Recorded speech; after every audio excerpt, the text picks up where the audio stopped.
Chapter 412. The living room of the Wang family was really big.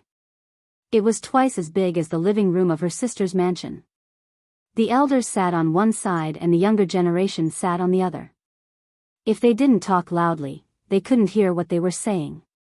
Qin Zhe sat alone on the long brown leather sofa between the two sides.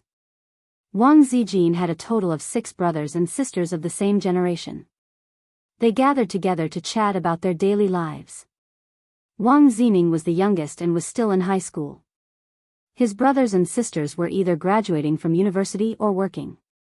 He couldn't join in the conversation, so he lowered his head and played with his phone. Wang Zining was the only male in this generation of the Wang family. Although he couldn't be considered to be the moon surrounded by the stars, the elders were more or less partial to him. His status in the family was second only to Wang Jin. Wang Zijin was the eldest daughter of the Wang family and was raised by old Master Wang. These brothers and sisters didn't disrespect her, so she wasn't afraid. Although Wang Zijin was a little unscrupulous, she had inherited the art of controlling people from old Master Wang. She knew how to use the carrot and stick. For example, Wang Zijin was a troublemaker. He learned his little tricks from his cousin. Unfortunately, he only learned how to be sinister. He was young and didn't know how to combine right and wrong, so he was always causing trouble. Sometimes, even a doting mother couldn't stop a furious father from beating him. At times, as long as Wang Zijin helped him say a few words, although it wouldn't let him escape punishment, at least his father would soften the blow. For example, Wang Zining's sister, Wang Ziren, who was ranked second in the Wang family, had a gentle personality. She was really gentle, and Wang Zijin's fake gentleness and generosity were all learned from her sister. They ate and lived together when they were young. Wang Ziren would go to her grandfather's place every weekend and sleep with her sister, Wang Zijin. For example, Wang Lingyan's son, Su Yuan, was very naughty when he was in school. He fell in love in junior high and was in a relationship all the way until high school. In the end, his first love, who he planned to date all the way until college and then get married, slept with a guy who was also a second-generation official. It was a bolt from the blue. After 4 or 5 years of dating, he never explored his girlfriend's depth. In the end, someone else found out about it. Su Yuan fought with the son of an official, but the other party outnumbered him and he didn't like to form cliques, so he was beaten black and blue. Later on, Wang Zijin came forward to settle the matter. She gathered a group of rich second generations and gave that guy a beating in school. 2 of his teeth were knocked out, and when he returned home, his parents didn't even recognize him. Then, there were the 2 daughters of Wang Linghua. Wang Linghua's husband was a businessman who relied on the Wang family's connections to make a name for himself in the business world. However, he had always been on the fringes of the Wang family's circle. Therefore, Yang Ping and Yang Shui, the 2 outer daughters, had no right to speak. The Wang family's indifference was expected. After all, if any family's daughter suddenly brought home a boyfriend of her own accord, her parents would definitely be unhappy. She might even doubt the authenticity of this boyfriend. Couldn't he be a shield pulled back by her daughter? If that was the case, then there was no need to treat him warmly. Qin Zhe did not care about this. He was more concerned about the number of children in this generation of the Wang family. Damn it, didn't they agree on family planning? Second Uncle Wang had a son and a daughter, while Aunt Wang had 2 daughters. Things like policies were indeed targeted at us commoners. My poor mother specially went to the countryside to give birth to me. Before I was even born, my motherland could no longer tolerate me. Could this be considered an alternative version? This child must not be allowed to live. As the few youngsters chatted, the topic turned to Qin Zhe. They were all rather curious. Although they did not chase after celebrities, they were familiar with the matters of the entertainment industry and liked celebrities. He can keep his composure. Wang Ziren glanced at Qin Zhe, who was not far away. This is called being thick-skinned. Wang Zining looked up and said disdainfully, I like him a lot. I like his role as Imo Chenfeng the most. Yang Shui said. Compared to her sister who liked Qin Zhe, Yang Ping did not seem to have a good impression of Qin Zhe. She said softly, "What's so good about him? He's just an actor. How can he be worthy of cousin?" Su Yuan, who had been in the political system for a year, lowered his head and drank his tea. He did not express his opinion. Yang Shui retorted, "So what if he's an actor? There are actors who enter the CPPCC. What era is this? Besides, acting is just his side job. He's already rich." Wang Zining snorted. "Is he as rich as cousin's family?" Yang Shui rolled her eyes. The others shook their heads and laughed. Su Yuan smiled and shook his head. "Zining, it's different. Qin Zhe was certainly not as rich as his family, but the nature of the two was different. Their starting point and resources were not equal. The difficulty of earning money was also different. There was no comparison at all." Su Yuan actually admired Qin Zhe. It was incredible for him to have such achievements at such a young age without any help. Yang Ping said, "The truth is the truth. Zhang Mingsheng is more worthy of cousin." Yang Shui said, "Yo, you're so close to his sister that you don't know your surname? See if cousin will beat you up if she hears this." Yang Shui spat. "Little chest sister." Yang Ping was furious. Although she was the elder sister, she was left behind by her sister in terms of chess development. Her sister went from A to B, and now C, and her little lotus was just showing her tip. The two sisters used to quarrel, and the younger sister would always say such words to hurt her. At first, she was furious, but now that her skin was thick, it didn't matter. Yang Ping snorted. "I'm flat, I'm proud. I'm saving cloth for the country." Yang Shui was speechless. Everyone turned around in shock. Qin Zhe stood behind them and nodded kindly. "Pfft." Yang Ping laughed unkindly. The others also tried to hold back their laughter. Wang Zining opened his mouth and suddenly thought of something. He held back his words. Yang Ping, who came back to her senses, was furious. She felt that she had been ridiculed and her self-esteem was severely hurt. "She's just an actress. She has no quality," Yang Ping retorted. Qin Zhe glanced at her. Horizontal line, flat as a wash. After that, he saw Yang Ping's chest rise and fall violently as if she was about to explode. He thought to himself, "This retort is 666. Yang Ping was completely furious. Just as she was about to speak, Qin Zhe spoke first and smiled kindly at Yang Shui. "You're so nice to have a sister and a brother." Yang Shui didn't react. If it was a brother, she only had one cousin, Su Yuan. She glanced at Su Yuan. In the next moment, both of them understood. Yang Shui, Su Yuan. Yang Ping's lungs were about to explode. There was nothing wrong with the sister, but the brother, at the end, was still mocking her. Yang Ping looked down at her chest. She felt wronged. Qin Zhe returned to his seat in satisfaction. He might not be able to gain their friendship by doing this, but he could gain their fear and perhaps even disdain. But no matter what, if they wanted to talk back to him face to face, they had to think twice. Wang Zining whispered, "Cousin, this person is especially despicable. He's not to be trifled with. We can't hit him, and we can't talk back to him." Yang Ping, among the younger generation of the Wang family, only Yang Ping and Wang Zining didn't like Qin Zhe. Yang Ping and Zhang Ling were best friends, so her heart was definitely on the Zhang family's side.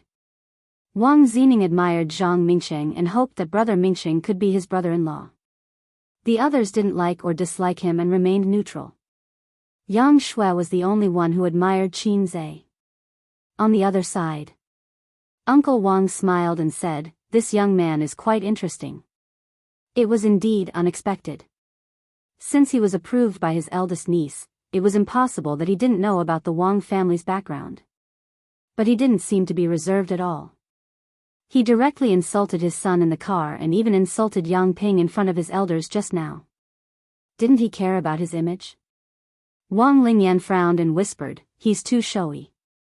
He's neither humble nor reserved." How did he earn hundreds of millions with such a temper? A few hundred million was what she heard from Wang Zijin. Wang Zijin was just being perfunctory with her aunt. Moreover, Wang Zijin really didn't know how much Qin Zai's net worth was. Although I have the opportunity to become the boss's wife, 1/3 of my future husband's property is occupied by the crying monsters, and 1/3 of it is managed by Su Tidy.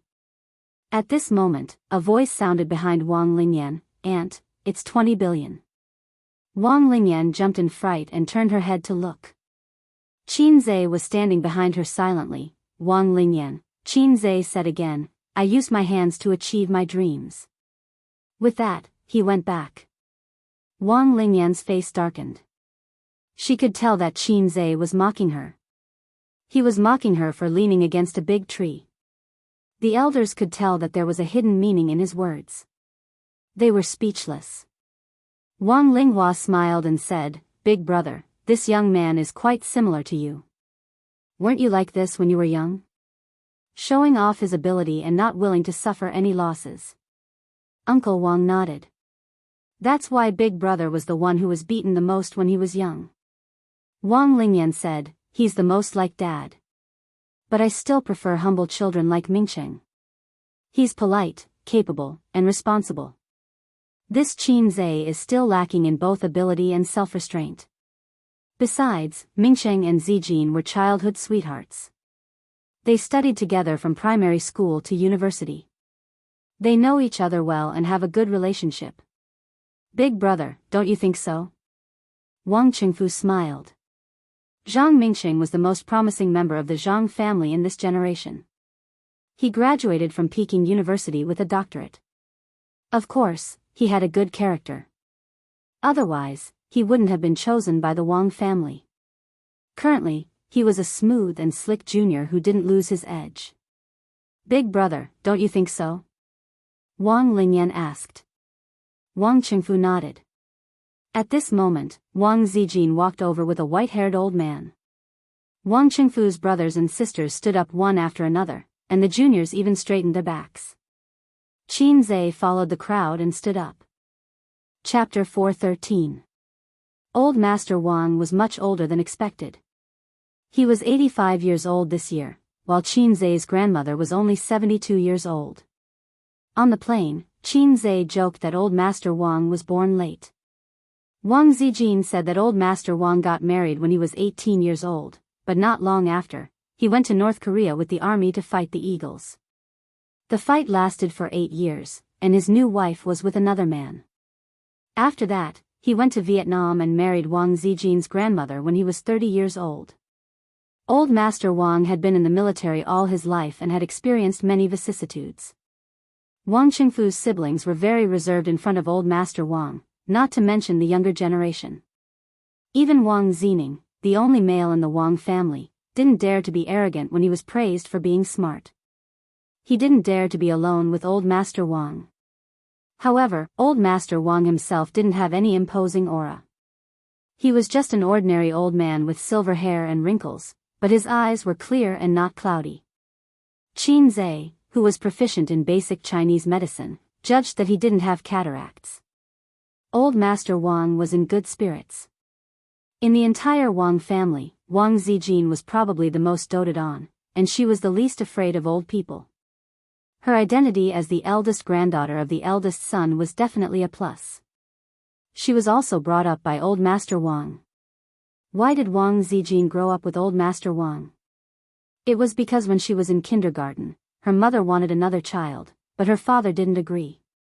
Her mother went back to her parents' house in a fit of pique for half a year.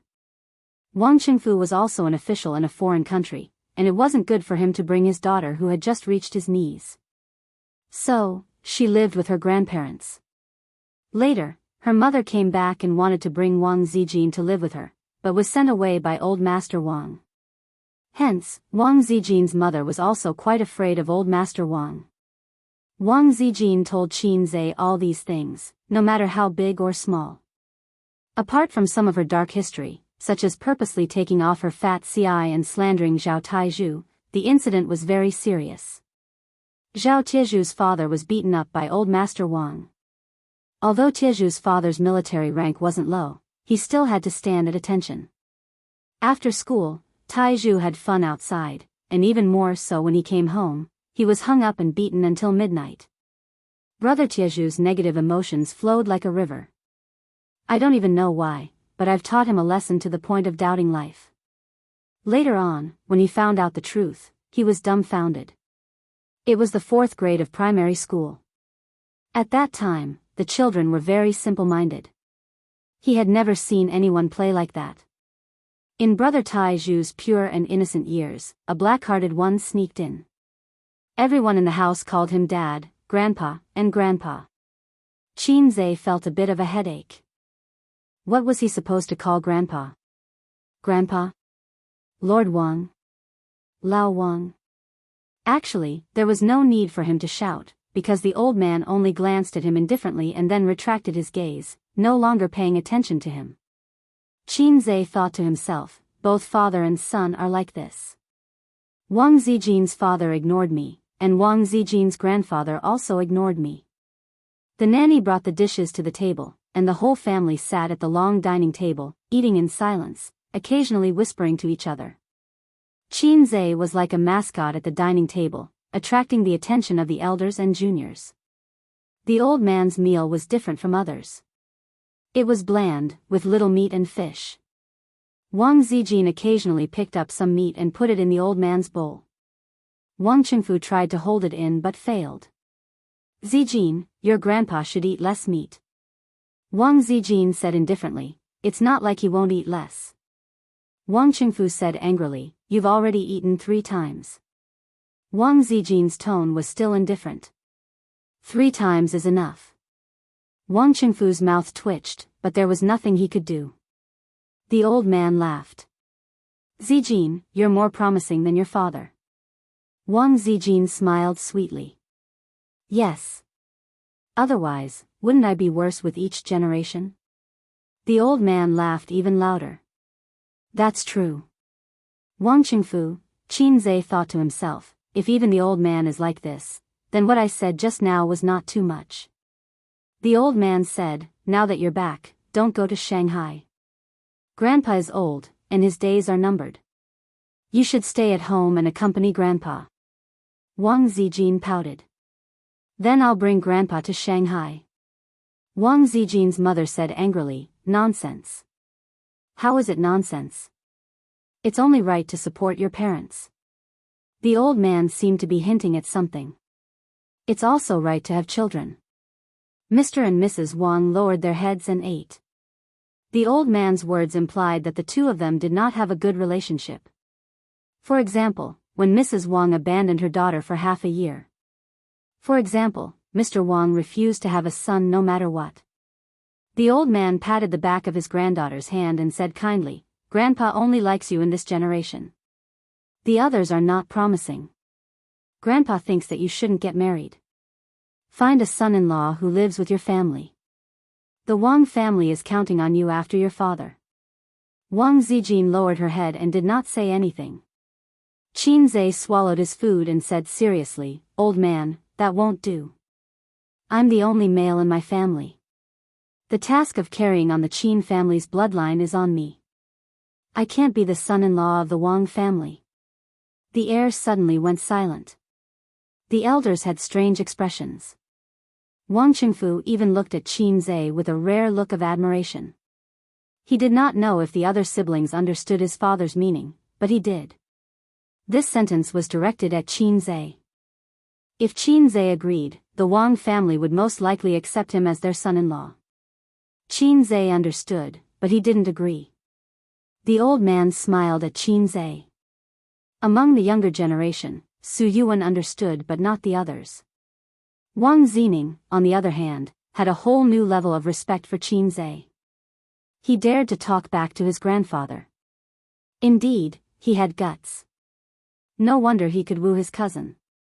After dinner, Wang Zijin helped the old man upstairs to rest.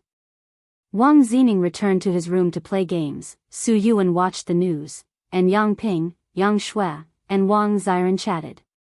The elders chatted in the living room on the 2nd floor, deliberately avoiding the younger generation. Not long after, Wang Zijin came downstairs and sat beside the isolated Qin Zhe on the sofa. Did your grandfather sentence me to death? Qin Zhe asked. I don't know. How can I guess what grandfather is thinking? Wang Zijin said faintly. Actually, I hope you agree. Then I'll call you hubby and you'll call me wifey? Qin Zhe said unhappily. Wang Zijin chuckled and leaned her head on his shoulder. Rationally, I hope you agree. Emotionally, I don't want you to agree. I'm happier marrying into the Qin family than the Wang family. Qin Zhe felt a little ridiculous. He hadn't even tested Sister Ziwei's depth, and they were already talking about marriage? On second thought, it was an opportunity. After meeting her parents, did it mean that Sister Ziwei's door would be open for him? The door would be open for him. Will this make things difficult for you? Qin Zhe asked. Yes, Mom and Dad will definitely cut ties with me. It's always like that on TV. I'll be all alone in the future. Wang Zijin pretended to be pitiful. It's okay. I'll steal an electric car to support you in the future. Qin Zhe was full of manliness. A's is so nice. Wang Zijin said. Wang Linghua was speechless. Little Aunt, who was standing behind the two of them, accidentally overheard their conversation. She felt very upset. Are young people flirting like this nowadays? In my era, they only know how to write sentimental love poems. Zijin, come upstairs. Your father wants to talk to you. Wang Linghua coughed. In the small living room on the second floor, her aunt, second uncle, and second aunt were all there. Her two uncles couldn't leave because they couldn't come. Her mother was also there. Wang Qingfu wasn't there. He was in her father's room. Why did he want me here? Wang Zijin didn't see her father, but she knew in her heart. How could she not know what the elders were thinking? Your boyfriend is too immature. I'm afraid your grandpa won't approve of you too, Wang Lingyan said. That child probably hasn't realized it yet. Zijin, you should talk to him, Wang Linghua said. He knows, Wang Zijin said. Then what do you plan to do? Break up? Her two aunts and second aunt were all talking at once. Young and impetuous, Uncle Wang commented.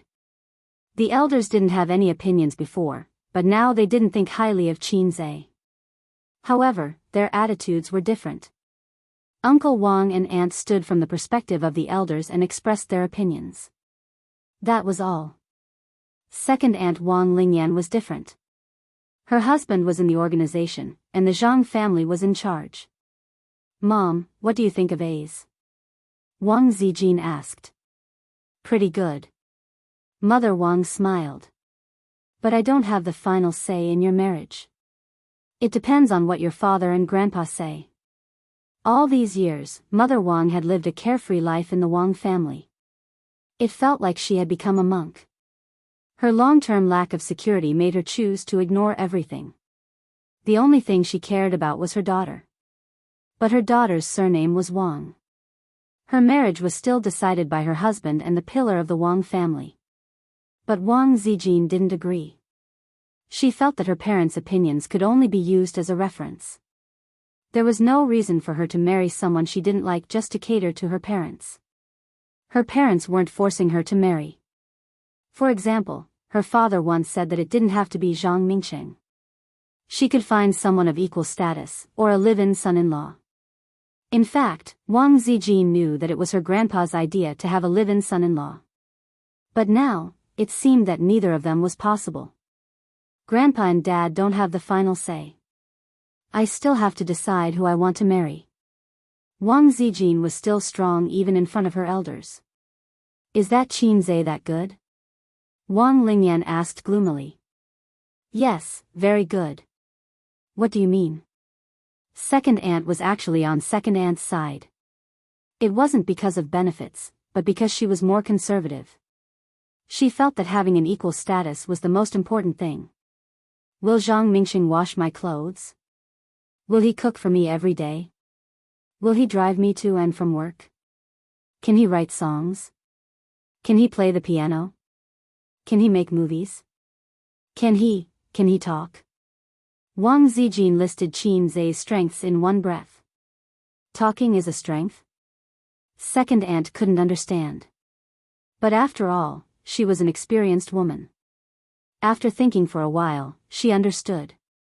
Suddenly, her expression became strange. Wang Zijin thought to herself, did second aunt misunderstand? Is second uncle very good at talking? She looked at second uncle. Second uncle's mouth twitched. He already knew about your family background? Wang Lingyan asked. Wang Zijin nodded her head.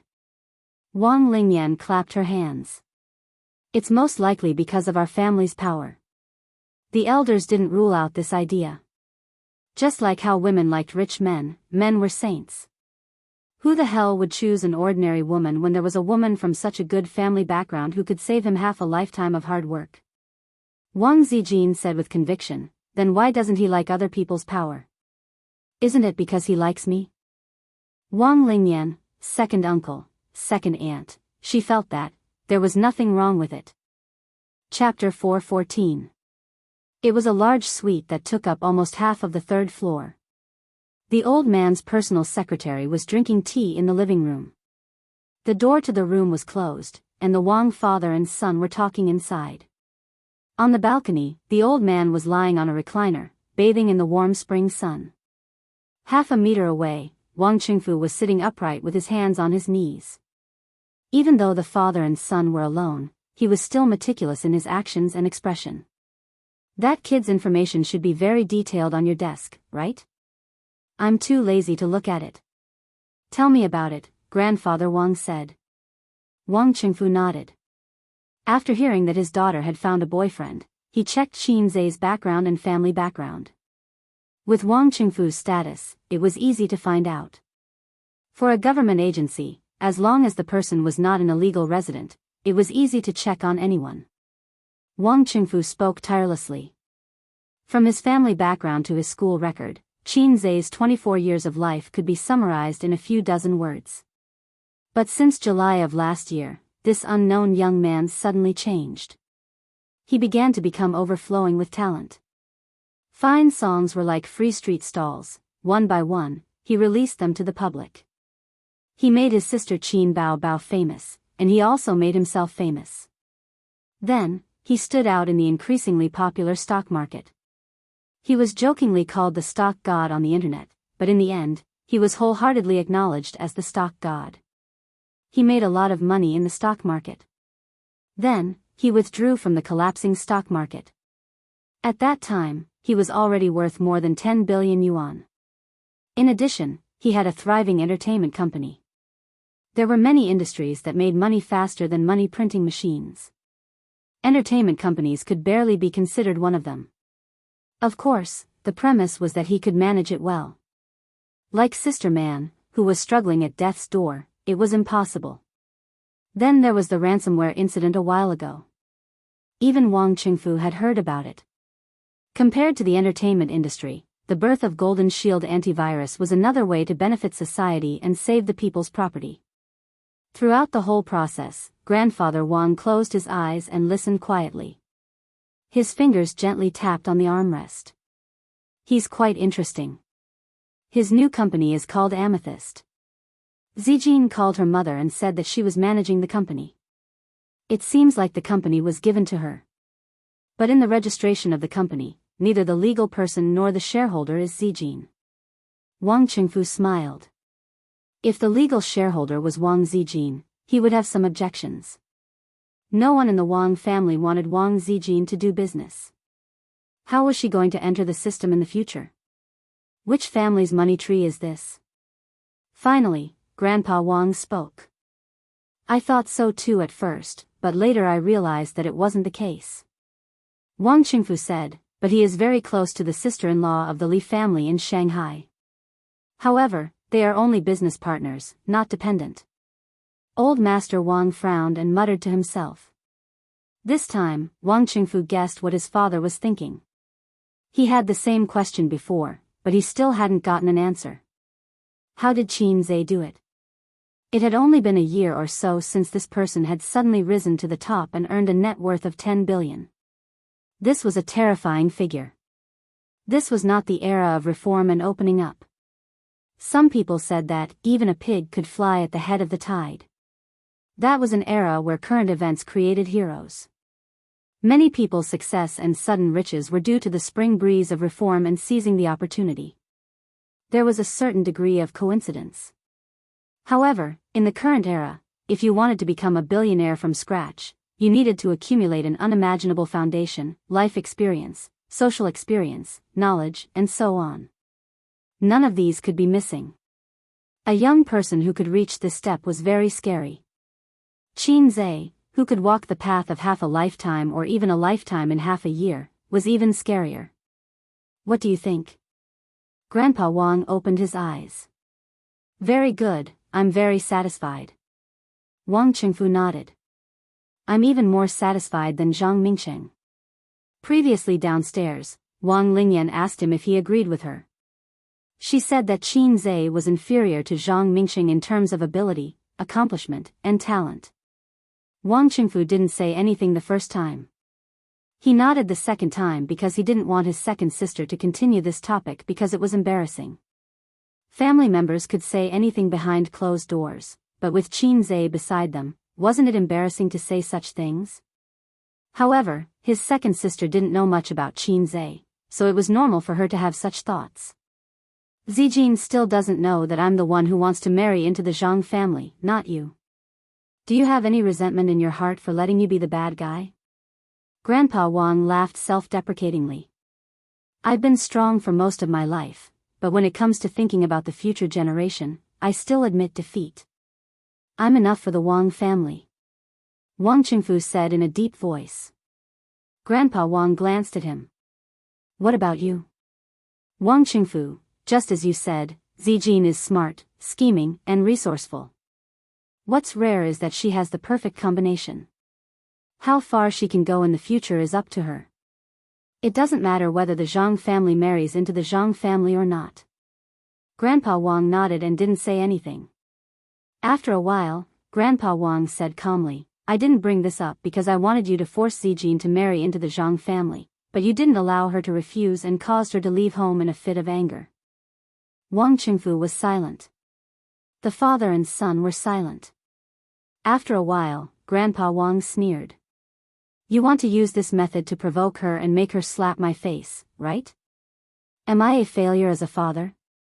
Why did you hold a grudge for so long? Wang Qingfu shook his head. No.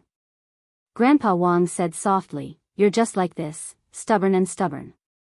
You'd rather gamble for half your life than say it out loud, and you're even more unwilling to quarrel with me. Wang Qingfu was dazed. What's the use of quarreling?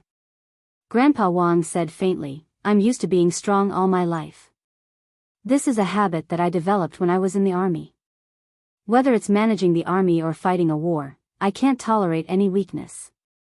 You're competitive because you can't afford to lose. Back then, there were many battles that you couldn't afford to lose. When a group of old men like us went into battle, we never thought about what would happen if we lost. We only thought that we had to win even if we had to die. If no one cherished their lives, they wouldn't be able to live to this day. If you cherished your life, the backbone of the nation would collapse. I'm also competitive towards all of you. I won't allow any disobedience. In our era, marriage was decided by the parents and the organization. How could you make the decision on your own? You're my son. This is fate. You have to accept it. Wang Qingfu smiled bitterly. You don't want a son. You're also angry with me. The more I wanted a grandson, the more you disagreed. You clenched your teeth and insisted on being stubborn to the end, Grandpa Wang said. You could have had a grandson. Wang Qingfu stared at his father. And let you marry that woman? Grandpa Wang said softly, then where do you think Zijin is? Parents treat each other like ice. After all, they're living under the same roof. Wang Qingfu said, so what? She'll still treat Zijin as her own. Grandpa Wang slapped the armrest and shouted, that will be a stain on your life. Your career is over. Wang Qingfu clenched his fists. They fell into silence again. The knot between father and son had been there for decades. Under the warm sunlight, Grandpa Wang sighed. That child is not fated to be with the Wang family. Afternoon, 1:00. After finishing his game, Wang Zining strolled to the hall. Although he hated Qin Zhe, he was happy to stay with his cousin. He hoped that his cousin could teach him how to manage people. Wang Zijin had conquered the world before she graduated from primary school. Wang Zining had heard of it since he was a child. He worshipped her. Wang Zijin received a call from Zhao Taizhu. Brother Taizhu called and said that he had paid his respects to the queen. Wang Zijin's face darkened. She said, "If there's anything, go to hell." Zhao Taizhu smiled cheekily. "Don't do that. Sister Ziwei, can you bear to lose me, a tiger general? Everyone knows that you're back. They want to ask you out to have some fun and meet the man who made Sister Ziwei so distracted." Wang Zijin glanced at Qin Zhe beside her and said with a fake smile, "Does that mean that you're prepared to be cut into pieces?" Sister Ziwei, I think I can still be saved. I'm willing to lick your shoes." Zhao Taizhu was very thick-skinned. "Go F***king sh**t, Qin Zhe shouted into the phone. Hey, you teased Sister Ziwei." Qin Zhe from the Exploding Heavens faction also had a part to play, Zhao Taizhu shouted. Exploding Heavens faction? Wang Zining was confused. After a while, Qin Zhe and Wang Zijin went out. Wang Zining insisted on following them, so Wang Zijin had to take him along. Qin Zhe first went to the underground garage to pick up the car. Only then did he find out that Wang Zijin had her own car, a red Audi. He came from a well-off family, but he couldn't afford a car. Until now, he still didn't know much about cars. He only knew about well-known brands like Audi, Mercedes-Benz, BMW, and Lamborghini and Porsche. Wang Zijin walked around her car and said with satisfaction, "You're a good mistress." "Not bad." Wang Zining said, "Sister, I usually drive your car. It's not good to leave the car for too long. I help you fill up the gas every day." The car drove out of the neighborhood. Qin Zhe breathed a sigh of relief. "I don't dare to speak loudly for fear of startling people." Wang Zijin, who was driving, said with a smile, "I feel that your words are ironic." Qin Zhe laughed. "It's good that you understand. Don't say it out loud, Sister Ziwei." Wang Zining curled his lips. "Angry youth." Wang Zijin frowned. "If you continue to be so sarcastic, believe it or not, I'll kick you out of the car." Wang Zining immediately shut up. Qin Zhe asked curiously, "Yang Ping doesn't like me because she has a good relationship with Zhang Ling. What about you?" "Why?" Wang Zining was about to speak. Qin Zhe said, "For the tribe." Wang Zining couldn't figure out why his cousin liked this guy who talked too much. She wanted to beat him up. Chapter 4:15. Wang Zining held it in for a long time before saying angrily, "For Demacia." Qin Zhe chuckled. "Young man, it seems that you're very familiar with swords. Do you want to talk to your brother-in-law some other day?" Wang Zining rolled his eyes and couldn't be bothered with him. Qin Zhe was puzzled. "Sister Ziwei, is your brother also a sister complex?" Wang Zining said angrily, "Sister." Wang Zijin glanced at Qin Zhe from the rearview mirror. "Why also?" Qin Zhe was stunned. It seemed that he had shot himself in the foot. The high school student, Wang Zining, gnashed his teeth in anger. If he was a bit older and more experienced, he would have been able to understand the hidden meaning behind his sister's words. Then, if he was a bit smarter, he would have been able to understand some incredible secrets. However, he was only a scheming boy who was more shrewd and scheming than an ordinary high school student. This was also the reason why Grandpa Wang said that he was intelligent but said that Wang Zijin would be able to carry the Wang family flag in the future.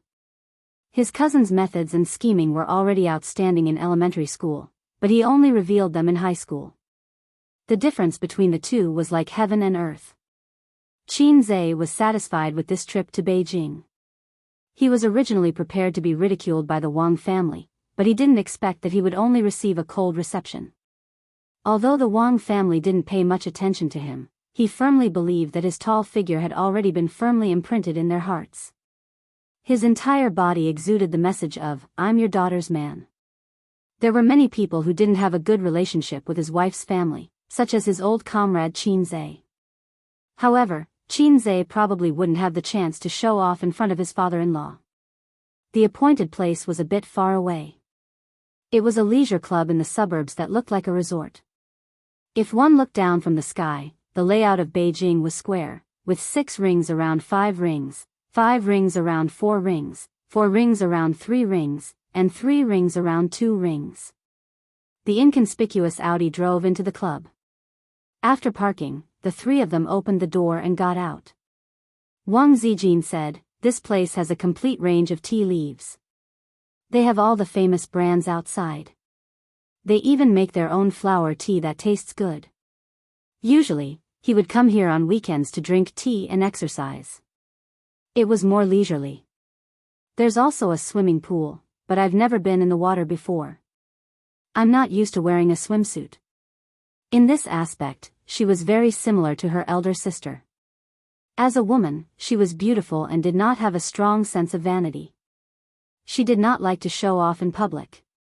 When great beauties like Wang Zijin and her sister came out in swimsuits, men couldn't help but stick their eyes on them. This kind of experience was terrible. Otherwise, there wouldn't be the saying, "What are you looking at?" As soon as they got out of the car, they saw a girl waving at them from not far away. Qin Zhe knew this girl. She was Zhang Ling, who had come to Shanghai once. She was a young and lively girl who was a little scheming and shrewd. She had once threatened that if Qin Zhe continued to hook up with Wang Zijin, she would kill him and Qin Bao. Wang Zining was bursting with joy as he went up to greet him. Zhang Ling stood in the distance and waited for them to come closer before shouting, "Sister Ziwei." Wang Zijin replied with a cold Zhang Ling stuck out her tongue. "Sister Ziwei, everyone is waiting for you on the grass over there. The sun was just right today." There was a large grass field to the south of the leisure club. The green grass reflected the rainbow-colored sunlight, and there were many white pavilions on the grass field. There were many people barbecuing there. In one of the pavilions, there were 10 young people who could do whatever they wanted in the capital. The manager of the club personally served them tea, poured wine, and was in charge of barbecuing. However, he was sent away by the group of second generations. These days, the elders advocated being close to the people and did not want to be special. They also had to follow in the footsteps of their parents, even if it was just for show. Moreover, they were almost 30 years old and were not lawless 18 years old. They really did not like to stand out too much. When they saw Wang Zijin, they smiled. Zhao Taizhu jogged all the way to greet her. He was indeed the number 1 lackey of the queen. "Sister Ziwei, a day without seeing you feels like 3 years." Zhao Taizhu flattered. Wang Zijin waved her hand and slapped him twice. "Go away, I'll deal with you later." Wang Zijin ran to hug her best friend whom she had not seen in a long time. Qin Zhe and Zhao Taizhu stayed behind and chatted. "Brother Taizhu, are you unhappy?" Qin Zhe asked. "Sigh, don't mention it. A single mistake can lead to everlasting regret." Zhao Taizhu sighed. "I'm afraid that this time, I'm going to lose a lot of money." "What happened?" "I was drunk and excited, so I bragged to them that I tricked Zijin in Shanghai." Zhao Taizhu covered his face. "Drinking makes things worse. Can you be a little more stupid? I almost got killed by Sister Ziwei." Qin Zhe also covered his face. "Hearing you say that, I feel better. Haha, we should face difficulties together." Zhao Taizhu gloated. "Ha, I made Sister Ziwei forgive me with just a few words and pushed the blame to you." Qin Zhe sneered. "F***CKU. Zhao Taizhu said angrily. The ancients used a mantis to block a car, but you are an embroidery needle angrily blocking a big iron rod. Qin Zhe said disdainfully. As they talked, they walked into the pavilion. Everyone's eyes fell on him. Some pretended not to care, but they also glanced at him frequently. Wang Zijin's man, this label was too unusual. Wang Zijin patted Qin Zhe's chest and said loudly, "This is my boyfriend, please take care of him." There were 4 women and 6 men present. A particularly dressed sister smiled and said, "Zijin, with your taste, you like celebrities. You should have said so earlier. If I knew, Mingxing would have gone to the sea to shoot films." Laughter rang out. Qin Zhe glanced at everyone. They were all laughing. Did that mean Zhang Mingxing was not here? Wang Zijin said, "Where's Mingxing?" Zhang Ling said crisply, "My brother had something to do at work, so he was a little late. He's rushing over now." Wang Zijin nodded. "Qin Zhe, do you have any new songs recently? Why don't I go inside and get a guitar, and you can sing a song for everyone?" a brother joked. "Qin Zhe, how did you manage to get Zijin? I'm more curious about this." A bespectacled brother smiled and said, "Zijin was very fierce when she was young. In our circle, there was no man who was not afraid of her. I used to hang out with her, and we were the only ones who bullied others. No one dared to bully us." "How did he manage to get her?" Qin Zhe thought for a moment. "She's good at it." The laughter suddenly disappeared. In the silence, Prince Ningxin thought, here it comes, this guy's mouth." Qin Zhe smiled and said, "Just kidding." Everyone laughed along. Wang Zijin hit him. Qin Zhe thought to himself that the result of this probing wasn't too good. How should he put it? When people interacted with each other, they would probe each other, and they could detect each other's attitude from many details. Often, it could only be understood and not explained. For example, the few sentences that this group of people said at the beginning were all jokes. But when Qin Zhe made a joke, everyone collectively lost their voices. Did they feel that his joke was abrupt? In the end, it was probably a psychological advantage of being superior. For example, when a newbie joined the group, the big shots in the group would tease him. "Newbie, quickly change into female clothes." "Newbie, quickly give out red packets." "Newbie, quickly greet the big shots." But this newbie disdainfully said, "Everyone here is trash." They were all joking, but the big shots felt that it was only right for them to joke with the newbie. If the newbie joked with them, they would feel unhappy. Zhao Taizhu stood up to smooth things over. "This brother of mine is a quick person. You guys will like him after getting to know him." The others all looked at him and thought to themselves, "When did he become your brother?" Wang Zijin nodded in satisfaction. With Zhao Tieju's help, she would be saved a lot of trouble. The group of people ate barbecue and drank beer. After a while, a well-built man placed a beer bottle in front of Qin Zhe. "Qin Zhe, do you dare to brag to the end?" Qin Zhe said, "Brag?" The well-built man, this person was so annoying. He pointed at the beer bottle. This guy had a bad temper and was aggressive. "Do you dare?" Qin Zhe raised a finger. "I usually only drink like this." The well-built man, "1 glass?" Qin Zhe said, "Until the end." The well-built man, "How arrogant." The eyes of a few men of high status suddenly lit up and they clamored to drink with Qin Zhe. In a circle. Qin Zhe placed the beer bottles on the table one by one. The men who were ready to drink with Qin Zhe came over and formed a small circle. Not far away, Wang Zijin was leisurely eating a skewer of chicken wings with her 4 best friends sitting beside her. The gorgeously dressed Zhao Qian elbowed Wang Zijin.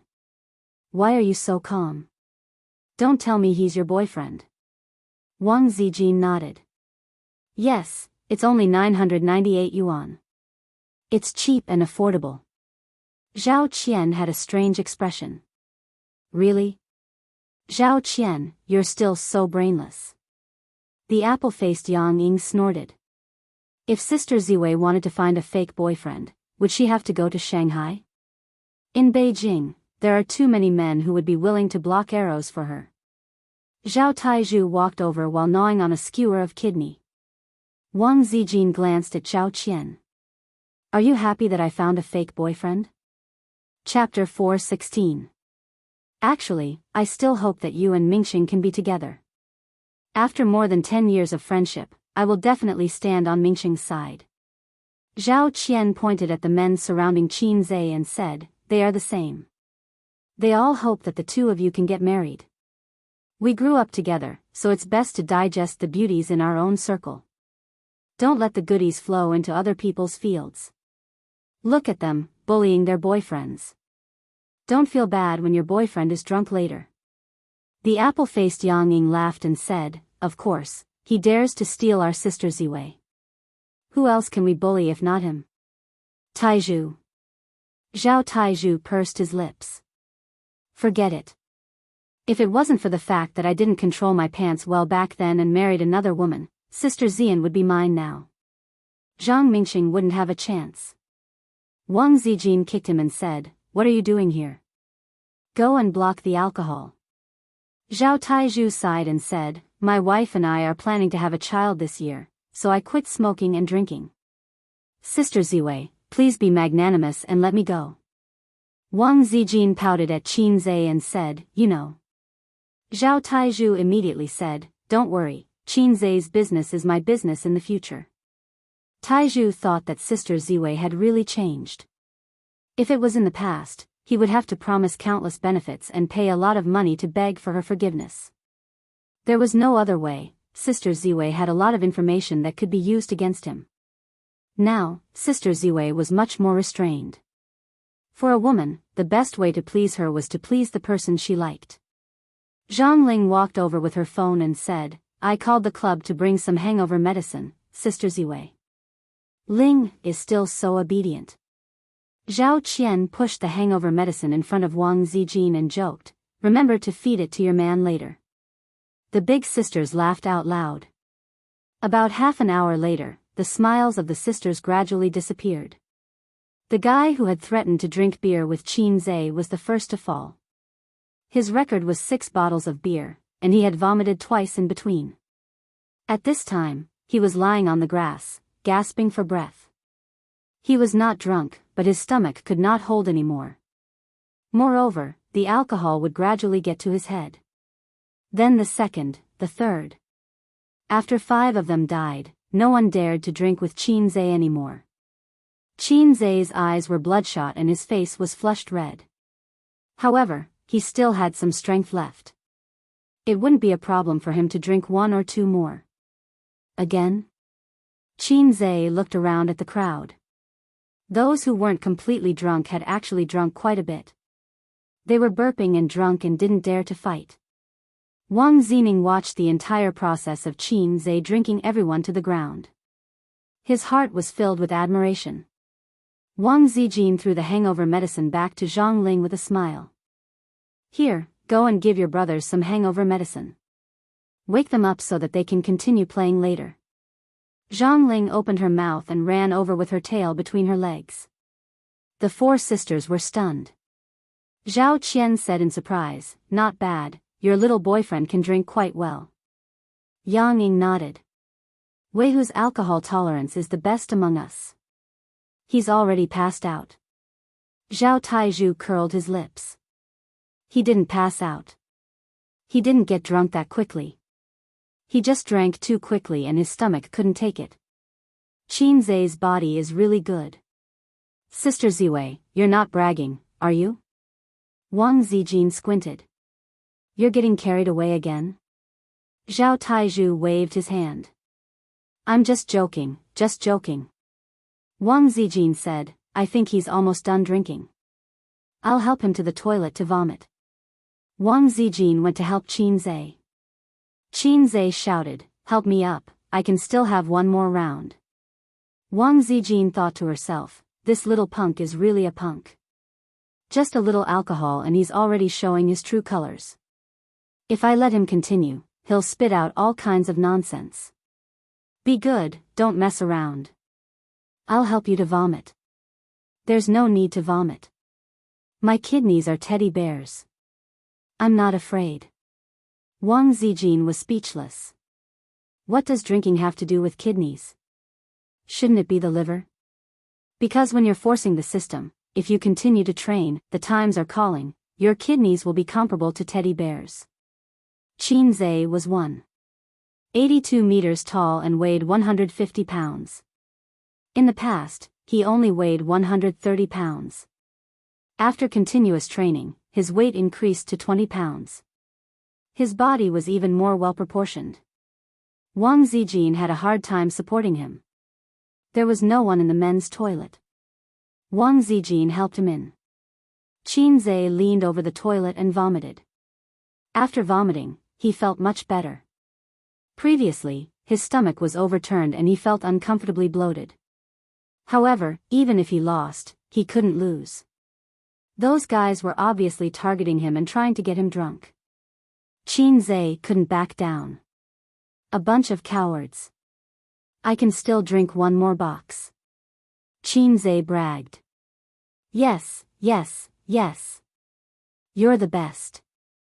Zijin took out a tissue and handed it to him. Qin Zhe wiped his face casually and rushed to the sink to wash his face. Wang Zijin handed him another tissue.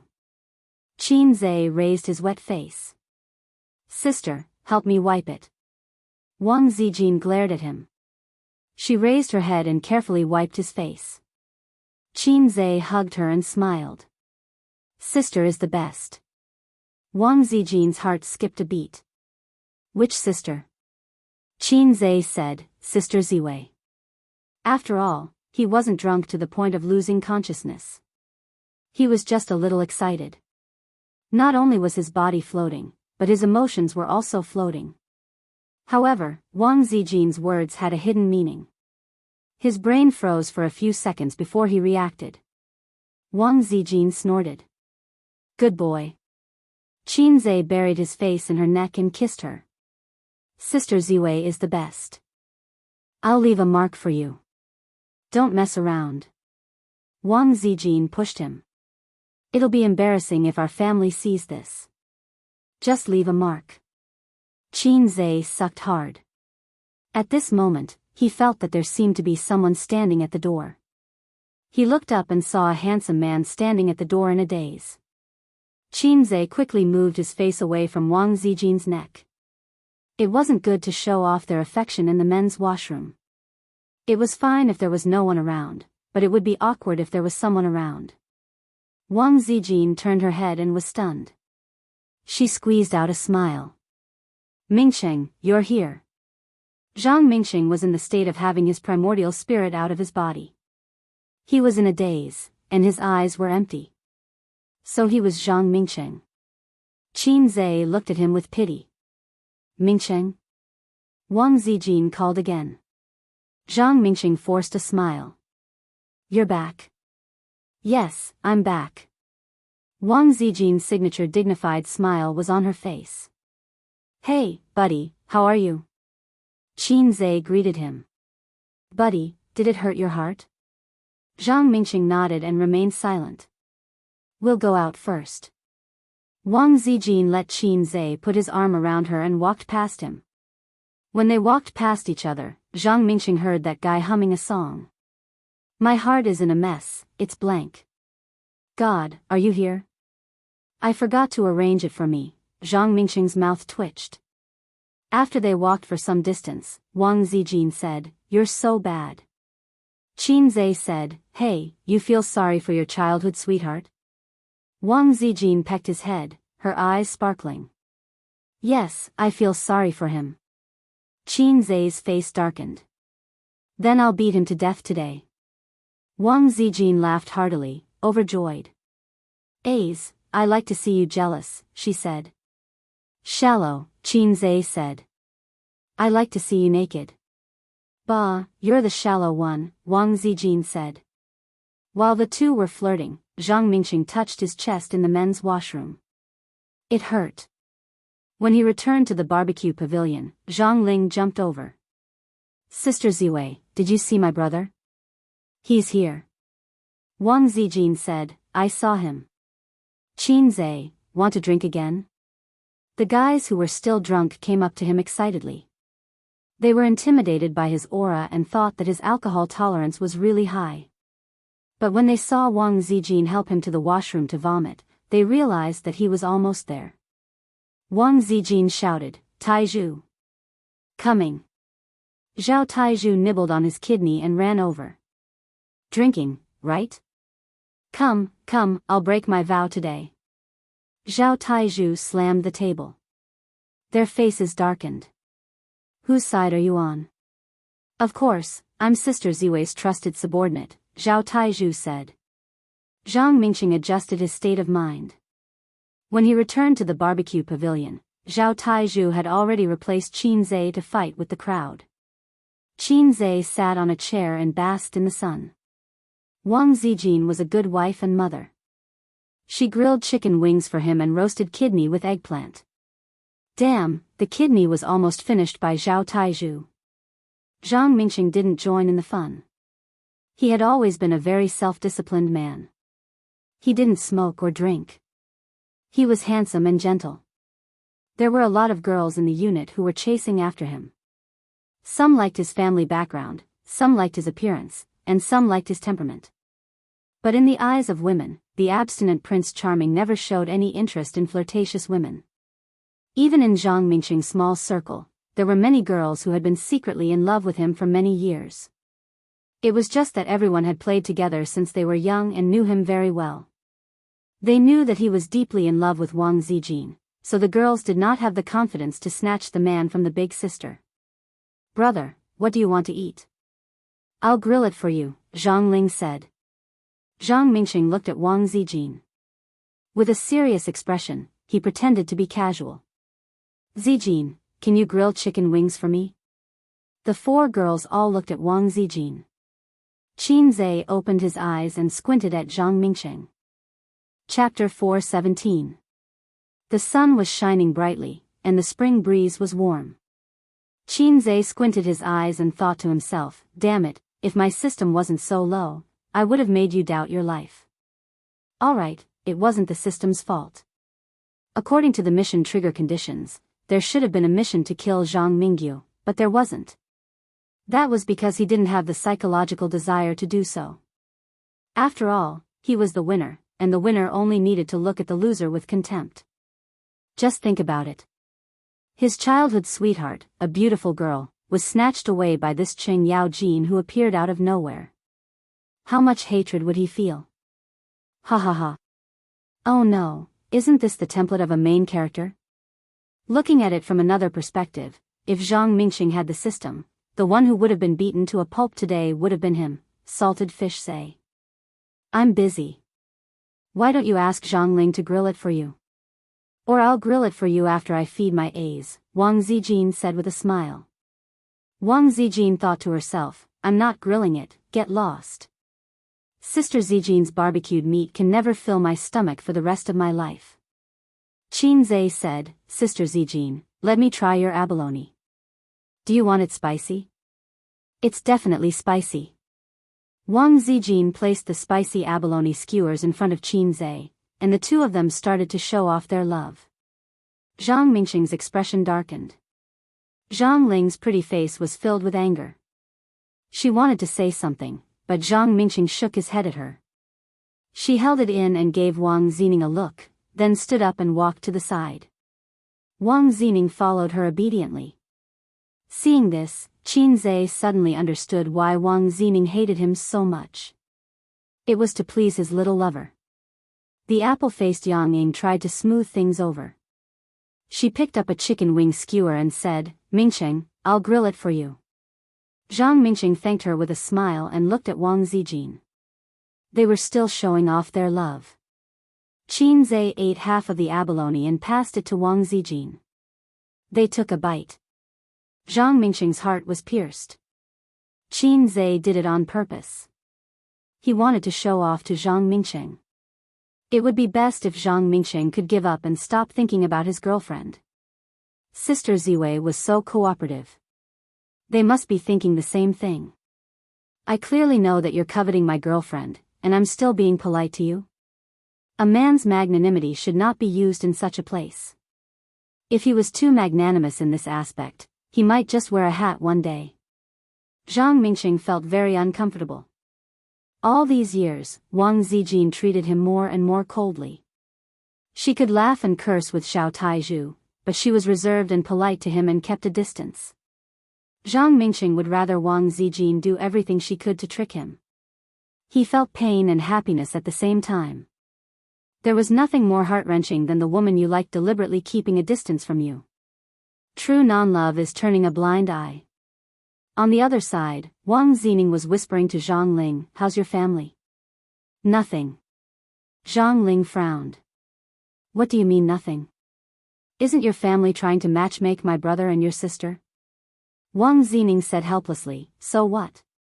He's my sister's boyfriend. Are you going to chase him out? This isn't a novel where a rich young lady brings a man home and treats him like an enemy. Second aunt dislikes Qin Zhe so much, but isn't she still nice to him? She has to consider my sister's feelings." Zhang Ling sneered. "Why not? My brother is so nice. He likes your sister and is willing to treat her well. What does Qin Zhe have to do with it?" Wang Zining was unconvinced. "That depends on whether my sister is willing or not." Zhang Ling was furious. "Wang Zining, what are you talking about? Go away. Don't come looking for me this year." Wang Zining was silent. Zhang Ling snorted. Wang Zining had always wanted to chase after her. He listened to everything she said. When she said that Qin Zhe was despicable, Wang Zining patted his chest and said that he would help her deal with him. Wang Zining was a spy she had infiltrated into the Wang family. However, this spy was not firm and easily swayed. But it didn't matter. As long as she was angry, Wang Zining would listen to her obediently and coax her. As she was thinking, Wang Zining got up and walked towards the barbecue pavilion. Zhang Ling was stunned. "What are you doing?" Wang Zining turned and said, "My sister doesn't like your brother. Even I can tell. I don't care what the adults in the family think. I feel that I will only be happy when I am with the person I like. So even if I like Qin Zhe, as long as my sister likes him, I will support him. I help you because I like you, but Wang Zijin is also my sister." After that, he walked back to the barbecue pavilion, leaving a stunned Zhang Ling behind. After the barbecue, the men suggested that they play boxing. The boxing room was as big as 2 basketball courts. There was a ring in the middle and sandbags were hanging from the 4 corners of the room. This group of second-generation heirs had already broken away from the low-level fun of cars and dancing. It was the hobby of the Punk family to play with pancakes. They preferred drinking, climbing, swimming, horseback riding, shooting, and playing golf. It was both fitness and entertainment. A well-built guy went on stage, took off his coat and shirt, revealing his strong muscles. Then he put on his boxing gloves and bumped his fists together. He looked around at the crowd. "Who wants to play with me?" Beside Qin Zhe and Wang Zijin, Zhao Qian praised, "Great body." The apple-faced Yang Ying said, "Well, I like this kind of man with a good body. Unfortunately, my boyfriend doesn't like to work out. He has a small belly." The other 2 sisters said, "Wei Hu didn't waste his time in the army these years." Zhang Mingxing took off his coat and jumped into the ring. "Let me." After he took off his coat, unexpectedly, he had well-proportioned muscles. It was not the kind of explosive muscles that could be trained in the gym. It was very beautiful. Mingxing's body is also good. Very sexy. I haven't seen him fight for a long time. His body is still so good. The sisters whispered to each other like men admiring girls' long legs, thin waists, and big breasts. Zhang Ling said proudly, "My brother works out every day." While talking, the 2 people in the ring began to fight. It was particularly fierce. At least, it was more intense than Qin Zhe hitting Su Yu's butt. Both sides had a solid foundation in fighting and boxing. "You punch me, I punch you." Occasionally, they could make a few beautiful dodges by leaning back and leaning over. Zhang Mingxing was particularly fierce today. He had a stomach full of anger and was about to vent it in the ring. Old Tai's heart was pierced through and blood gushed out. Accompanied by the sound of heavy breathing, Zhang Mingxing's thoughts flew. Zhang Mingxing had liked Wang Zijin for many, many years. It had been so long that he had forgotten how many years it had been. Zhang Mingxing was different from the children living in the military district. He was like a young master since he was young. He wore shirts and suspenders, and his hair was meticulously combed. His mother grew up abroad and instilled aristocratic ideas in Zhang Mingxing. Zhang Mingxing felt that he was different from the flirtatious B***cheese in the military district. He was a young master and had etiquette. He was nobler than others. Therefore, he was arrogant since he was young. He disdained to play with fat tigers like Zhao Taizhu who rolled around on the playground. The children all knew that Zhang Mingxing was arrogant. He was different from everyone else. He was smelly all day long. He said this was rude and that was a bumpkin. Later, he saw Wang Zijin fooling around with a group of naughty children all day long. He said, "Wang Zijin, you don't look good at all. My mother said that girls should write, draw, practice piano and be a lady. You look ugly now." Zhang Mingxing was disappointed. He thought that Zhao Taizhu was a fat tiger. He was cute and spiritual. He was his own Jing Xiang. But he never showed his affection. He didn't even talk to Wang Zijin. He deliberately ignored her, hoping to attract her attention. At that time, Wang Zijin said, "I don't care about being a lady. Little ones, beat him." 8 or 9 naughty children swarmed up and rubbed Zhang Mingxing on the ground. There were 4 or 5 little girls applauding. Among them, Zhao Taizhu beat Fat Tiger the most. His head could be broken and blood could flow, but his hair couldn't be messed up. Zhao Taizhu deliberately messed up his hair. For the first time, Zhang Mingxing tasted the deep malice of this world. It was brought to him by Wang Zijin. His straps were broken, his hair was messed up, and his striped shirt was covered in mud. He cried and went home to find his mother. But his parents knew that it was the eldest daughter of the Wang family who taught their son a lesson, so they chose to keep quiet. The next day, Wang Zijin brought people to surround him again on the way home from school. "You can be my little brother, or my little brothers will press you to the ground and beat you in front of the girls in school." Wang Zijin put her hands on her waist and threatened him. Of course, he couldn't do such a shameful thing. Since then, Zhang Mingxing followed Wang Zijin. So many years had passed in the blink of an eye. He watched her grow from a cute little girl to a beautiful young girl, and then to a graceful young woman. Wang Zijin always had a place in his heart. Her footprints were too deep in his life. When he was 13, he broke his grandfather's precious antique. Feeling that the world was ending, he ran to big sister Zijin for help. When Wang Zijin heard that, she crossed her arms and said, "It's okay, leave it to me." She brought 2 of her little brothers and Zhang Mingxing himself. They found Zhang Mingxing's cousin and went to the scene of the incident. Then, everyone said the same thing and put the blame on the cousin. They called the parents on the spot. The 9-year-old cousin was ignorant. Suddenly, he felt the deep malice of this world. Like his cousin, it was brought to him by Wang Zijin. When he was 16, he confessed to Wang Zijin. Wang Zijin didn't agree or reject him. She suddenly asked him out for a drink at night. That day, everyone was there. The 15-year-old boy had already learned to smoke and drink. Only Wang Zijin held a 50-cent glass bottle of Coke alone. Unknowingly, Zhang Mingxing was drunk. Then, someone said, "Let's go." Zhang Mingxing was shocked. "I'm not going. I'm not going." Zhao Taizhu said, and Zhang Mingxing said he would go too. Zhang Mingxing said, "No, I'm not going." The little boys said, "Yes, you said you want to go." Then, everyone helped the drunk him up. He forgot what happened next. When he woke up, he found himself on an unfamiliar bed. In a small room, a big sister was drying her hair in her pajamas. It was dawn. The big sister gave him a flirtatious look. Zhang Mingxing hastily put on his clothes, covered his face, and left heartbroken. After that, he didn't touch alcohol for 10 years. Later, Zhang Mingxing found Wang Zijin and wanted to beg for forgiveness. Wang Zijin patted him on the shoulder and said, "Congratulations, Mingxing.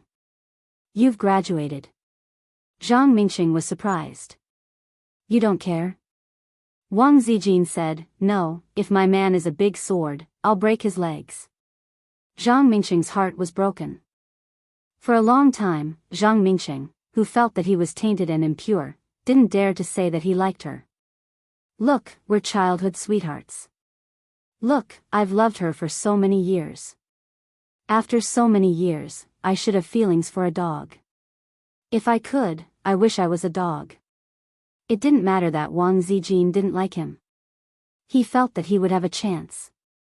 But now, today, she was in the arms of another man. She was kissed on the neck by another man.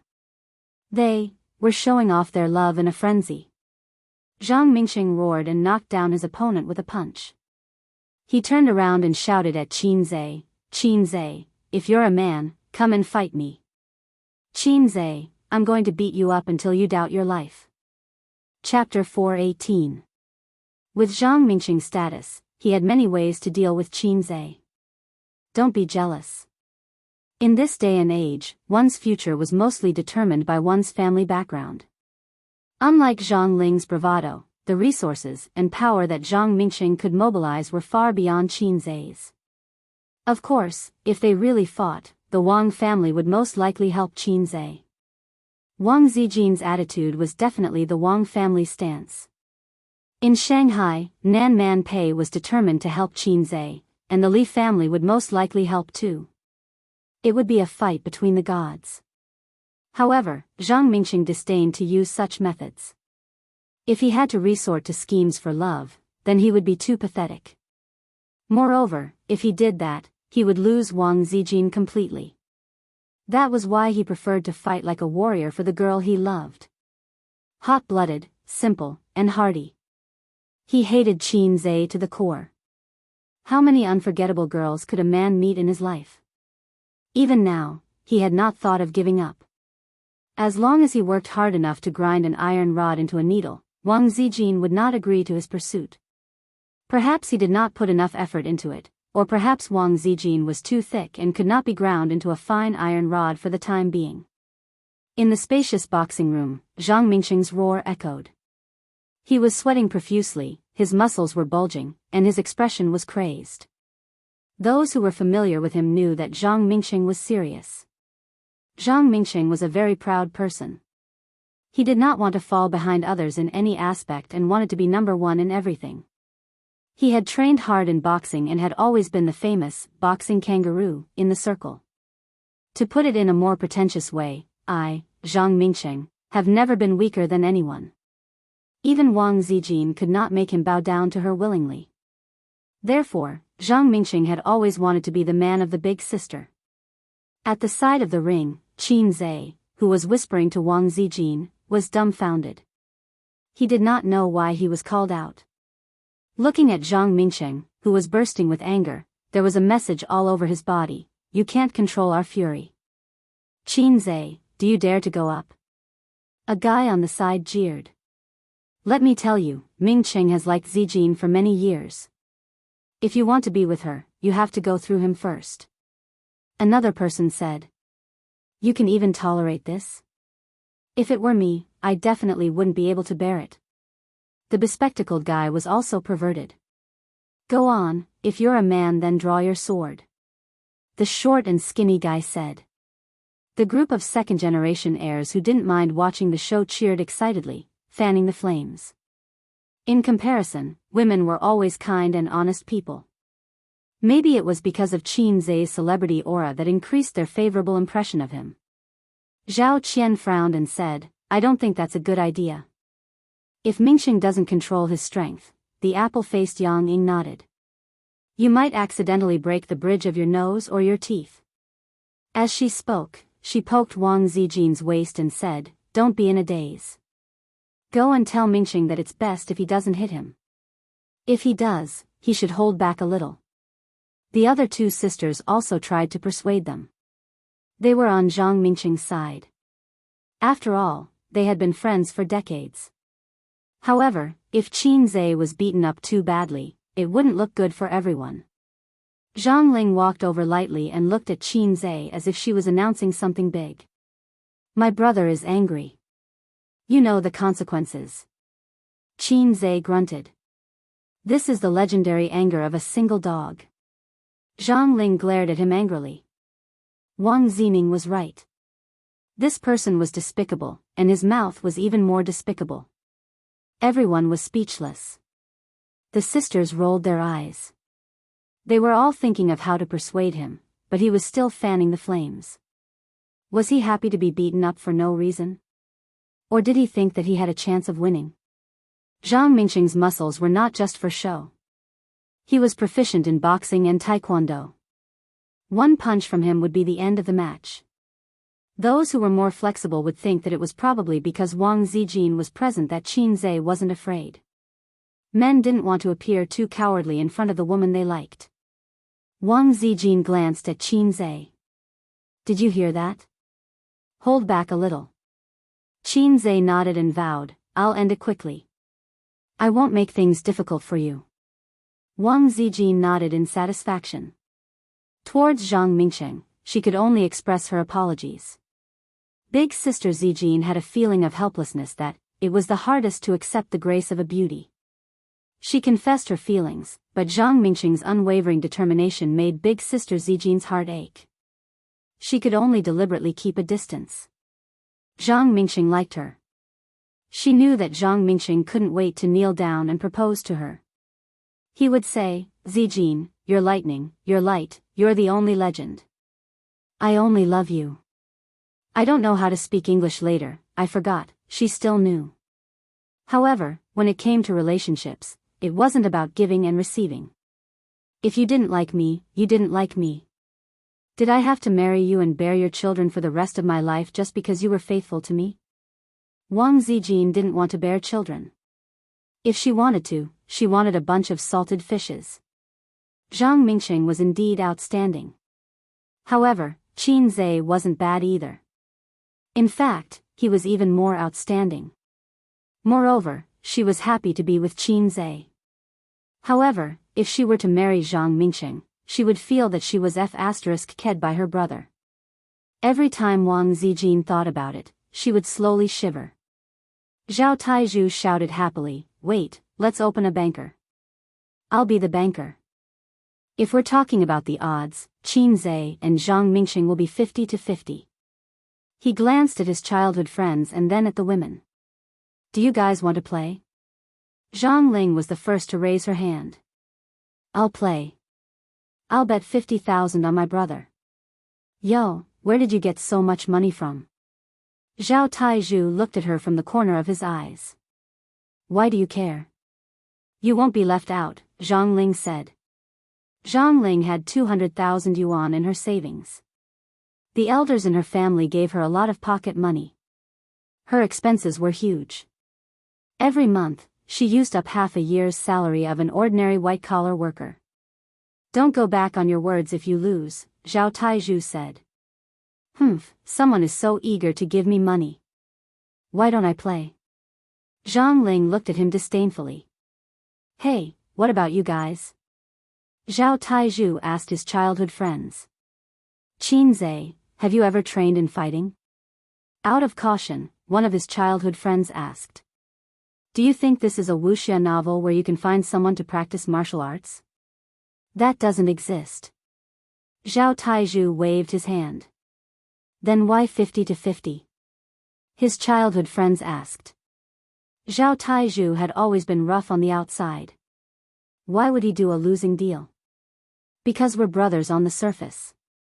Huh? Why are you talking so much nonsense? Qin Zhe doesn't care about his reputation. This is a friendly payout. It's good for everyone's reputation, Zhao Taizhu said. Then, a few of his childhood friends whispered, are we going to buy it? Buy it. They play upstairs, we play downstairs. Ha, earn some pocket money from Taiju. The bespectacled guy raised his hand. I'll buy 100,000 yuan.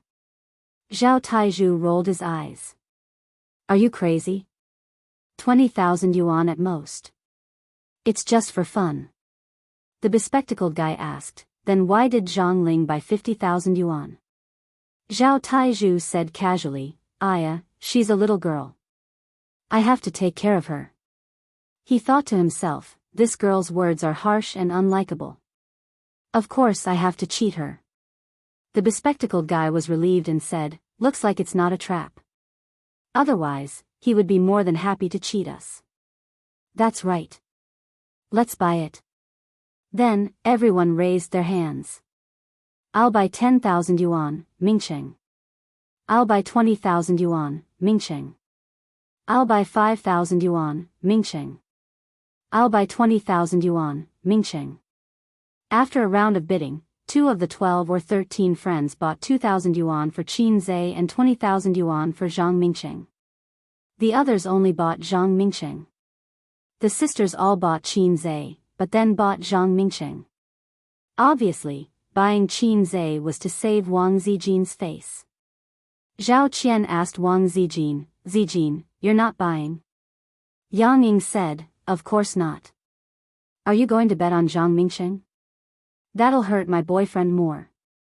The other 2 said, if it were me, I'd bet on my boyfriend even if I knew I was going to lose. Wang Zijin shrugged. Forget it. It's not easy for Taiju to earn money. Let's not cheat him. She had seen Qin Zhe in action before. Back then, in the commercial and residential area, Qin Zhe had easily taken down 2 pickpockets. He was so fierce. Also, Zhao Taiju had said that he wanted to fight with Qin Zhe over dinner. Qin Zhe casually crushed a bone porcelain cup and Zhao Taiju backed down. At that time, Qin Zhe was still a Bujingyun who had been single for 23 years. Under everyone's gaze, Qin Zhe went up to the stage. He put on the boxing gloves and didn't take off his clothes. Otherwise, everyone present would have seen what it meant to be sexy and fit. The system's gift of gymnastics was constantly tempering his body, making him far more energetic than ordinary people. Correspondingly, his speed, strength, and reflexes were all improved. Although the essence of this matter was that the system was working hard to turn him into a power bank. Qin Zhe automatically filled in the worrisome truth that the system was helping him become Superman. If he wanted to live a good life, he had to wear a little cuckold. It was not accurate. He had to have the spirit of AQ and know how to entertain himself. The guy who was defeated by Zhang Mingcheng was the referee. After Qin Zhe put on the gloves, he asked, aren't you going to take off your clothes? No. Qin Zhe shook his head. Clothes can also become your weakness and restrict your movements, he advised out of kindness. No. Qin Zhe shook his head again. The audience below the stage was both angry and amused. Not only was he a layman, but he was also freaking arrogant. Zhang Mingcheng raised his hand, indicating that he had something to say. He stared at Qin Zhe and said, I've liked her for many, many years. It doesn't matter if that person is you, as long as it's her boyfriend, I want to beat him up. Qin Zhe replied, she's my girlfriend. It doesn't matter if you're the one who's coveting her. As long as someone tries to steal her away from me, I want to beat him up. At this time, Wang Zijin patted the guardrail and whispered, A's, go easy on him. Negative emotions from Zhang Mingcheng, negative emotions from Zhang Ling, Qin Zhe said in his heart, Sister Ziwei, this is not the time to play mind games. Let's begin. Zhang Mingcheng gritted his teeth. I'll let my fists fall on every corner of your body. Qin Zhe was stunned. Including the balls? Zhang Mingcheng was speechless. The referee got into a horse stance and swung down with one arm. Begin. Zhang Mingcheng raised his fists and jumped slightly towards Qin Zhe. He tested him with his fists first. When he saw that Qin Zhe did not move, he immediately knew that he was really an idiot in boxing. He immediately let out a low growl, took a step forward, and punched straight at Zhang Ling's face. The battle began and the audience was excited. Then, Qin Zhe waved his hand casually as if he was swatting a fly. Bam! Zhang Mingqing's face was punched. He did not even have the chance to stabilize himself and fell to the ground. The battle ended and the audience was dumbfounded. What happened? Chapter 419. What happened? Everyone was dumbfounded. KO with one punch? They even suspected that Zhang Mingqing and Qin Zhe were acting. Even if Zhang Mingqing had missed, he shouldn't have been knocked out with one punch. The shock came too fast, like a tornado, so everyone was dumbfounded. In reality, Zhang Mingqing was lying on the ground. His mind was in a mess. He had been beaten silly. The feeling just now was like a battering ram wrapped in a boxing glove hitting his face. At that moment, he heard the sound of the sea in his head. Qin Zhe took off his boxing gloves and threw them to the referee. Take off your clothes. It's just a matter of one punch. Qin Zhe equals Hai Zhe King equals Sensei Saitama. The referee, who was 1.8 meters tall with a lasso pole, was so shocked that he looked like a mantis shrimp. He stared at him in disbelief. Is this the legendary miracle of strength? How much strength does it take to knock a grown man to the ground with one punch? This Qin Zhe, as expected, had a big tool and a good job. Extraordinary. Qin Zhe felt the burning gaze. He turned his head and asked, "You want to spar with me too?" The referee shook his head and said in shock, How did you do it?" Even if he had practiced boxing, he couldn't have done it. This was the strength of a professional boxer, and not a lightweight one. "Don't you know my nickname?" Qin Zhe said lightly, "For a fast shooter, there is no fastest, only faster." What a master! The referee, Sun Weihu, looked at him with admiration. "Brother, how are you?" Zhang Ling climbed into the ring and helped Zhang Mingqing up.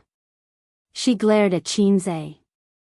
The onlookers rushed over and took a closer look at the bruised left side of Zhang Mingqing's face under the pretext of passing him mineral water.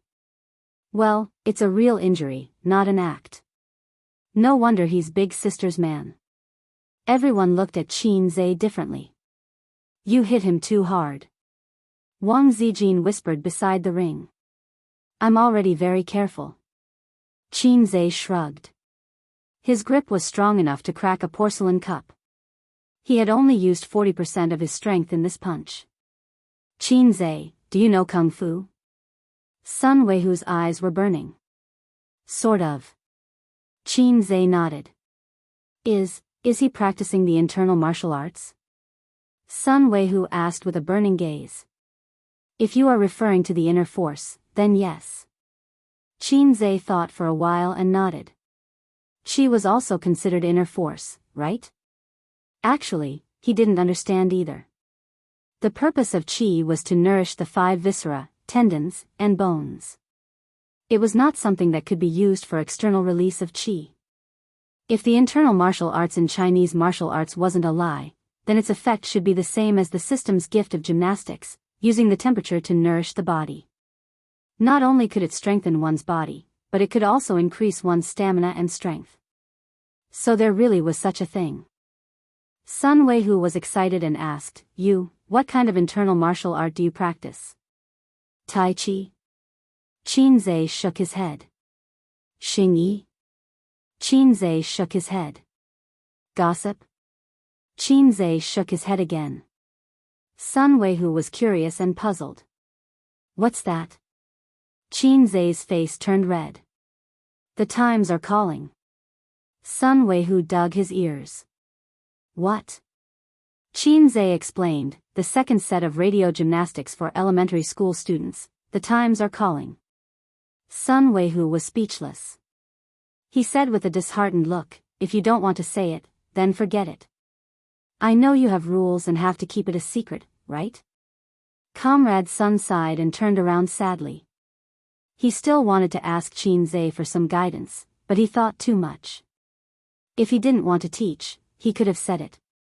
If it wasn't convenient for him to reveal it, he could have said it. Why did he have to push the blame to the radio gymnastics? What, are you the only one who received 9 years of compulsory education? Have I never practiced the times are calling? It's true. I'm not lying to you. Qin Zhe said. Qin Zhe thought to himself, hey, I'm not lying to you. It's really the times are calling. I swear on my integrity that the system can testify for me.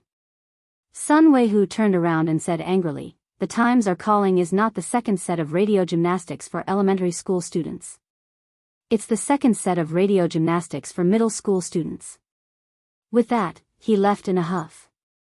Qin Zhe was speechless. Wang Zijin was speechless. After a while, Wang Zijin said, it seems like it's really the second set of radio gymnastics for middle school students. Qin Zhe was speechless. So the low-life system has been lying to me all this time? Qin Zhe looked at Zhang Mingsheng, who had a dispirited expression despite being cared for by his childhood friends. He pinched Sister Xian's waist and whispered in her ear, aren't you going to comfort him? Wang Zijin shook her head. Zhang Mingsheng can't keep pestering you. Tell him that you have no hope in this lifetime. Stop pestering me and get lost. You're crazy. Wang Zijin rolled her eyes. I've already told him everything. He confessed to me when I was 16 years old, and I didn't talk about it anymore. I came to Shanghai to study in high school, and I thought that he would forget about me after seeing so many forests. Who knew that when I went back to Beijing to study, he would pester me again? Why did I do that? I've always treated him like a brother since I was young. Qin Zhe suddenly thought of a saying, I treat you like a brother, but you want to f***ck me. This was the biggest malice between brothers. It was even scarier than the wife running away with the brother. It was really difficult for Sister Ziwei. She wanted to be in love but was afraid of being f***ked. I've always treated you like a brother, but you want to f***ck me. The former's target was Qin Zhe, and the latter's target was Zhang Mingsheng. Zhao Taizhu nimbly climbed up the ring and laughed wildly 3 times towards the sky. He immediately attracted everyone's attention. Everyone looked at him as if he was crazy. Zhang Mingsheng was beaten up. Why are you so happy? Zhang Mingsheng's face darkened. Speaking of which, he and Zhao Taizhu had always been rivals. They both coveted Wang Zijin and wanted to be the big sister's man. However, Zhao Taizhu gave up. Zhang Mingsheng didn't even turn back. Pay up, pay up. You lost. Zhao Taizhu said happily. This time, everyone's face darkened. This son of AB*TCH. He's really a scammer. Zhao Taizhu is so evil. Damn it, my secret stash is gone again. Taizhu, get up the ring. Let's fight. Zhang Mingsheng's childhood friends reacted and were furious. There's still 50,000 left. Don't go back on your words. Zhao Taizhu said. Zhang Ling pretended not to hear and squatted beside her brother. Hey, Zhang Ling, you want to go back on your words? Zhao Taizhu looked at her disdainfully. I don't have money now. We'll talk about it later. Zhang Ling pouted. Actually, she wanted to go back on her words. She could totally go back on her words. After all, she was a girl and was still studying. If Zhao Taizhu didn't let her off after she threw a tantrum, he wouldn't be a man. Moreover, he was 6 or 7 years older than her. They were no longer of the same generation. 50,000 yuan. Even Zhang Ling, who never thought about money, would feel the pinch for a long time. Her source of income mainly depended on the gifts from her elders. She had no way to earn money herself. However, she underestimated Zhao Taizhu's shamelessness. Zhao Taizhu said, ha ha ha, if you think you can go back on your words like this, then you're too stupid. I'll give you 2 choices. Alipay or WeChat. Take out your phone and scan it. What day and age is this? Who wants cash? You. Zhang Ling puffed her cheeks. Zhao Taizhu had already opened Alipay and handed his phone to her. The manager of the clubhouse personally delivered a spray for bruises and a small bucket of ice. Zhang Mingxing rested for 15 minutes and had to leave because he had something to do at work. Zhang Mingxing left the clubhouse and sat in the car in a daze. What a terrible day. Actually, he had nothing to do at work. The reason why he was late was because he was excited and nervous. He didn't know how to face Wang Zijin and how to talk back to Qin Zhe.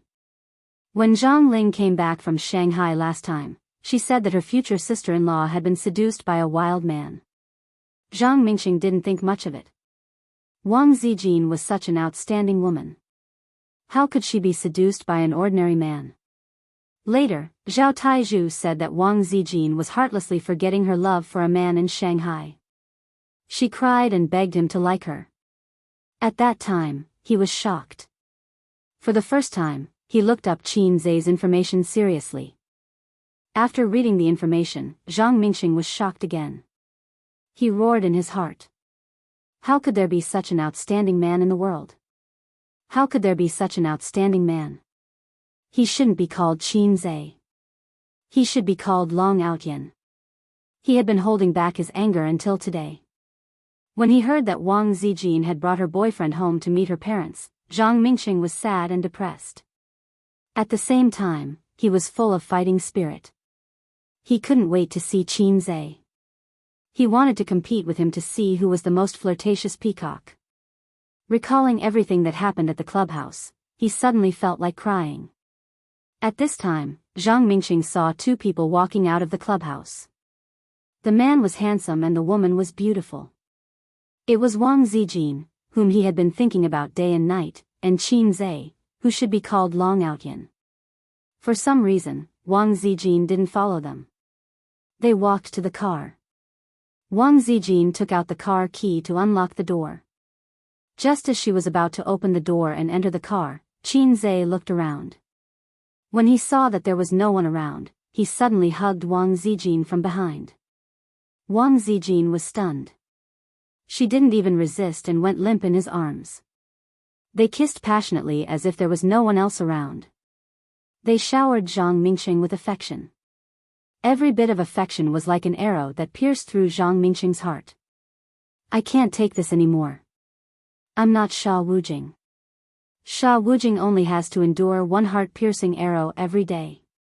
How many times have I been pierced today? Zhang Mingxing held his pierced heart, stepped on the accelerator, and slowly approached them. Beep beep, a loud horn sounded. Wang Zijin immediately pushed Qin Zhe away, and the two looked in the direction of the sound. Zhang Mingxing slowly lowered the car window. His face was expressionless, and his eyes were infinitely close to those of a dead fish. Mingxing, you haven't left yet, Wang Zijin said awkwardly. Zhang Mingxing didn't say anything. He looked at Qin Zhe with his dead fish eyes.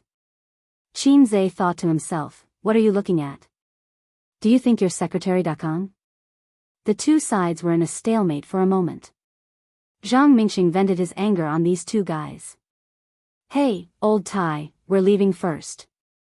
In the end, it seemed that Qin Zhe was the first to give in. Zhang Mingxing was a little proud of himself in the spirit of AQ. Suddenly, he heard this guy sing a song without saying anything. I should be under the car, not in the car. Seeing how sweet you guys are. This way, it's easier for me to give up and give me the courage to leave. As he sang, Qin Zhe got into the car, lowered the car window, and waved. Let's go, old Tai. In the future, you must come to my wedding with Sister Ziwei. The car drove away. Zhang Mingxing was speechless. I should be under the car, not in the car, I really want to cry. Chapter 420. Wang Zijin stared straight ahead, her bright lips curled up. You sure know how to say it. She didn't sympathize with Zhang Mingxing at all.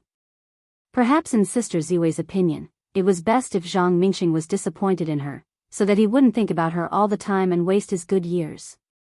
And she wouldn't have to worry about it anymore. After all, she had a brother who wanted to rape her by her side. Sometimes I'm also annoyed. Why is she always so talented? Qin Zhe sighed. Pfft, Wang Zijin almost lost her grip on the steering wheel. She said angrily, "Why are you acting cool in front of me?" "Yes, I shouldn't show my slight skill in front of an expert," Qin Zhe said. Wang Zijin was stunned. After driving a few hundred meters, she suddenly reacted and used one hand to hit Qin Zhe's head. "Watch the road, I'll hit you when we get home." Qin Zhe quickly defended himself. Wang Zijin snorted and pouted, but her eyes and eyebrows were smiling.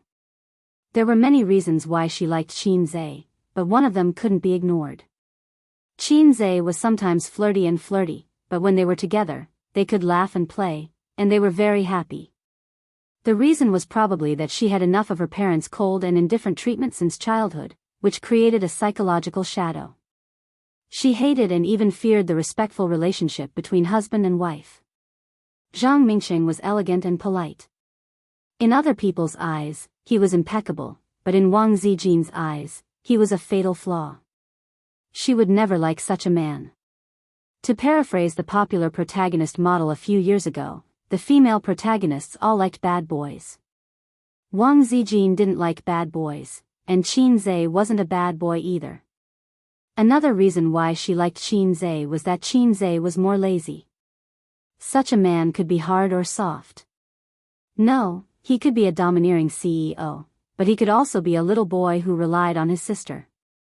Wang Zijin had a sense of responsibility and dependence. Sometimes she felt that she was more like Qin Bao's sister than Qin Zhe's sister. She didn't have the dignity of an elder sister at all. Qin Zhe and Wang Zijin wandered aimlessly in the capital. They purposely took a stroll in front of Tiananmen Gate to experience the majestic view of the Tiananmen Gate and admire the portrait of the great man. In the CBD area, they bought clothes, Beijing specialties, souvenirs, and other things. Qin Zhe did not want to go as he said it was not delicious. But Wang Zijin told him that Beijing roast duck was like street food and could be found everywhere. Foreigners only know to go to Quanjude. But Quanjude was like Starbucks, which was becoming less and less classy. There were chain restaurants everywhere, and it had become an assembly line business model. Only the locals of the capital knew where the delicious roast duck was and where the famous roast duck was. After a while, they arrived at Uniqlo. Uniqlo is a good place, good scenery, good scenery, good scenery, good place, good scenery, good place. There are girls everywhere. Enter the house and have sex. Speaking of Uniqlo, Qin Zhe wanted to complain about it. The quality of the clothes was as bad as their mother. When he was in school, he accompanied his sister shopping and bought a few short-sleeved shirts at a discount. But the shirts were out of shape after one summer. Wang Zijin held Feng Yu's arm and walked from the first floor to the second floor. This time, she was the one who bought the clothes. Ever since she came to Shanghai, she had not been to Uniqlo, a small brand clothing store. Qin Bao dragged her to buy clothes, and they only went to international brand stores. She did not even look at the clothes that cost less than 5 digits. His sister was also corrupted. When Qin Zhe bought her a 50 renminbi short-sleeved shirt, she also wore it for the whole summer. But money must be spent to make money, and it was meaningless to keep the money in the bank. The money could not catch up with inflation, and it could still increase the country's GDP. Wang Zijin looked for a long time and finally settled on a dark blue sweater with a cartoon bear printed on the chest. She was paired with a pair of light blue jeans and a loose cartoon bear sweater. Wang Zijin had changed from a 26-year-old woman to a 16-year-old girl. Kawaii. What do you think? Wang Zijin stood in front of Qin Zhe, her eyes shining like stars. Cute, I want. Qin Zhe gave her a thumbs up and blurted out. What do you want? Wang Zijin tilted her head and asked playfully. Want. Qin Zhe had an idea and sang, I want to ask if you dare to be crazy for love like me, Wang Zijin. The second dress was a white dress. Wang Zijin herself preferred light green, but Qin Zhe recently was allergic to Zijin's color. No, green. It was all Su Yu's fault. Wang Zijin felt that wearing clothes was for her boyfriend to see, and she respected her boyfriend's preference, so she chose the white dress. Qin Zhe stood at the door of the fitting room and heard Wang Zijin, who had just entered, whisper, A's? Is A's outside? Qinze replied, yes, what's up? You come in for a while, what? Her voice was so soft that Qinze didn't hear it clearly. Come in for a while. Wang Zijin raised her voice. Qinze's cock was moved. What was the meaning of this? Let him in. Let him into the fitting room or where? This wasn't important. It was just a matter of order. Once he entered the fitting room, he would definitely be able to enter. Qinze couldn't help but be moved. There was a story behind this. There were many people around, shuttling back and forth. Qinze's expression was normal as he lifted the curtain and went in. In the fitting room, Wang Zijin had one hand on her chest and the other on her back. Her face was red. My bra's button seems to be undone. She turned around and said, You help me button it. Qinze saw a white back. Her skin was white and tender, her back was perfectly curved, and her waist was small. Was this Sister Ziwei's hint? Qinze slowly approached her. His hands slipped into her dress and held her waist. What are you doing? Wang Zijin was surprised. Doing it. Qinze nodded. Sister Ziwei was so embarrassed that she hit the back of her head. She was angry and amused at the same time. I asked you to help you button your bra. Qinze covered his nose in disbelief. Just button my bra? Nonsense. Wang Zijin sneered. Qinze found that the button was made with special leather. Unless he stood with both hands behind his back, he couldn't button it by himself. He silently buttoned her bra and said unwillingly, Isn't this your hint? Sister Ziwei, there's no need to be pretentious between us. There's no such thing as a hint. I don't believe you. Does a woman's bra have to be buttoned by someone else? Because this bra is sexy. It was designed for a husband and wife to wear together. You bought it for me? It's none of your business. Your sister bought it for me. You didn't even ask for my opinion. Qinze quietly left the fitting room. A few minutes later, Wang Zijin came out. She turned around and her skirt fluttered. Does it look good? Qin whirled tasteless. Zhe nodded, nice. At 5:00 in the afternoon, they returned to the Wang family. Only Mrs. Wang was at home. Grandpa Wang was enjoying the cool breeze in the yard. The mother and daughter chatted. Wang Zijin told her about the Qin family in Shanghai. Qin Ma's father was a very serious but not old-fashioned university professor. Qin Ma's mother was very gentle. There was also her best friend, Qin Baobao, who sat next to her for 3 years in high school. I remember her. Baobao, isn't she that beautiful girl? Mrs. Wang almost blurted out the word, gorgeous. Others dressed up gorgeously, but Qin Baobao's facial features were gorgeous. She had a sharp and pretty oval face, cherry lips, and especially charming and lively eyes. Wang Mama had seen Qin Baobao once when she picked up her daughter from school. Back then, Qin Baobao had left a deep impression on Wang Mama when she was 17 or 18. Mrs. Wang hated that kind of girl. She hated women who reminded people of vixens. Vixens were often equated with mistresses. However, Mrs. Wang noticed that whenever that gorgeous girl was mentioned, her daughter would be very happy. Her eyes would sparkle and the corners of her mouth would curl up.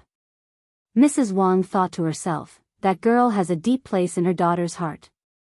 Qinze saw the old man on the rocking chair in the backyard waving at him. He paused for a moment and walked over obediently. When he got closer, the old man closed his eyes and rocked slowly with the rocking chair. Qinze had always been in awe of the old man. He stood upright. However, after a few minutes, the old man seemed to have fallen asleep. Qinze thought to himself, Are you crazy? Did you ask me to come here to do the most romantic thing with me? Sit in a rocking chair and chat slowly? Just as he was thinking this, the old man suddenly said, Qinze, have you ever thought of going into politics? Qinze immediately shook his head. I wouldn't dare. Why? Crabs in the river shine in the sky, flowers smile at me, little birds say good morning. You'll die sooner or later. The old man? The air was quiet for a few minutes. The old man asked, what do you think of the current society? What do you think of the country? Qin Zhe gave him a thumbs up. Socialism is good. Qin Zhe wanted to sing a song. Without the XX party, there would be no new China. The old man, if I ask you to be the Wang family's white glove, would you be willing? The Wang family doesn't lack white gloves, right? There are many white gloves. Qin Zhe smiled. No problem. The old man looked at him carefully. You don't dislike it? Qin Zhe grinned. We each take what we need. After being in the business world for so long, he finally understood that the business world was like a battlefield. There were many cases of swords and knives secretly causing trouble. An environment of fair competition did not exist. With his current scale of capital, he could only make a small fuss in front of the big bosses of the capital. But in the future, unexpectedly, the old man changed his words. We'll talk about it in the future. Qin Zhe probed, then, Grandpa, have you agreed to let me be your grandson-in-law? The old man did not say anything. He closed his eyes and slowly rocked with the rocking chair. During dinner, the direct descendants of the Wang family all arrived. The uncles who were absent at noon also came. Second uncle was a middle-aged man who was smooth and slick. According to Wang Zijin, second uncle's family should be on Zhang Mingqing's side. However, during dinner, second uncle frequently chatted with Qin Zhe and did not neglect him at all. Little uncle was also a wily old fox and always had a smile on his face. Qin Zhe guessed that little uncle should be one of the Wang family's white gloves. After dinner, Qin Zhe was arranged to stay in the guest room of the small building in the south. It was thousands of miles away from Sister Ziwei's room. Wang Zijin stayed on the second floor of the main building, next to her parents' bedroom. Qin Zhe lay on the bed and recalled what happened today. From lunch to dinner, the Wang family's elders' attitude toward him had obviously improved. Father Wang still did not speak. This was understandable. Fathers did not like pigs who took advantage of their cabbage. Mother Wang said a few words to him during dinner. As for the other aunts and uncles, they were ignored. They had no right to criticize him. Who the hell would consider the feelings of their aunts and uncles when looking for a partner? Unless you're marrying my cousin. However, Grandpa Wang's attitude was a bit unpredictable. What did "we'll talk about it in the future" mean? Was he prepared to observe him for a long time? Regardless, he did not directly reject him. This was a good sign. The phone screen lit up. There was a message. Wang Zijin, the night is long. Qin Zhe's heart skipped a beat. No mood to sleep. Wang Zijin sent a thumbs-up emoji. Sister Ziwei, this thumbs-up is so flirtatious. Qin Zhe was pleasantly surprised. He got out of bed, put on his clothes, and sneaked toward the main building. He knew where Wang Zijin's room was. She had taken him there earlier in the day. Qin Zhe was familiar with the place and soon found Sister Zijin's room. But just as he was about to knock on the door to the master bedroom at the end of the corridor suddenly opened. A beam of light poured out of the room and shone on Qin Zhe. It was like a demon mirror, exposing him. Qin Zhe froze on the spot. It was Father Wang who opened the door. Father Wang was stunned to see a pig sneaking into his daughter's room. Then, a sharp light flashed in the middle-aged man's eyes. Qin Zhe panicked. Father-in-law, listen to me. Chapter 421. Without any precautions or concerns, you just appeared like this. Qin Zhe was once again petrified in China. The corridor fell into an eerie silence. Mr. Wang stood at the door, and the sound of the television broadcasting the news came from the room behind him. Mr. Wang's back was facing the light, so Qin Zhe couldn't see the expression on his face. However, he knew that his expression would be seen by Mr. Wang, so he had to keep his cool. Luckily, I'm proficient in acting. He was in despair. Mr. Wang had been unsmiling the whole day, and his favorability towards him was 0. Now, his favorability was probably in the negative. He was already disliked as his future son-in-law, but this time, good things were really hard to come by. Wang Qingfu's favorability towards him, 10086. Before opening Sister Ziwei's door, Qin Zhe was still singing in his heart, "My passion is like a fire." In the blink of an eye, a basin of cold water was poured over me. What should I do? She rushed over and said, "Father-in-law, please listen to my explanation. Sister Zian and I are innocent." Innocent? Why would a boyfriend and girlfriend want to be innocent? But I haven't received the approval of the Wang family. In the end, I sneaked into Sister Ziwei's room in front of Mr. Wang. Qin Zhe had 24 years of life experience, but he didn't know how to deal with this awkward situation at all. Uncle, he said with a dry smile, "the night is long. I'm here to talk to Sister Ziwei about the glorious deeds of the revolutionary martyrs." Terrible lines, lame excuses. The corner of Mr. Wang's mouth twitched. He gently closed the door and turned on the lights in the corridor. "Do you like to drink?" Qin Zhe was stunned and answered honestly, "Just a so-so." Mr. Wang's study was at the other end of the corridor. On the entire second floor, other than Mr. and Mrs. Wang's master bedroom and Wang Zijin's boudoir, there was only this study. The study was F*** bigger than Qin Zhe's living room. A room within a room could be used as a place to rest. Father Wang's room was decorated exquisitely and elegantly. The furniture was of the highest quality.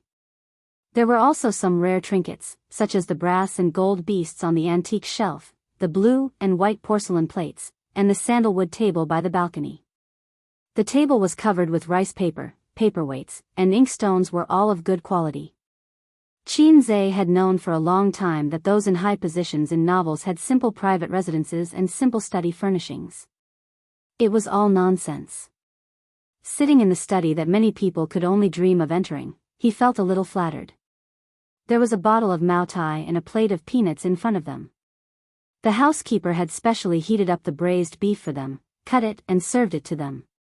Qin Zhe thought to himself, Father Wang is a person who knows how to enjoy life. After drinking half a glass of white wine, Mr. Wang finally spoke. "Wang Zijin has caused trouble for your family in Shanghai." As he spoke, he poured some wine for Qin Zhe. Qin Zhe quickly picked up his cup. "No, my parents like her very much." He was flattered again. Father Wang looked directly at him. "What about you?" Qin Zhe was stunned. "Of course, I like her. I like her very, very much." Father Wang nodded. That's good." When he said this, his eyes were a little dazed. Qin Zhe scratched his head. He couldn't figure out what Father Wang was thinking. It was 10:30 at night when they finished drinking. Father Wang didn't pour his heart out with Qin Zhe. He only talked about some very ordinary things, such as politics and business, but he didn't overdo it. Most of the time, he asked about Qin Zhe's family situation. Then, Father Wang would talk about the Wang family. It was like two families of different social status trying to find the right place to start a conversation. Qin Zhe found this strange. He felt that Father Wang didn't seem to dislike him or his relationship with Sister Ziwei. Strange. Didn't Sister Ziwei say that Father Wang liked Zhang Mingsheng and was very firm about it? Father Wang turned off the light in the study and closed the door. He said faintly, "Go back to sleep." Qin Zhe didn't know what to say. The meaning was obvious. Don't even think about chatting with my daughter tonight. The glorious deeds of the revolutionary martyrs? Go to hell. That was a pain in the ass.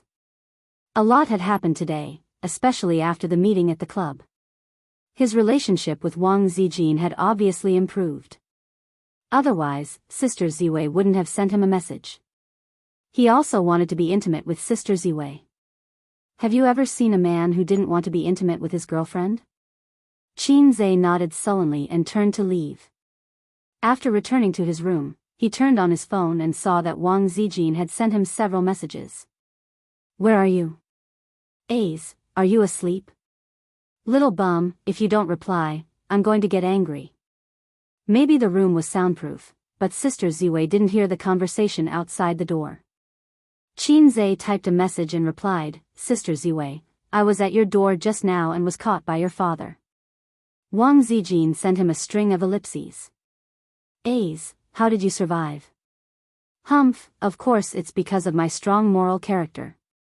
Bragging, ha ha ha. My father might have thrown you into the cold palace. Sister Ziwei, you're really wrong this time. I'm not that unlucky guy who sold newspapers. Your father and I have a good chat. Qin Zhe thought of a question. Sister Ziwei, if your father insists on opposing our relationship, what will you do? Wang Zijin sent an emoji of rolling its eyes. I'm getting married, not him. Just like I won't marry someone I don't like because of his request, I won't leave the person I like because of him. Then, what about you? Qin Zhe replied, me too. Wang Zijin replied, what if Bao Bao opposes it? Qin Zhe pressed his fingers on the screen and couldn't type for a long time. What if it's his sister? What if she opposes it? 10 seconds later, he typed, me too. Wang Zijin sent a smiley emoji. In the room, Wang Zijin was lying on the bed, holding the phone high with both hands. The fluorescent light illuminated her oval face. Idiot, your silence has already told me.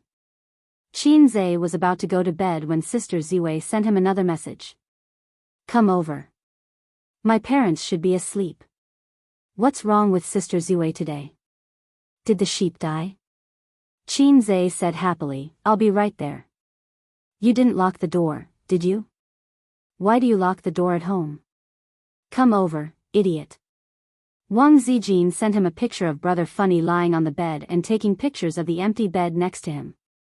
Qin Zhe lifted the quilt and put on his clothes. X2 this time, Qin Zhe crouched down, stuck close to the wall, and moved as fast as a mutant. He quietly swept across the corridor, opened the door to Sister Ziwei's room, and quickly entered. Perfect. The light in Wang Zijin's room was turned off, and the bedside lamp was lit with a dim yellow light. She was leaning against the headboard, reading a book. Qin Zhe took off his pants and clothes, leaving only a pair of boxers, and pounced on Wang Zijin. Wang Zijin pushed him away.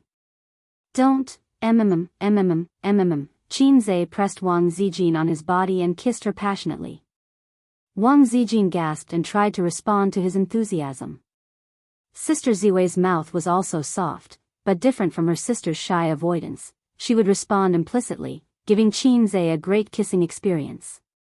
Sister only knew how to avoid, and kissing.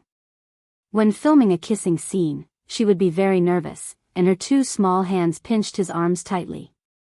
Then it was Suyu. Suyu's response was the most enthusiastic and bold, often turning from defense to offense. After sucking for a full 5 minutes, Qin Zhe didn't let her go until Wang Zijin punched him a few times. Sister Ziwei, can I test your depth? Qin Zhe expressed his love implicitly.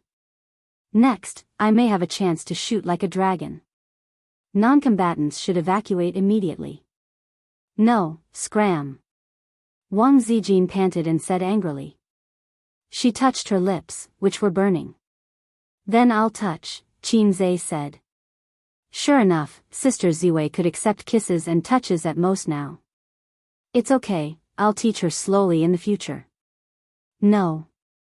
Wang Zijin was a little shy. Then you touch me? Qin Zhe held her hand. No. Wang Zijin struggled violently. Qin Zhe was not disappointed. After all, she was not Suyu's sibling demon. You can only touch through the pajamas. Wang Zijin bit her lips, and her face blushed. She was super cute. On the other side, Mr. Wang and Mrs. Wang were actually not asleep. They were talking about Qin Zhe and their daughter. It was only on this matter that they could talk for so long. Mr. Wang's impression of Qin Zhe wasn't bad, especially since he knew of Qin Zhe's talent. He admired Qin Zhe from the bottom of his heart. On the other hand, Mrs. Wang, who had always been amiable, didn't think much of Qin Zhe. Although the times had changed due to the reform and opening up, it didn't mean that the views of the ancients were wrong. From ancient times to the present, it was important to have a well-matched family. This was the truth of life and practice. Qin Zhe was from an ordinary family. Even if he was rich. So what if he was rich? His family was still not well-matched. Not well-matched? Wang Qingfu sneered. That's right. Back then, it was because their families were not compatible that the gentle Jiangnan girl had brushed past him. Because of the consideration of their families being well-matched, he listened to his father's arrangement and married a woman whom he had only met a few times. He didn't think much of it. In that era, everyone was like that.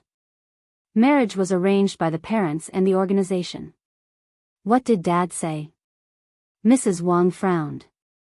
I don't know what Dad means. Mr. Wang shook his head. Forget it, just treat it as a relationship.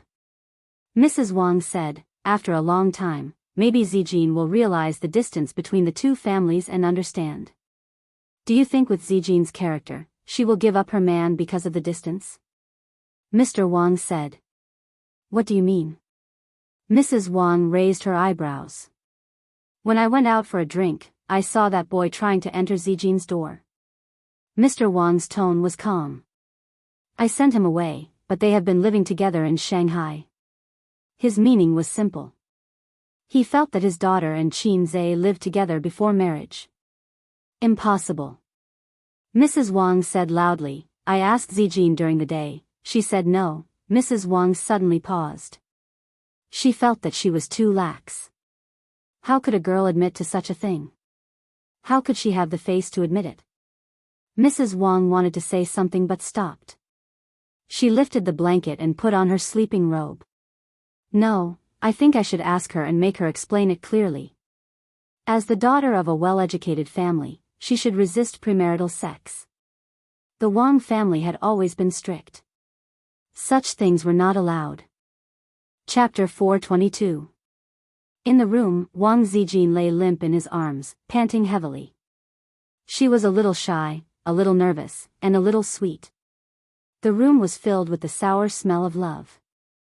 Sister Ziwei was 26 this year, and Qin Zhe was 24. They were 2.5 years apart. Technically, they were both adults, but the way they talked about love was similar to that of high school students. They held hands, kissed, and touched. The cycle was gradual, but they were careful not to cross the bottom line. It was completely unlike the way adults in their 20s fell in love. Enough, enough, enough. Wang Zijin pressed his hand, her face burning. She couldn't let him touch her anymore, or her sheep would really die. You're so bold today. She gasped. This is called drinking to strengthen one's courage. Qin Zhe burped at the right time. Just now in the study, he drank 2 glasses of white wine with Father Wang. Good Lord, the alcohol was too strong, and now his brain was a little excited. Before drinking, he was a salted fish. After drinking, he was Hei's king. Now, even if Father Wang and Mother Wang were here, he could still smile and say, Yo, bro, how are you? A glass of erguota would make him choke on his tears. A salted fish would never look back. I'm the only one in control of the battlefield now. Qin Zhe held Sister Ziwei's breasts, feeling like he was floating. Please call me Tuanai Heavenly King. At that moment, there were 2 clear knocks, followed by Mother Wang's faint voice. Is Zijin asleep? The room was soundproof, and Hei's king, who was in control of the battlefield, didn't hear it clearly. Wang Zijin's body shook, and her blurry eyes instantly sobered up. Quick, let go of me and hide. Before she could finish her sentence, she heard the sound of the doorknob being turned. The prince was startled. Mother, don't come in. The latter half of the sentence was stuck in her throat.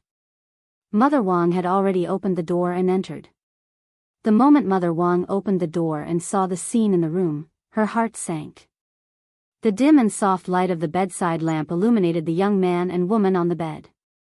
The bedding was messy, and her daughter was lying in the arms of a shirtless man. The young man she looked down on was holding her daughter's chest with both hands. The light from the corridor shone into the room. Heavenly King Tuanai's mind finally cleared up. If he hadn't been drinking and hallucinating, then the angry woman standing at the door was Sister Ziwei's mother. Oh my God, why is my mother-in-law here? Isn't she asleep? What was she doing here? Are you here to have fun? Come on, let's have some fun. Anyway, there's still a lot of time ahead of us to such a mother-in-law. I would give her a knee. Auntie, you haven't slept yet? Qin Zhe said awkwardly. He wasn't afraid at all. He was just a little embarrassed. I got into bed with my own ability, so why should I be a coward? Unless the one standing at the door was a wailing monster. Mother Wang took a deep breath and put on a fake smile. Aren't you awake too? We were just about to sleep. Mom, if you don't have anything else, you can leave. Qin Zhe said. Wang Zijin was speechless. Mama Wang was speechless. Who's your mother? Mama Wang was furious. A mother-in-law looking at a son-in-law? No way. She didn't like Qin Zhe, and premarital sex didn't conform to her views. Auntie knows that you young people are open-minded, but sometimes being open-minded isn't necessarily a good thing. Mama Wang was a cultured woman. She forced a smile. Auntie hopes that you can control yourselves. When you get married, at least get engaged first. Qin Zhe said happily, no problem, Auntie. When do you think Zijin and I should get engaged? Mama Wang was stunned. That's not what I meant. Qin Zhe nodded. I also think that an engagement is unnecessary. Then, when are we getting married? I'll get my parents to come to Beijing someday. That's not what I meant either. Qin Zhe shrugged, feeling wronged. Then, Auntie, are you deliberately making things difficult for me, fat? Qin Zhe. Mama Wang was speechless. She thought to herself, why am I the one making things difficult for him? Mama Wang walked to the bedside and sat down. She crossed her arms and looked at Qin Zhe as he put on his pajamas. Mama Wang said, Qin Zhe, to be honest, I don't like you. Qin Zhe smiled bitterly. I can tell. Sometimes, coldness was enough to explain everything. Mama Wang said in a low voice, so, before the two of you get engaged, I don't want you to do that. Give Zijin a way out, and give yourself a way out. Qin Zhe shook his head. Auntie, there's an abyss in front and hell behind. Seeing that the situation was a little awkward, he laughed. I'm just kidding. There's no need for a way out. I believe Sister Ziwei doesn't need one either. Young man, don't be so full of yourself. Mama Wang warned. Middle-aged man, don't be so arrogant. Qin Zhe said, Auntie, don't you think it's sad if you have to think about a way out even for love? Love isn't a business. Before investing, you have to think about a way out. It's also not a job. Before resigning, you have to find a new job. I like her and she likes me. If you still want to think about a way out, it'll only cause a gap between us. Qin Zhe hugged Wang Zijin in his arms. Wang Zijin snuggled up to him cooperatively. Mama Wang was speechless. This Qin Zhe was so thick-skinned that she couldn't believe it. Logically speaking, after being caught red-handed in this situation, shouldn't he be scared and embarrassed like a child who had made a mistake? The two of them weren't married, let alone engaged. Qin Zhe should know about the upbringing of the Wangs. There was no way Wang Zijin didn't tell him. Coupled with the halo of the Wangs. Where did this person get his confidence from? At that thought, Mama Wang's expression changed. She glared at her silent daughter. Mama Wang said in a low voice, Zijin, how long have you two been like this? Wang Zijin said shyly, 3 months. 3 months. Mama Wang's heart sank. Qin Zhe looked at her in surprise. She was too cunning. How could she lie to her mother? Qinze immediately said, Auntie, Zijin and I are actually planning to have a child this year. Wang Zijin, who was in his arms, froze. However, when she met her mother's angry and questioning gaze, she nodded vigorously. Mama Wang came over to ask her daughter about this matter. Now, there was no need to ask. They were already 3 months pregnant and they were still planning to have a child. What was it? Did they want to get married with a child and return to the Wangs with a big belly so that the Wangs would have no choice but to accept this son-in-law? Mama Wang's thoughts made sense. She even suspected that this was her daughter's idea. How could she not know how smart her daughter was? Mama Wang was boiling with anger. However, she felt helpless. Her daughter was biased towards Wang Zijin. Hence, she told them to rest well. Then, she turned around and left. Mama Wang left her daughter's room and strode back to the master bedroom. She stared at Papa Wang and sneered, "Didn't you say that you sent him away?" "What do you mean by sent him away?" "When I entered the room, he was holding your daughter's breasts." Papa Wang was confused. "What do you mean?" "He's in your daughter's room." Mama Wang sneered. "You'd better go take a look. I heard that you're going to be a grandfather this year." Papa Wang was shocked. He picked up his spectacles from the bedside table and rushed out of the room. When he knocked on his daughter's door, he saw her leaning against the headboard and flipping through a book elegantly. She was really quiet. "Where is he?" Papa Wang asked in a low voice. "I knew that you were coming, so I sent him back," Wang Zijin said calmly. Her attitude towards her father was obviously cold. Back then, her father's attitude towards her marrying Zhang Mingxing was really firm. Wang Zijin didn't like to talk to her father. However, she was afraid that her father and Qinze would fall out too much. Hence, she sent him back quickly. After Mother Wang left, Qinze once again left at a speed comparable to that of a mutated Zhong. He brushed his clothes and left, hiding his identity and name. "What's with being a grandfather?" Papa Wang asked. "I'm preparing to have a child this year," Wang Zijin said. Papa Wang's mouth twitched. "If you want a child, you'll have to wait until you settle down in the system. Not now." Papa Wang's face was sullen. "I won't agree to it. Your grandfather won't agree to it either. Why is this kid so naughty?" Mama Wang came in from the door and complained, "You told him to go back and he came back again. He doesn't care about you at all." Papa Wang's face darkened. This matter had indeed embarrassed him. Even his good impression of Qinze had dropped. "I was the one who told him to come," Wang Zijin said. Her face was slightly red. Fortunately, the lights were dim and her parents couldn't see it clearly. Although Wang Zijin was a little black-hearted, she had always been a well-mannered and sensible child at home. How could such a sensible daughter suddenly invite a man into her room in the middle of the night? "You." Mama Wang was exasperated. "What did I teach you when you were young? Did you remember it in your heart?" Papa Wang shook his head. He definitely wouldn't agree to this matter. "You're not even engaged yet. If you leave everything to him, what if in the future? What will you do?" Mama Wang reprimanded. "The older you get, the more immature you become. I don't like this kid at all. He's both human and talkative. Look at what he said to your siblings today. Also, I heard from Zining that he beat up Mingxing. He's not polite at all. Is he good enough for you? Does he have the right to be smug with his little achievements?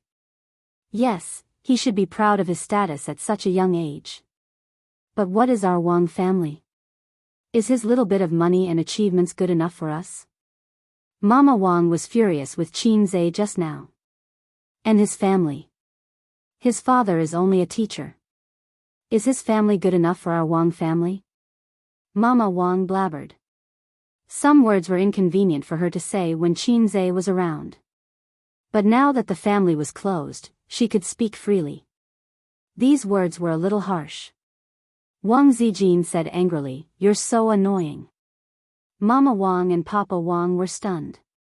Wang Zijin scolded, I'm asking you a question. Are you annoying? Mama Wang and Papa Wang were stunned again. Wang Zijin threw the book on the floor and said loudly, "Speak, are you deaf?" Chapter 423. This was the first time Wang Zijin had shown her vicious side in front of her parents. Even Mr. Wang, who had been through a lot, was stunned, let alone Mrs. Wang. He thought to himself, my daughter didn't drink tonight, right? Mrs. Wang said angrily, "What's wrong with you?" Mr. Wang said unhappily, "Zijin. You want me to marry Zhang Mingcheng, right? Do you think I'll be happy in this way? Like you?" Wang Zijin's current state could be summed up in one sentence: you can't control my anger. Do you think I'll be able to live a happy life if I'm matched with the both of you? Like you only have one daughter? Cold relationship for life? Pretending to be harmonious in front of my family? Why are you pretending? If you're tired, just say it. Divorce, you're pretending to consider my feelings. I feel that you're hypocritical. Wang Zijin looked at her father. You slept in the study for 3 years. Do you know how much Mom hugged me every day and cried? If you like another woman, go find her. What do you mean you can't go against your father's orders? You're just selfishly doing it for your career. How many times have you hugged me? Wang Zijin looked at her mother. Don't come back if you go back to your parents' home. Am I not happy with Grandpa? What's the difference between you and me? You only know how to cry in front of me. What else can you do? I don't want to see you cry. Every time you cry, I feel sad and depressed. Where are you when I'm crying for Mom? Have you ever considered my feelings? Have you ever thought about how much damage you've caused me? Other children have their parents accompanying them to the amusement park. They visit the Forbidden City and climb the fragrant hills. Their family is happy. What about me? Now you're telling me what to do with my marriage. Do you have the right? Wang Zijin's eyes reddened. After so many years, she didn't care anymore. However, she couldn't bear to hear her mother badmouthing Qin Zhe. She looked disdainful. Your marriage is such a failure, and now you're interfering with my marriage. Qin Zhe's family isn't on par with our Wang family, but at least his family isn't as hypocritical as you guys. His family can sit together, eat happily, and chat happily. But what about you? When you were giving me emotional abuse, did you ever think about what was good for me? The words that he had been holding back for so many years were finally spoken. Can you stop criticizing my marriage? She cried and said, I like him. I've never liked someone so much before. Whether it's his family background or his money, is it important? I've been very happy in Shanghai for the past 6 months. I only know how to laugh all day. I don't even think about the mess at home anymore. I'm even willing to drink water with him. I don't care about you guys anymore. You can do whatever you want. I just want to be happy. Wang Zijin hugged her knees and cried. Mother Wang opened her mouth, wanting to say something, but at this moment, any words would be useless. No amount of apology or consolation could make up for the trauma left in her daughter's heart. Most of the time, adults only cared about themselves and neglected the sensitive and delicate heart of their children. She only knew that she couldn't get her husband's love. At night, she hugged her daughter and cried night after night. She thought about how she was the victim in her marriage and how wronged she felt. However, she ignored the dim eyes and pale face of her daughter in her arms. A child's tolerance was very, very low. The trauma of childhood often followed them for life. Therefore, Wang Zijin had been very evil since she was young. She didn't leave any leeway for others. She vented her negative emotions, but at the same time, she was afraid that she would be hurt. She would rather kill others than get hurt herself. Father Wang felt that it was tragic that he had to spend the rest of his life with someone he didn't love. It was tragic that he would lose his true love and have regrets for the rest of his life. However, he didn't think that his indifference and the cold atmosphere in the house he created were equally tragic for his daughter. Wang Qingfu looked up at the ceiling and remained silent for a long time. Wang Zijin wiped her tears and said softly, Dad, Mom, go go back to sleep. Ace is very good. He will love me very much. Please accept him. Father and Mother Wang left in silence and gently closed the door. Wang Zijin lay on the bed and sniffled. Her eyes and nose were red. She sent a message to Qin Zhe. My parents don't like you. What should I do? Salad. What's the meaning of salad?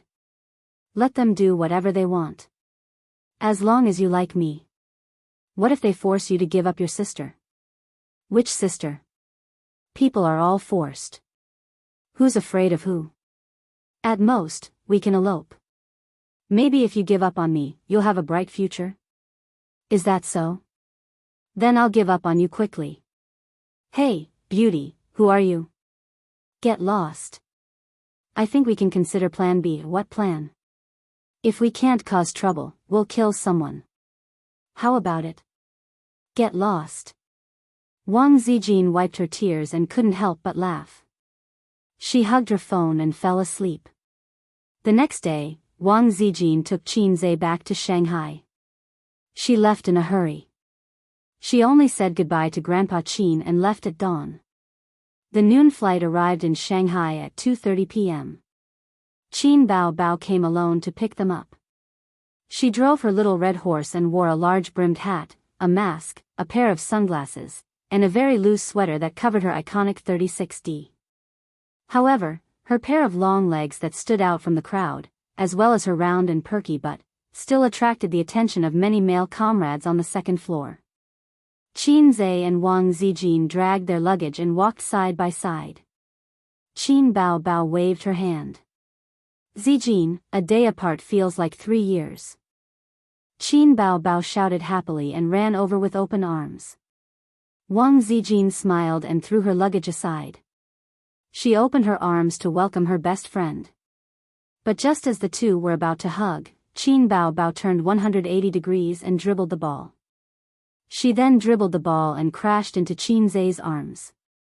Ace, I missed you so much. Her soft body was in his arms. Wang Zijin froze in the wind. Hey, what are you doing? Qin Bao Bao hugged her brother's waist and turned her head, pretending to be innocent. I'm holding a maggot in my arms. Wang Zijin gritted her teeth. I'm going to strangle a certain black-hearted maggot. Ace, she's going to strangle you. Qin Bao Bao complained. Qin Zhe was speechless. Sister Bao, have you equated me with a maggot in your heart? The three of them walked toward the car. Along the way, Qin Bao Bao hugged her brother's arm and rubbed her big chest. She said coquettishly, Did you miss me? I missed you so much. Qin Zhe said, I've only been in the capital for a day. Qin Bao Bao said sadly, I didn't wash the clothes for a day. I didn't wash the bathtub for a day. I didn't dry the sheets for a day. I didn't turn on the stove for a day. Qin Zhe said sympathetically, Sister, you've worked hard. I'll make it up to you when we get home. Qin Bao Bao nodded vigorously. Okay. The real girlfriend, Wang Zijin, dragged her luggage and gritted her teeth. Steady aura. Steady aura. Whenever the siblings were together, her presence as the real girlfriend would be infinitely reduced. Every time she thought about it, Wang Zijin wanted to cry. Qin Zhe acted as the chauffeur while the sisters sat in the back and ate the local snacks Wang Zijin brought from the capital. The two best friends chatted happily. Wang Zijin talked about Qin Zhe's performance in the capital yesterday. Qin Bao Bao talked about the interesting things that happened in the entertainment industry recently, things that were not in the entertainment news. Their bell-like laughter echoed in the car. Qin Zhe occasionally interrupted, but he did not succeed. The sisters did not let him. Every time the two of them talked about topics between best friends, his presence as the real boyfriend and dear brother would be infinitely reduced. Every time Qin Zhe thought about it, he wanted to cry. They reached home smoothly. Wang Zijin dragged her luggage back to her room to pack. She had planned to stay in the capital for a few days, but she did not wear any of the clothes she brought with her because of the argument with her parents. Wang Zijin hung the clothes back in the wardrobe one by one and took out a small plastic bag from her luggage. Inside were the clothes she wore yesterday. She had no chance, so she brought them back directly. The bra was inside. Every time she wore this bra, she would run to Qin Bao Bao for help. Then, Qin Bao Bao would mock her wantonly and call her small breasts. In fact, her breasts were not small. They were above average. But that guy was crazy. They were 36D. Wang Zijin took the dirty clothes into the bathroom and threw them into the laundry basket. She usually did not wash clothes. Like Qin Bao Bao, she just threw the clothes she changed out of into the basket. The little red guy would obediently help them wash and dry. In the bathtub, the curtain was drawn. Qin Bao Bao's voice suddenly came from inside. It was soft and very soft. "You're here? I was just about to take a shower." Wang Zijin thought in her heart. Why is she taking a shower in the middle of the day? Just as she was about to speak, she heard Qin Bao Bao say timidly, "Can you lock the door?" I'm a little nervous." Wang Zijin was dumbfounded. Why was she so nervous? She frowned and walked closer to the curtain. Qin Bao Bao said again, "I missed you so much the day you went to the capital." Wang Zijin was stunned. Her face suddenly became serious. Who was she talking to? Chapter 424. Wang Zijin turned serious. First of all, she was sure that Qin Bao Bao was not talking to her. The two of them had shared a bed for half a year. They had bathed together, soaked their feet together, and played ball together.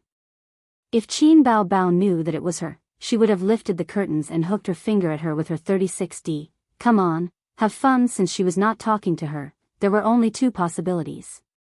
First, Qin Bao Bao was in the bathtub with someone else. Second, Qin Bao Bao had mistaken her for someone else. The first possibility was unrealistic. If she walked in and made a sound, Qin Bao Bao would definitely know that someone had entered and would not ignore her.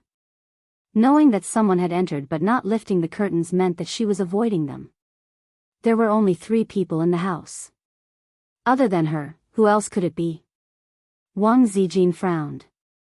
She realized that things were not as simple as they seemed. The sinister Wang Zijin purposely kept quiet. She wanted to hear what she had to say next. "Actually, I don't want you to go to the capital. You should belong to me alone," Qin Bao Bao said. Wang Zijin narrowed her eyes. "Good, you big cow. You finally let me hear your inner voice. You even agreed so quickly the day before yesterday. Brother Khan. Damned Brother Khan. I'm about to take a shower. I've already taken off all my clothes. Do you want to come?" Qin Bao Bao asked gently. "Wang Zijin, I've never seen such a shameless sister before." "Oh, you're still shy?" "It's not like this is the first time," Qin Bao Bao giggled. "What's there to be shy about? Where have you not touched me before?" Wang Zijin's heart, liver, spleen, lungs, and kidneys were all trembling. "If you keep acting dumb, I'm going to get angry.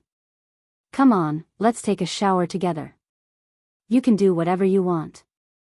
"It's all up to you," Qin Bao Bao's soft voice rang out. Then, Qin Bao Bao added, "But you must keep it a secret from everyone." What a terrible line, what a shameless sister. Wang Zijin was furious. She strode towards the curtain. When she reached out for it, the curtain opened on its own, accompanied by Qin Bao Bao's charming laughter. "Come on, Wang Zijin, let's take a shower together." Wang Zijin was speechless. Behind the curtain, Qin Bao Bao was fully dressed. She shook her butt and laughed arrogantly. "Are you surprised? Are you surprised?" Wang Zijin was stunned. You knew I came in? Were you talking to me just now?" "Why not?" Zijin, are you thinking of something bad?"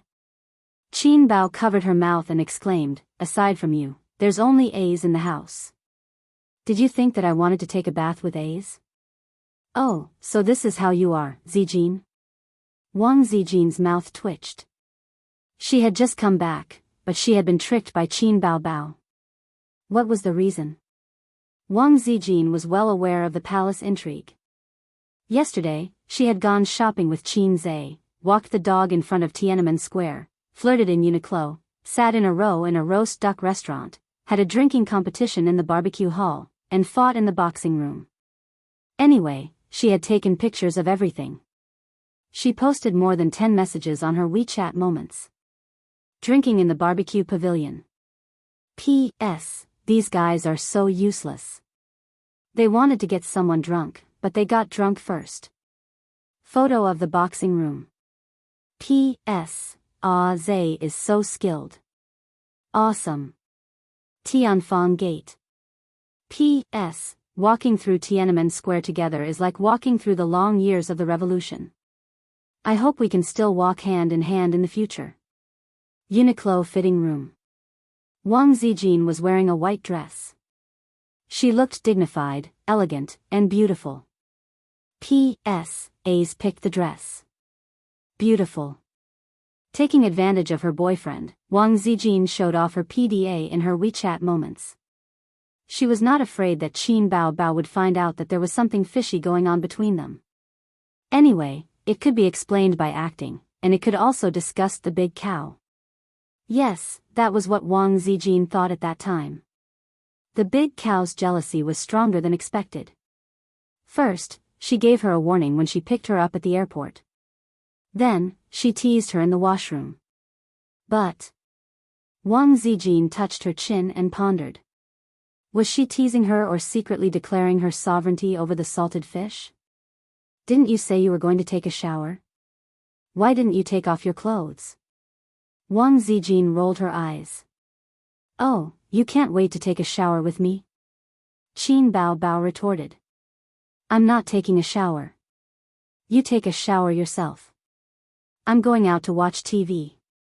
Wang Zijin swayed her slim waist and left. On the balcony, Qin Zhe bathed in the warm sunlight. He got into a stance and practiced his "the times are calling" calisthenics.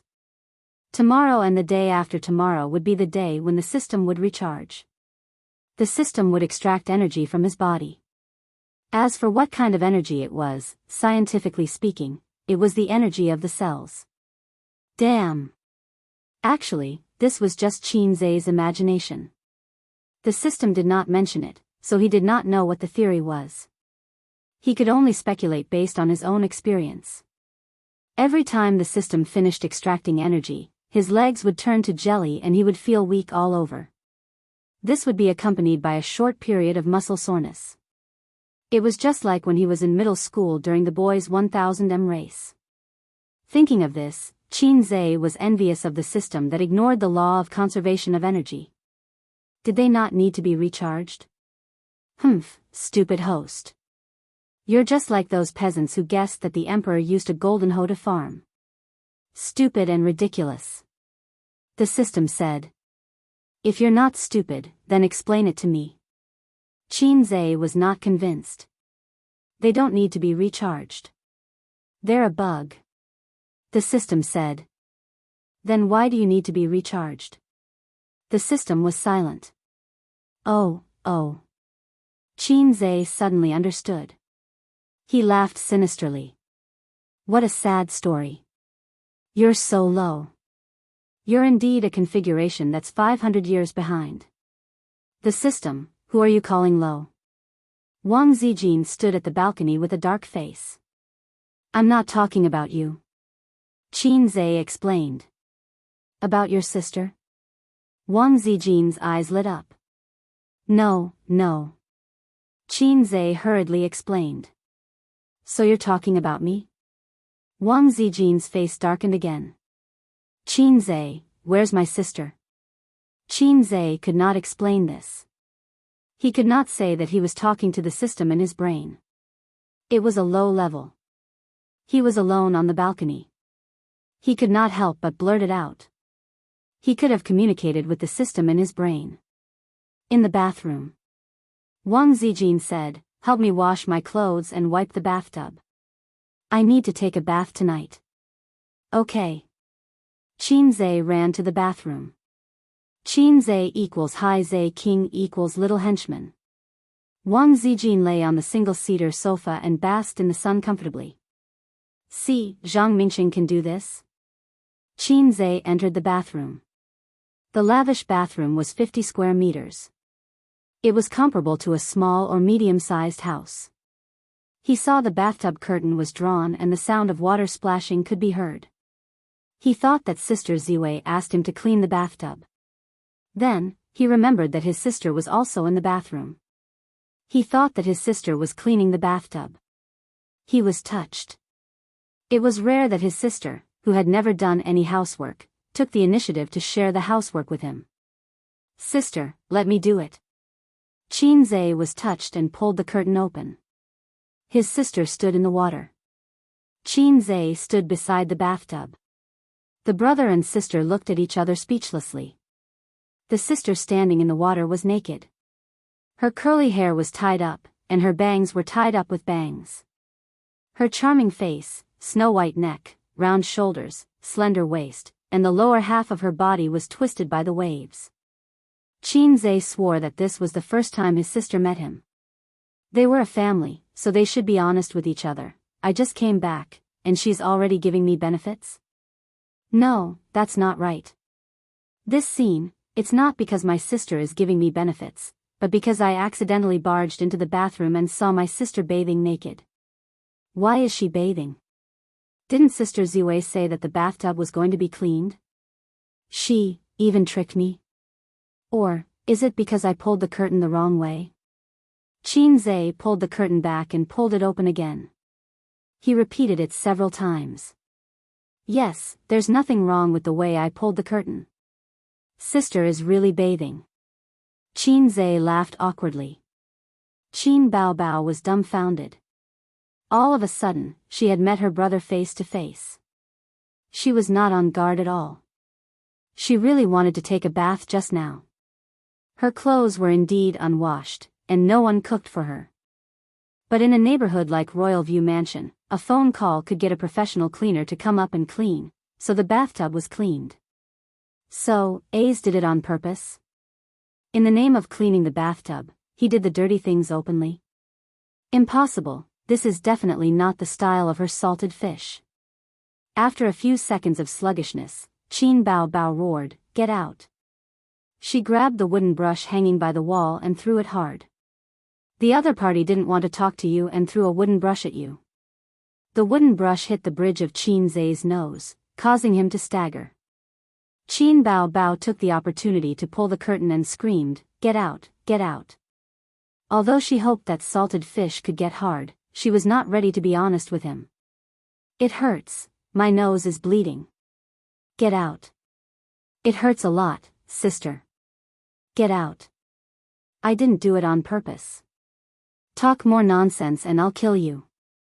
On the balcony, Wang Zijin stretched, squinted, and enjoyed the sun.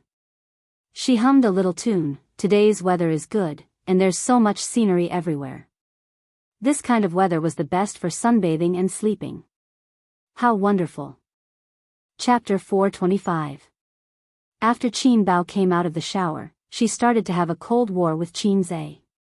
She knew that she didn't have the dignity and image of an elder sister in front of Qinze, but an elder sister was still an elder sister. Was the extra 2 years of living a dog's life? Therefore, when Qinze saw her bathing picture of a beauty, she felt very ashamed and lost face. "I'm the elder sister, right? Don't I have face?" But she didn't realize that other than feeling embarrassed, she didn't feel embarrassed at all. It was as if being seen naked by her younger brother wasn't something unacceptable. Wang Zijin fell asleep on the balcony, curled up like a cat. Qinze covered her with a blanket. The wind was strong, so it wasn't suitable to sleep here. He didn't know what happened after last night, but Wang Zijin knocked on his door at 6 in the morning. She also said that she had quarreled with her parents. When she knocked on Qinze's door, she said with 2 dark circles under her eyes, "A's, we're going back to Shanghai today." Then Qinze followed her back. Thinking back, his performance in the Wang family was commendable. If he was too cowardly, the Wang family would look down on him. If he was too tough, they would think that he was rude. In fact, they didn't love him as a son-in-law, so they could find fault with him. Oh, how considerate. If I didn't know better, I would think that she's your real sister. Qin Bao Bao sneered and said with a sour tone. No, you're my real sister. Qin Zhe scuttled to his sister's side like a pug. Qin Bao Bao snorted and prepared to continue the Cold War. Imperial concubine, I rashly barged in just now and offended Imperial concubine Bao. I deserve to die. Qin Zhe apologized. Qin Bao Bao grabbed a pillow and hit his head, scolding as she hit, Where's the holy light? Where's the holy light? Didn't you say it was worth a fight? Come on, come on. Qin Zhe said in his heart, What fight? Do you believe that I will lick your bones until they break? Hugging his head, he ran from the living room to the bedroom. Qin Bao chased him into the bedroom. He then ran from the bedroom to the bathroom. Qin Bao chased him into the bathroom. Along the way, he was beaten up violently. After beating up salted fish, he felt refreshed. Qin Bao Bao held her waist, straightened her 36D, and let out a long sigh of relief. At 4:30 in the afternoon, Qin Zhe rushed to the company with bags of specialties, not for employees, but for Suyu. Food, necessities, and some gifts from men to women. They were definitely not strange things like electric sticks and bouncing balls. When Suyu saw that he had brought back so many gifts for her, she would definitely be overjoyed. She would throw herself into his arms and call him her husband. Thinking about it, he felt a sense of accomplishment. Qin Zhe was the most distressed for Suyu, and his feelings of pity were even more than his sister and Wang Zijin. When he rushed to the company, he found that Suyu was not there. The assistant explained that Suyu had gone out to discuss the acquisition of the company and had made an appointment with two bosses of the entertainment company. Qin Zhe had discussed the acquisition of the entertainment company with Suyu half a month ago. He could not count on Tian Fong in this aspect, so he needed a professional teddy bear to handle it. He was really not short of money now. Tian Fong was thriving in the entertainment industry, and a few good artists had appeared. After If I Become Memories was released, the star actress Qin Bao's fame increased. This movie, which had a better reputation than the box office, made Qin Zhe famous in the film and television industry. Bao's investment was now fully involved in the securities market, investment banking, and other financial industries, and the profits were considerable. Suyu was planning to invest overseas and was preparing to operate on two fronts. The entertainment company would be acquired by Bao's investment and merged into Tian Fong, which could deepen the relationship between the two companies. Now, only Sister Ziwei's company was alone outside. Qin Zhe had not found a joint for the three companies for the time being. He was only relying on the support of an antivirus software. It was difficult to find an overlapping field with Tian Fong and Baoza in terms of business and cooperation. He had thought of making a self-media platform, browser, and so on, but these industries were dominated by the leading bosses. Not to mention the time, effort, and money, he might not be able to succeed. At this time, he had to rely on low skills to force the system to help. Low skills, punches, and cheat, infinite magical power, kill Ao Tian. However, he had no points and refused to recharge. His recent considerable income was to wait until the end of April to complete the top 3 box office and 8.5 reputation mission. In the next year, Tian Fong would become one of the big bosses of the domestic entertainment industry. Just these 2 missions alone would give him tens of thousands of points. Did Suyu say when he will be back? Qin Zhe asked. I'm not sure. The female assistant shook her head. I heard from Suyu on the phone that he had invited them to dinner. He probably won't be back to the company today. Where? Qin Zhe asked. This kind of social entertainment was generally arranged by the assistant and the time and place were set. The assistant told Qin Zhe the location, hesitated for a moment, and said, Boss Qin, would you like to go to the conference room? What's wrong? Qin Zhe looked at the female assistant. Suyu had 2 assistants. Their work efficiency was high, they were very competent and professional, but they had one thing in common: they were mediocre. Not to mention Suyu, even the girl at the front desk was more beautiful than them. Suyu herself said righteously that as long as the ability was outstanding, appearance was not important. In fact, with Bao's capital, it was not a problem to recruit two talented and beautiful female assistants.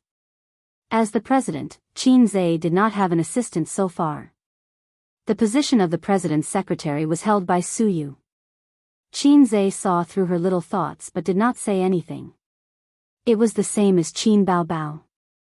When she first entered Tianfang, she directly sent the two beautiful assistants to the general manager's office. Zhang Fu was flattered and wondered if he was too handsome to be favored by the beautiful president. The truth was that she didn't like to have a coquettish bitch around her brother. Well, it's Boss Su's relative. The assistant whispered, he's been here for 2 days. He came to our company to get investment, but Boss Su ignored him and left him in the conference room. Which conference room? Qin Zhe frowned. Number 3. It's been sitting since noon. The assistant said awkwardly, it's not that I'm meddlesome, Boss Qin, it's not very good. The worst was Suyu. She didn't look good with or without money. What did Boss Su say? Boss Su said she was too lazy to care. While talking and walking, Qin Zhe came to the door of conference room number 3. Inside, a middle-aged man in a suit was sitting with his hands on his knees, gently tapping and humming a tune. In front of him was a cup of tea that had long been cold. This man was very familiar. Qin Zhe recalled and remembered that he was Suyu's uncle. Oh, uncle, why are you here? Qin Zhe was surprised. The man was also surprised to see Qin Zhe. Qin Zhe, you're finally back. I heard from you that you went to Beijing. Uncle has been waiting for you for 2 days. Qin Zhe turned his head and reprimanded the assistant. The tea is cold.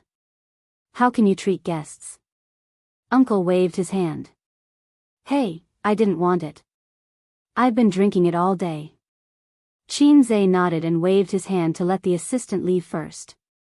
He pulled out a chair and sat down with a smile. Uncle, you're here this time? Don't you run an investment company? Uncle rubbed his hands. Investing in others is investing in your own people is also investing. Don't let the fertile water flow into other people's fields.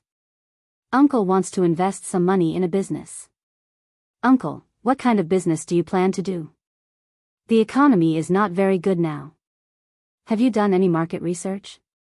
Qin Zhe took out a cigarette and handed it over. I can't smoke here. Your company doesn't allow me to smoke. I've been holding it for most of the day. Uncle happily took the cigarette and lit it for Qin Zhe. Uncle took a puff of the cigarette with the posture of an old smoker. Your cousin's baby is 1 year old. It's too expensive to raise a child now. It's not like us at that time. We used to use a few diapers. Now, we have to change 3 diapers a day. The cost of milk powder is even more expensive. One can costs a few hundred, and it costs 2,000 a month. Your cousin and cousin-in-law are not promising. They're ordinary office workers. Think about it. In the future, the child will have to go to school, buy a house in the school district, and so on. Unknowingly, Qin Zhe had turned on his hypocritical good boy mode in front of the elders. He agreed with him with a sincere face. Topics like how it was not easy for a man to be the head of the family had touched the bottom of Uncle's heart. Uncle almost forgot the purpose of this trip to the company. He turned his head and looked at the sky. It was almost dark. Only then did he force himself to return to the topic. It's like this. I'm thinking of opening a supermarket. It's best to open it in an office building. A few of my friends have made a fortune this way. Of course, Uncle has done market research. This supermarket has to be opened in an office building to make money, right? Qin Zhe said in his heart, damn, you want to open a supermarket and come to my company to seek investment? I thought you wanted to open an aircraft carrier. Uncle's idea is not bad. Uncle, how much money do you have? Qin asked. Uncle stretched out a peace sign. 200,000. The corner of Qin mouth twitched. Uncle said, I've asked my friends. From the supermarket to the storefront, then to the stock, hiring staff, and finally to the normal operation. The rent of the office building is very expensive. The total investment is about 1 million. I understand. Qin pressed his hand. It's a small matter. I'll let someone do it.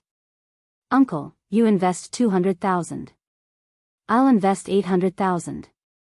If our supermarket receives dividends, I'll give you 20%. Uncle was stunned and waved his hand. No, no, no. In this case, the supermarket will become your company's. I mean. Tisk, Uncle, you're making it difficult for me. Qin said. The company is not mine and Su Yu's. There are other shareholders. If you want to invest, you have to go through the formal process. I think you want to open a supermarket yourself, right? Qin said. You see, the company can lend you 800,000. The supermarket is yours, and the money is also yours. When the supermarket is operating, you can repay it in installments. Uncle was stunned again.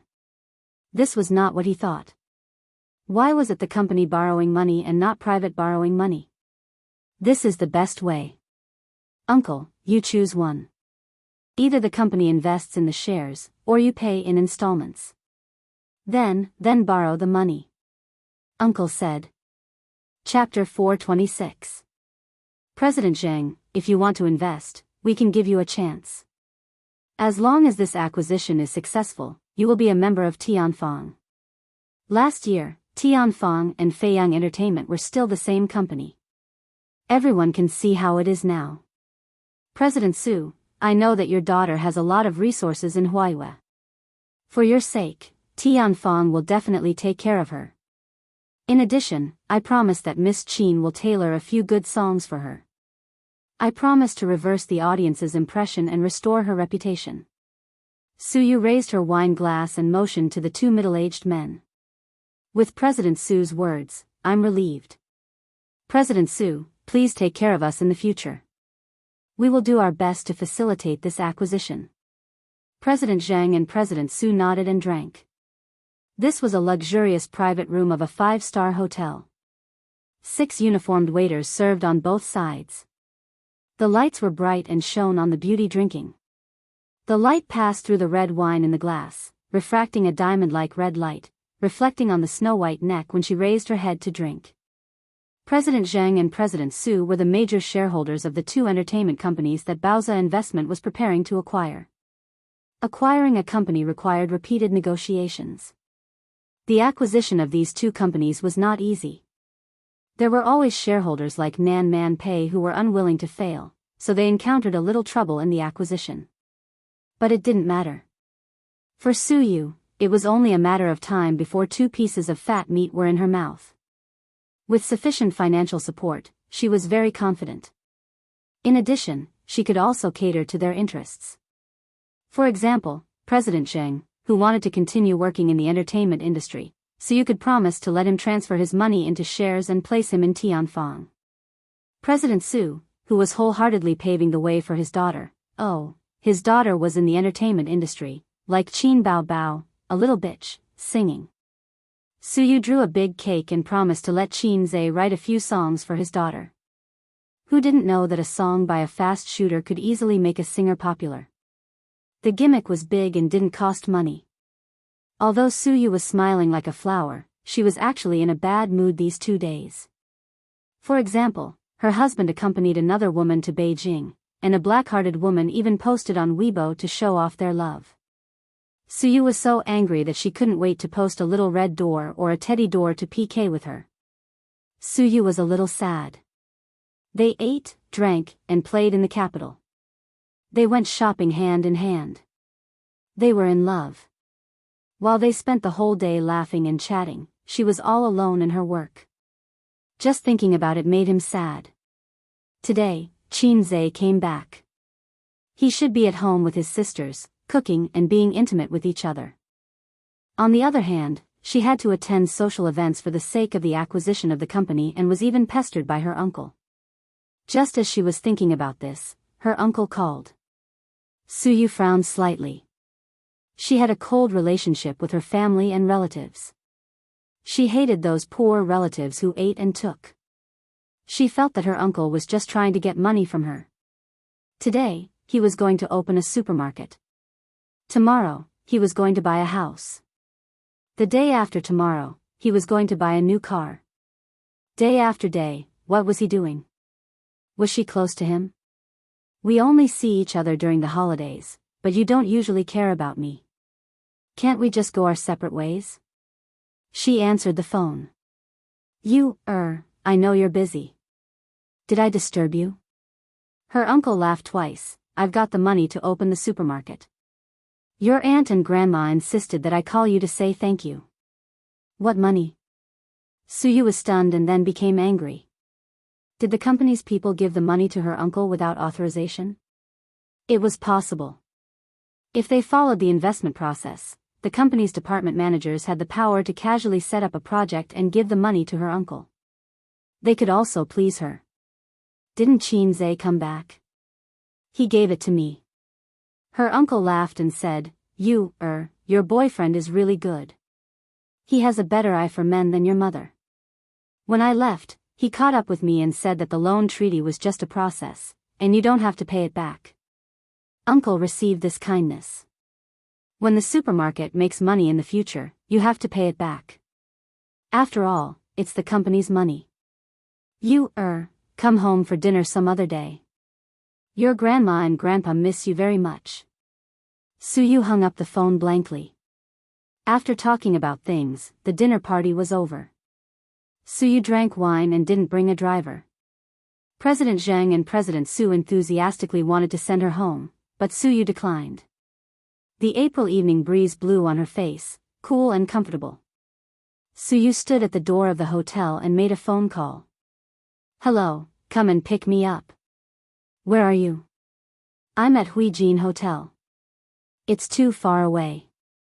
The person on the other end of the phone refused. But I drank. Aren't you afraid that I'll meet bad people? In a society ruled by law, what are you afraid of? You don't love me at all. Suyu angrily hung up the phone. The night wind blew on her face and messed up her hair. Suyu stroked her hair, sighed, walked through the flower bed in front of the hotel, and was about to take a taxi home on the side of the road, but saw a black car parked on the side of the road. Chin-zae was squatting by the wheel and smoking, with his back to the hotel.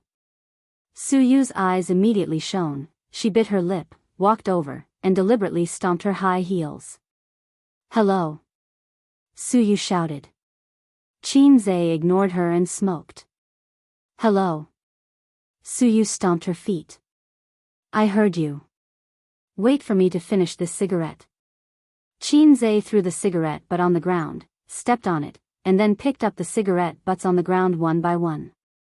Only then did Suyu find that nearly half a pack of cigarette butts fell on the wheel. She was moved. Have you been waiting for a long time? Just arrived. Chin-zae said nonsense.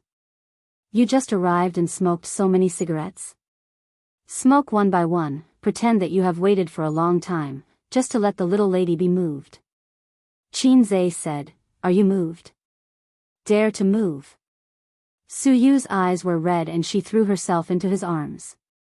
If you dare to move, move quickly, Chin-zae said. It seems to be raining, I'll take you home.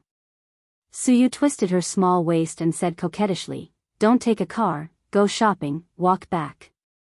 Chin-zae scratched his head. Your home seems to be 10 kilometers? Suyu rarely had a small temper. I don't care, I have to walk back. Chin-zae said in annoyance. Get up, I'll park. Suyu smiled as brightly as a little girl. Chin-zae parked the car in the hotel's underground parking lot and trotted back. He saw Suyu standing on the side of the road, carrying a bag in her hands and hanging on her lower abdomen, a black office suit, a white shirt, and black hair flying in the night wind. It was as beautiful as a beautiful scenery. As night fell, street lights and signboards formed a gorgeous neon light. The cars in the evening rush hour flowed endlessly. The white-collar workers who were rushing to get off work crossed the road in groups, forming a long stream of people, like a group of ants seen on the ground when he was a child. Good things don't come true, bad things come true. Halfway through, it really started to drizzle. Not long after, a crystal and fine raindrops condensed on Suyu's hair. Spring rain is as precious as oil. Suyu stepped on high heels and rushed forward for a distance. She turned around and looked back at Yenran.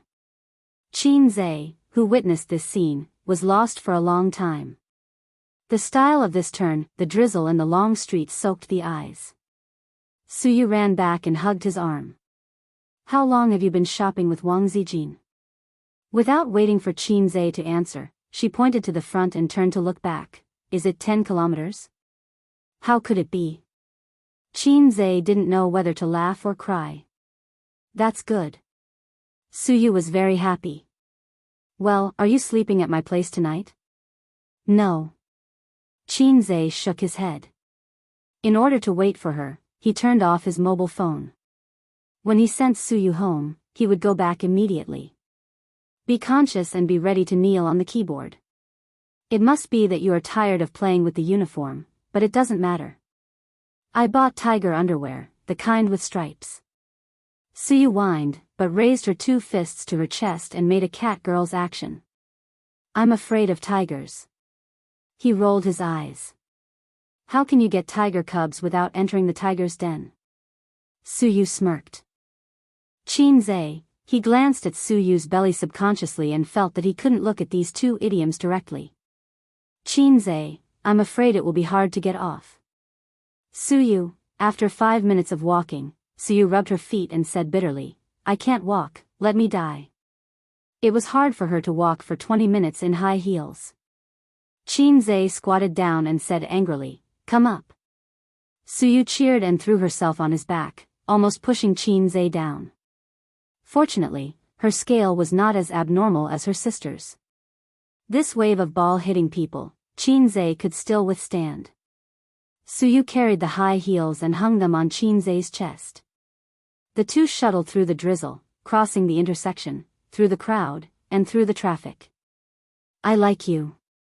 Suyu whispered. Isn't it love? Qin said angrily. Love. Suyu trembled. I dare not love, I'm afraid that one day I can't live without you. My world only has you. Do you want to love me? Yes. Suyu nodded. I'm happy to be the brightest star in your night sky, he said. Chapter 427. At home, Qin Bao and Wang Zijin were living too comfortably and looking for excitement. They hugged their pillows and stared at each other on the sofa. Why are you looking at me? Qin Bao asked calmly. Aren't you looking at me too? Wang Zijin was expressionless. Okay, let's continue watching TV. Let's watch then. A Thai horror movie was playing on the 65-inch LCD TV. These days, with the suppression of the mythical river crab, the domestic horror movie market was stagnant. They were all suspense movies disguised as horror movies. Therefore, if one wanted to watch horror movies, the first choice was Japan and Thailand, followed by South Korea. Western horror movies were like the national football team. The former focused on blood and gore, while the latter focused on soy sauce. They were all useless and could not be supported by a wall. Qin Bao was very afraid of horror movies. When she was young, she would hug Qin tightly when she watched zombie movies. Wang Zijin was also afraid of horror movies. Female hipsters could not accept such movies. Then, why did the 2 of them want to die? After Qin left the room, the 2 best friends began to quarrel again. New worries and old hatred made their brows turn green. The battle would start at 8 p.m. sharp. If you're sisters, come at me. The Thai movie was scary and bloody. The plot was old. It was set in an old tube-shaped apartment. A few main characters lit candles in a dark room and played a game of summoning the pen spirit. At the crucial moment of the game, a girl in white on the rooftop couldn't take it anymore and jumped off the building. Before she died, her eyes were fixed on the window of the room where the main characters were. After that, they were haunted by the pen spirit. The main characters died one after another. Their deaths were tragic and bloody.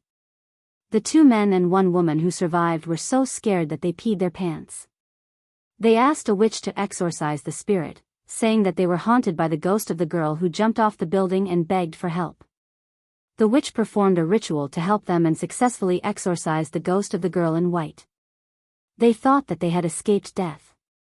However, the next day, one of the men died in his own house. The lower half of his face disappeared. The male and female leads were so scared that they pooped in their pants and asked the witch for help again. Said the enchantress, allowing me to ponder. As soon as the male and female protagonists left, a little girl with disheveled hair suddenly appeared in the witch's dark room. The little girl killed the witch and crushed her chin. Just like that, she muttered to herself to death. The male and female protagonists felt that the witch wasn't very reliable, so they tried to think of a solution themselves.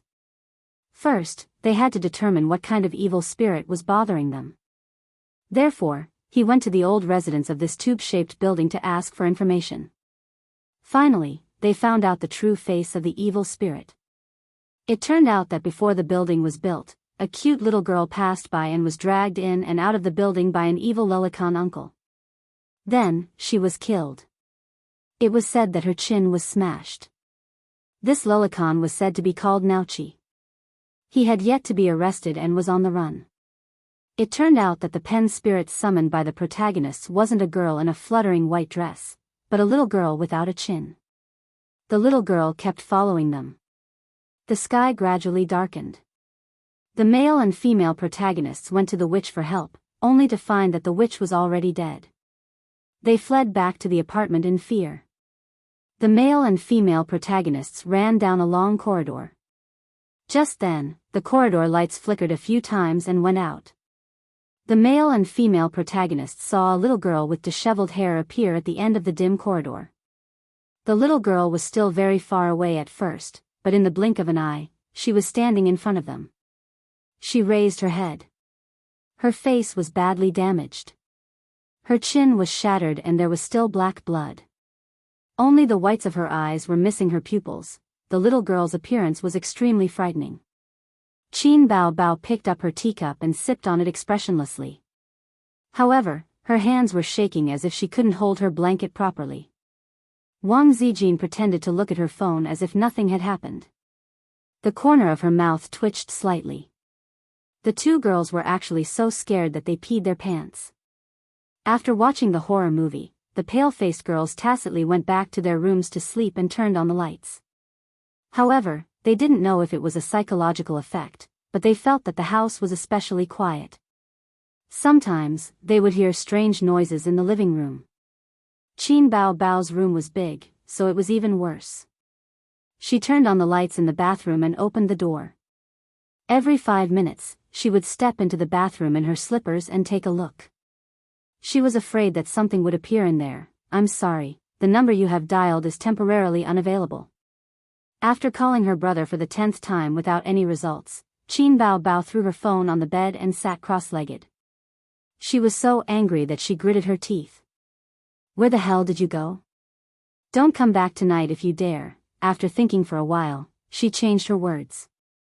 "If you don't come back, I'll cut off all ties with you." In the room opposite, Wang Zijin covered the mirror on the wardrobe with a blanket. She was playing a funny variety show on her phone, but it couldn't get rid of the shadow brought by the horror movie at all. From time to time, she would dive under the bed to take a look, afraid that something would appear under the bed. "I'm sorry, the number you have dialed is temporarily unavailable." After dialing for so many times, Wang Zijin quickly switched her phone back to the variety show and bit her lip. She couldn't rely on her boyfriend at the crucial moment. The Thai movie was too scary. At 10:00 at night, Qin Zhe returned home. The lights in the living room were dark. His sisters had gone to bed early today. That was good too. He didn't want to kneel on the keyboard until the middle of the night. Very good, very good. Time to wash up and sleep. After taking a shower, Qinze returned to his room. Just as he lay down, the door opened. His sister, who was wearing pajamas, was standing at the door with a pillow in her arms. "Ace," his sister called out softly. "Sis, I came back late because of a company dinner. Don't be angry." Qinze said the lines he had prepared as fast as he could. "What nonsense are you saying? Why would your sister be angry with you?" Qin Bao Bao entered the room. "Your sister loves you so much. How could she bear to be angry with you?" His sister was unexpectedly gentle today. "What's the matter?" Qinze was confused. Chat for a while," Qin Bao Bao said. "No, let me sleep." Qinze refused. Qin Bao Bao said happily, Make way, make way." She threw off her slippers and crawled under the blanket. Qinze was speechless. Hey, boss, did you misunderstand me?" At this moment, the door opened again. Wang Zijin stood at the door. Qinze was speechless. Qinze was cold. No, his heart was cold. "Sister Ziwei is not like what you see. Why didn't you knock on the door? At least give me time to crawl under the closet." Wang Zijin hugged the pillow and glanced at Qin Bao Bao, who was next to her brother. She curled her lips and walked to the other side with the pillow. She threw off her slippers and crawled under the blanket in one go. "Sleep over there." Wang Zijin nudged Qinze. Qinze was speechless. It was late at night.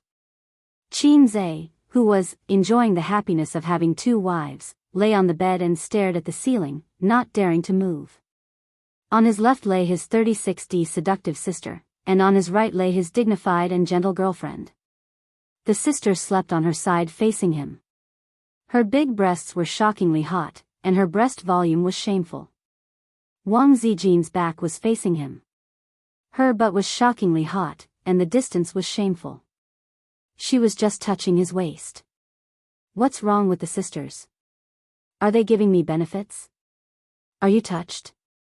I don't dare to move, I don't dare to move. The distance is too scary.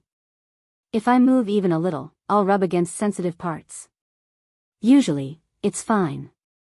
But now, my pajamas are thin, and the sisters will definitely slap me to show that they are pure. When that happens, if Qinze moves, they'll slap me. Slap me every time I move, slap me every time I move. So, this is their plan to play with me, punish me. Aren't they underestimating me too much? To the sisters, I want to be big. To Sister Ziwei, we're already boyfriend and girlfriend. I just need to wait for the good weather. Qinze tilted his head slightly. With the faint light outside the window, he scrutinized his sister's sleeping face. Her facial features were exquisite, her eyelashes were like brushes, and her lips were red and moist. What are you looking at? Qin Bao Bao opened her eyes and said angrily. Without waiting for Qinze's reply. What's wrong with looking at you? Wang Zijin continued the conversation. She turned over and raised her head slightly. Try looking at me again. I'll try. Qinze, what are you doing? Qinze was confused from the beginning to the end. Why are you squeezing into my bed all of a sudden?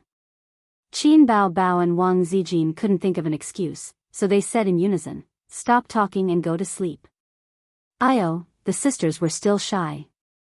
Although he didn't know what went wrong that made the two of them unable to control themselves, this didn't hinder Qinze from feeling pleased in his heart. Ying Freak, although she usually didn't act like an older sister, she had wholeheartedly relied on him since they were young. She raised him for 3 years without caring for him. If he was the brightest star in Su Yu's night sky, then he was his sister's son. Other than indulging her, he was still indulging her. Black-bellied sister, although she usually pretended to be gentle and generous, she always exposed her black-bellied side from time to time. When she got jealous, she would even dig a hole for her boyfriend. But overall, she was considerate and had a good temper. Otherwise, she wouldn't have tolerated Ying Freak for so long. Presumably, she would be a good wife in the future. Thinking about this, he fell asleep in a daze. The next day, early morning. The first to wake up was always Qin. He slept very tiredly last night. The three of them squeezed into one bed, so everyone was quite tired. Moreover, the current Wan Chun was hot from my warming. Qin Bao kicked the blankets twice in the middle of the night, and Sister Ziwei was pushed out of bed twice by him. She angrily beat him awake, apologized, and continued to sleep. As for Qin, he was the most tired. When people sleep, they automatically adjust to a comfortable sleeping position, so he squeezed in with all his might. In this aspect, Qin Bao's large but had an absolute advantage. Then, the squeezed Qin subconsciously squeezed in the other direction, causing Wang Zijin to flip out twice. But during this process, Wang Zijin also continuously squeezed in, so Qin, who was in the middle, was the most tired. The first time he enjoyed the happiness of having multiple partners, he didn't want to try it again. Qin pushed his sisters awake and chased them away. It's daybreak. Qin Bao rubbed her eyes and breathed a sigh of relief. Don't sulk in the future. Wang Zijin looked at her. Huh? You squeezed into my bed to sulk? Qin was at a loss. Whoever climbs into my bed first wins? Qin Bao sneered and glanced at him. She hugged her pillow and left with Wang Zijin side by side. This guy is too arrogant. I don't know what he was doing last night. His phone was also turned off.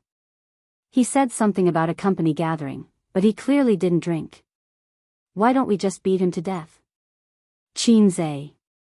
In the past few days, there had been many discussions to bribe the two major shareholders to contribute, facilitate, and be willing to spend money. The acquisition process was progressing smoothly. Suyu personally sent the information to Tianfang for two reasons. As a minor shareholder of Tianfang, she had never been here before and wanted to take a look. Qin was in Tianfang today, not at Baoza and Purple Crystal. Suyu knocked on the company's door. When the receptionist saw the cold beauty, she was stunned. Then, she remembered something and quickly opened the door. At last year's annual meeting, Suyu sat at the same table as CEO Qin. She was on the same level as CEO Qin. Moreover, her beauty alone left a deep impression on people. The male and female employees present at that time should have a deep impression of Suyu and Wang Zijin. There were many beautiful women in Tianfang and Baoza companies, especially the former. As an entertainment company, any artiste or model would be better looking than an ordinary person. Not to mention a B-list artiste like Li Wei. But even a B-list artiste was not qualified to sit at the main table. Hello, how can I help? The receptionist asked cautiously. Where is CEO Qin's office? Suyu asked. It's in the innermost area. I'll take you there. The receptionist welcomed her. The entire floor of the office area was Tianfang. The total area added up to more than 800 square meters, not including the two offices downstairs. Suyu followed the receptionist and walked through the office area of various departments. Many male comrades stopped their work and stared at her with excited and amazed eyes. Suyu was also looking at them, or rather, the layout and scale of the company. At present, Tianfang's funds were certainly not as good as Baoza's, but the company's staff was nearly twice as much as Baoza's. Different industries had different divisions of labor. Investment companies did not need too many post-production and logistics personnel, but in the entertainment industry, they were basically logistics personnel. The ones who were really on the table were actually just stars. Next, the two entertainment companies were merged into Tianfang. How would Qin Bao manage it? Would it be integrated together, or would it remain in place and exist in the name of a branch company? If it were Suyu herself, she would undoubtedly choose the latter. A few minutes later, she came to Qin and Qin Bao's exclusive big office. Suyu said thank you, I'll go in by myself. The receptionist nodded and turned to leave with her low-heeled shoes. Just as she was about to knock on the door, Suyu, who had sharp ears, suddenly heard a soft conversation inside. Well, there's a lot coming out. Qin Bao Bao's voice. Suyu had a strong sense of déjà vu in that tone of complaint and surprise. Hey, don't suck so hard. Qin Zhe gasped. Suyu's face changed, and she couldn't believe what she heard. It's all your fault. How did I know there was so much inside? It's white and sticky. Qin Bao Bao complained, it's all over my face and hands. Sister, I'll help you get it. Qin Zhe gasped for breath. No, you keep moving. You can't stop if I don't let you. Qin Bao Bao snorted. But even if it's me, I can't stand such intense movements. Qin Zhe's gasping became more and more intense. You can't stand it just a few hundred times? Are you a man? Qin Bao Bao said. Suyu's raised hand froze in the air and couldn't fall. If she remembered correctly, the two inside were brother and sister, right? They must be brother and sister, right?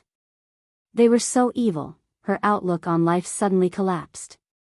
If Wang Zijin was inside, Suyu would be very angry. But the person who was exercising with Qin Zhe inside was actually Qin Bao Bao. Suyu's hand trembled slightly. Oh, there's so much coming out, I can't eat it at all. Qin Bao Bao said. The taste was really bad, and it was hard to swallow. Suyu's brain twitched and resonated uncontrollably. Isn't there a paper towel? You wipe it clean, don't lick it. Qin Zhe said. It's quite sweet, delicious. Qin Bao Bao enjoyed the sound. How can it be sweet? It's obviously very fishy. Suyu thought. No, now is not the time to think about this. Although I like Qin Zhe very much, she can't accept the fact that her sister threw her clothes. It's even more evil than the grass python hero Su Xian. Suyu took a deep breath, twisted the handle, pushed the door open, and shouted, What are you doing? In the office, Qin Zhe was doing push-ups, while Qin Bao Bao took off her high heels and sat cross-legged on the sofa, holding a sweet like bread in her hand. She took a bite, and immediately white cream flowed out. Qin Bao Bao licked it clean and squinted. What we do is none of your business. Why are you here? Qin Zhe took the opportunity to get up. Hey, I didn't ask you to stop. Qin Bao Bao threw the crumpled paper towel over. Keep moving, 200 more. Suyu walked to the sofa and her eyes fell on the dessert. Do you want to eat? A's bought it, I'll give you 2, and the rest are mine. Qin Bao Bao said. It turned out that the white, sweet, and relied on sucking, was this thing. Suyu's heart was tired. How long have you been doing it? Suyu turned her head and asked Qin Zhe. Qin Zhe looked at his sister, who thought for a while, almost 500. Don't do it, tomorrow your muscles will be sore. Suyu was distressed. It's none of your business. Qin Bao Bao raised an eyebrow. How is it none of my business? Suyu retorted. Oh, you tell me, I'm training my brother, how is it none of your business? She threw the contract on the table. If you want to train, go home, now, discuss things. Qin Bao Bao glanced at the contract. She knew about the acquisition of the entertainment company. She hooked her finger, Little Zhe, come here, push-ups, go home and continue. Okay, thank you, sister. Qin Zhe came over. Suyu secretly kicked him, hating iron for not becoming steel. Why should my man be bullied by Qin Bao Bao like this? Qin Bao Bao focused on looking at the information and did not find Suyu's little movements. She roughly went through it and frowned. How is the attitude of the artists of these two companies? Suyu said, the communication passed, and the contract was automatically extended to Tianfang. The two companies added up to only one second-tier artist, a third or fourth-tier artist, and they are eager to enter Tianfang. By the way, the second-tier female singer is the daughter of the general manager of Xia Entertainment. I promised to let Qin Zhe write a few songs for her. Mr. Su has made a lot of efforts in the acquisition. Is there any problem? Qin Zhe nodded, no problem. Qin Bao Bao looked at him in surprise. As we all know, the fast shooter is famous for being stingy. Other singers eagerly ask for songs, but don't even think about it. But Suyu's words made her brother agree. When Qin Bao Bao looked at Suyu again, her eyes were secretly vigilant. Qin Bao Bao's biggest imaginary enemy was Wang Zijin, and then Suyu. Wang Zijin's biggest imaginary enemy was Suyu, and then it became Qin Bao Bao. Only Suyu foolishly thought that after she got Wang Zijin, she would embrace the whole world. After the acquisition, what are you going to do? Suyu looked at Qin Bao Bao. Qin Bao Bao looked at Qin Zhe. Rent the whole floor below? Qin Zhe shook his head. The office area downstairs is full. Qin Bao Bao then changed the address. The three discussed for a few minutes, and Qin Bao Bao said, the program, Let's Play, invited me to participate. I asked Li Wei for a place, but she had a personal matter to deal with and couldn't get away. How about you go on her behalf? Can't you give this opportunity to the other artists in the company? Qin Zhe frowned. Because the program has a lot of interaction between men and women. It's super interesting. Qin Bao Bao twisted her body and said coquettishly, go. Okay, I'll reward you with a piece of bread. Thank you, sister. Suyu was speechless. Chapter 428. On a sunny weekend in spring, the warm sunshine made people sleepy and lazy. After dinner, Suyu and Wang Zijin sat in the coffee shop, enjoying the leisurely afternoon. Wang Zijin gradually took over Amethyst Network technology. Unlike Tianfang, even if Qin Zhe didn't know much about business management, he could write songs and make movies to help his sister. Not to mention Baoza. At the beginning of the company's establishment, Qin Zhe carried the performance of the whole company alone. In the area of network technology, Qin Zhe couldn't help. In the management of the company, he was also a dabbler. He told Wang Zijin that she should consult Suyu more when she had time. She was a professional in business management. They left, leaving Yu poor soul, and went to Hangzhou to eat, drink, and have fun. After teaching for a long time, Suyu didn't forget to satirize Wang Zijin. Wang Zijin curled her lips and leaned lazily on the rattan chair. The sun shone in from the floor-to-ceiling window. She was bathed in the sun, and her face was crystal clear like white jade, flawless. Work is important, Wang Zijin said insincerely. After that, she glanced at Suyu. Hey, why do I feel jealous? Suyu, do you like Qin Zhe?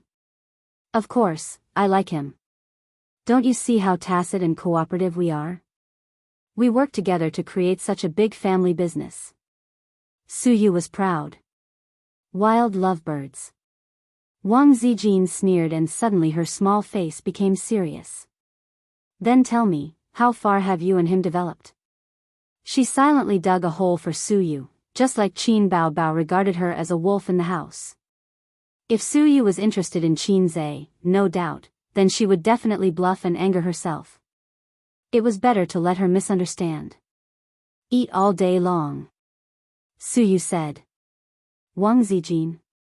Then, she came to her senses, and two sharp rays of light shot out of her eyes that were like peach blossoms. What do you mean? She said. Just kidding.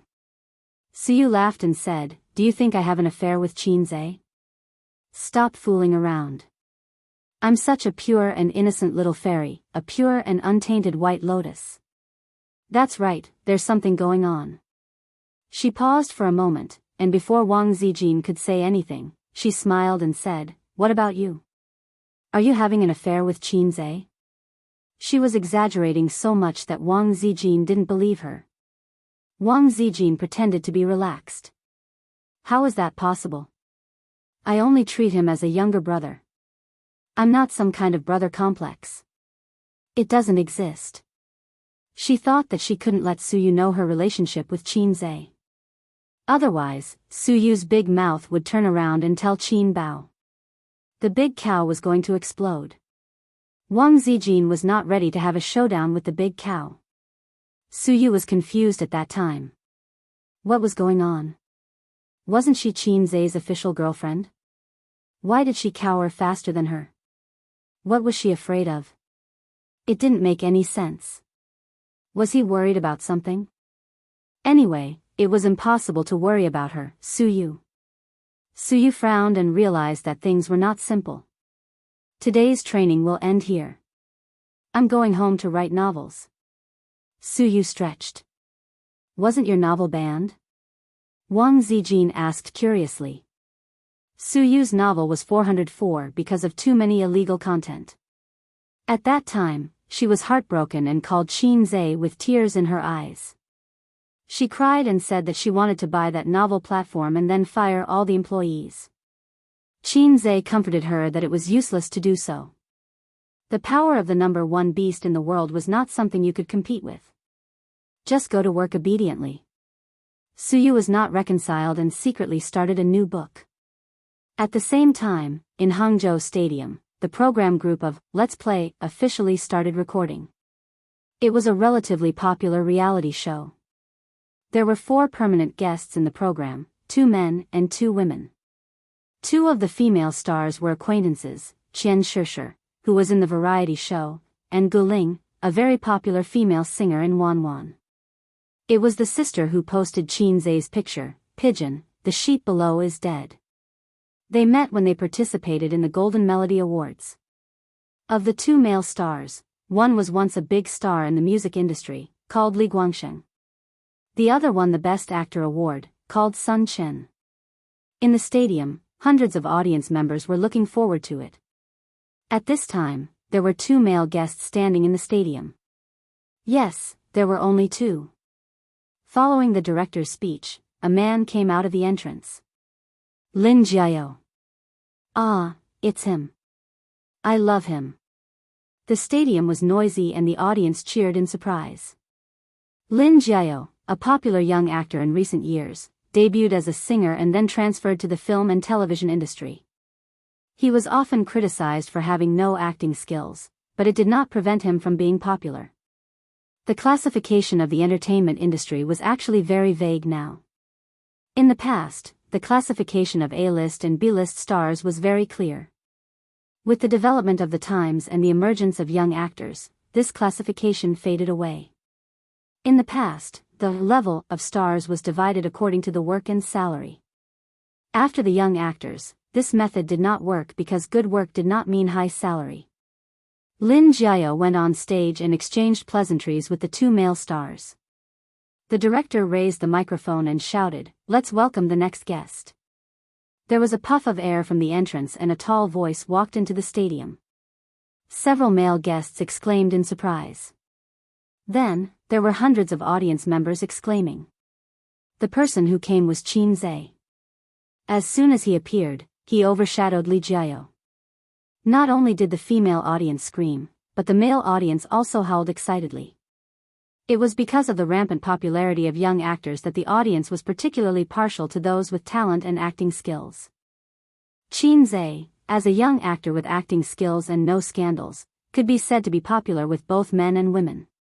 It was not that there were no scandals. In fact, recently, there was a scandal about Qin Zhe running rampant on the internet. Someone took a picture of him carrying a woman on his back and strolling down a drizzling street.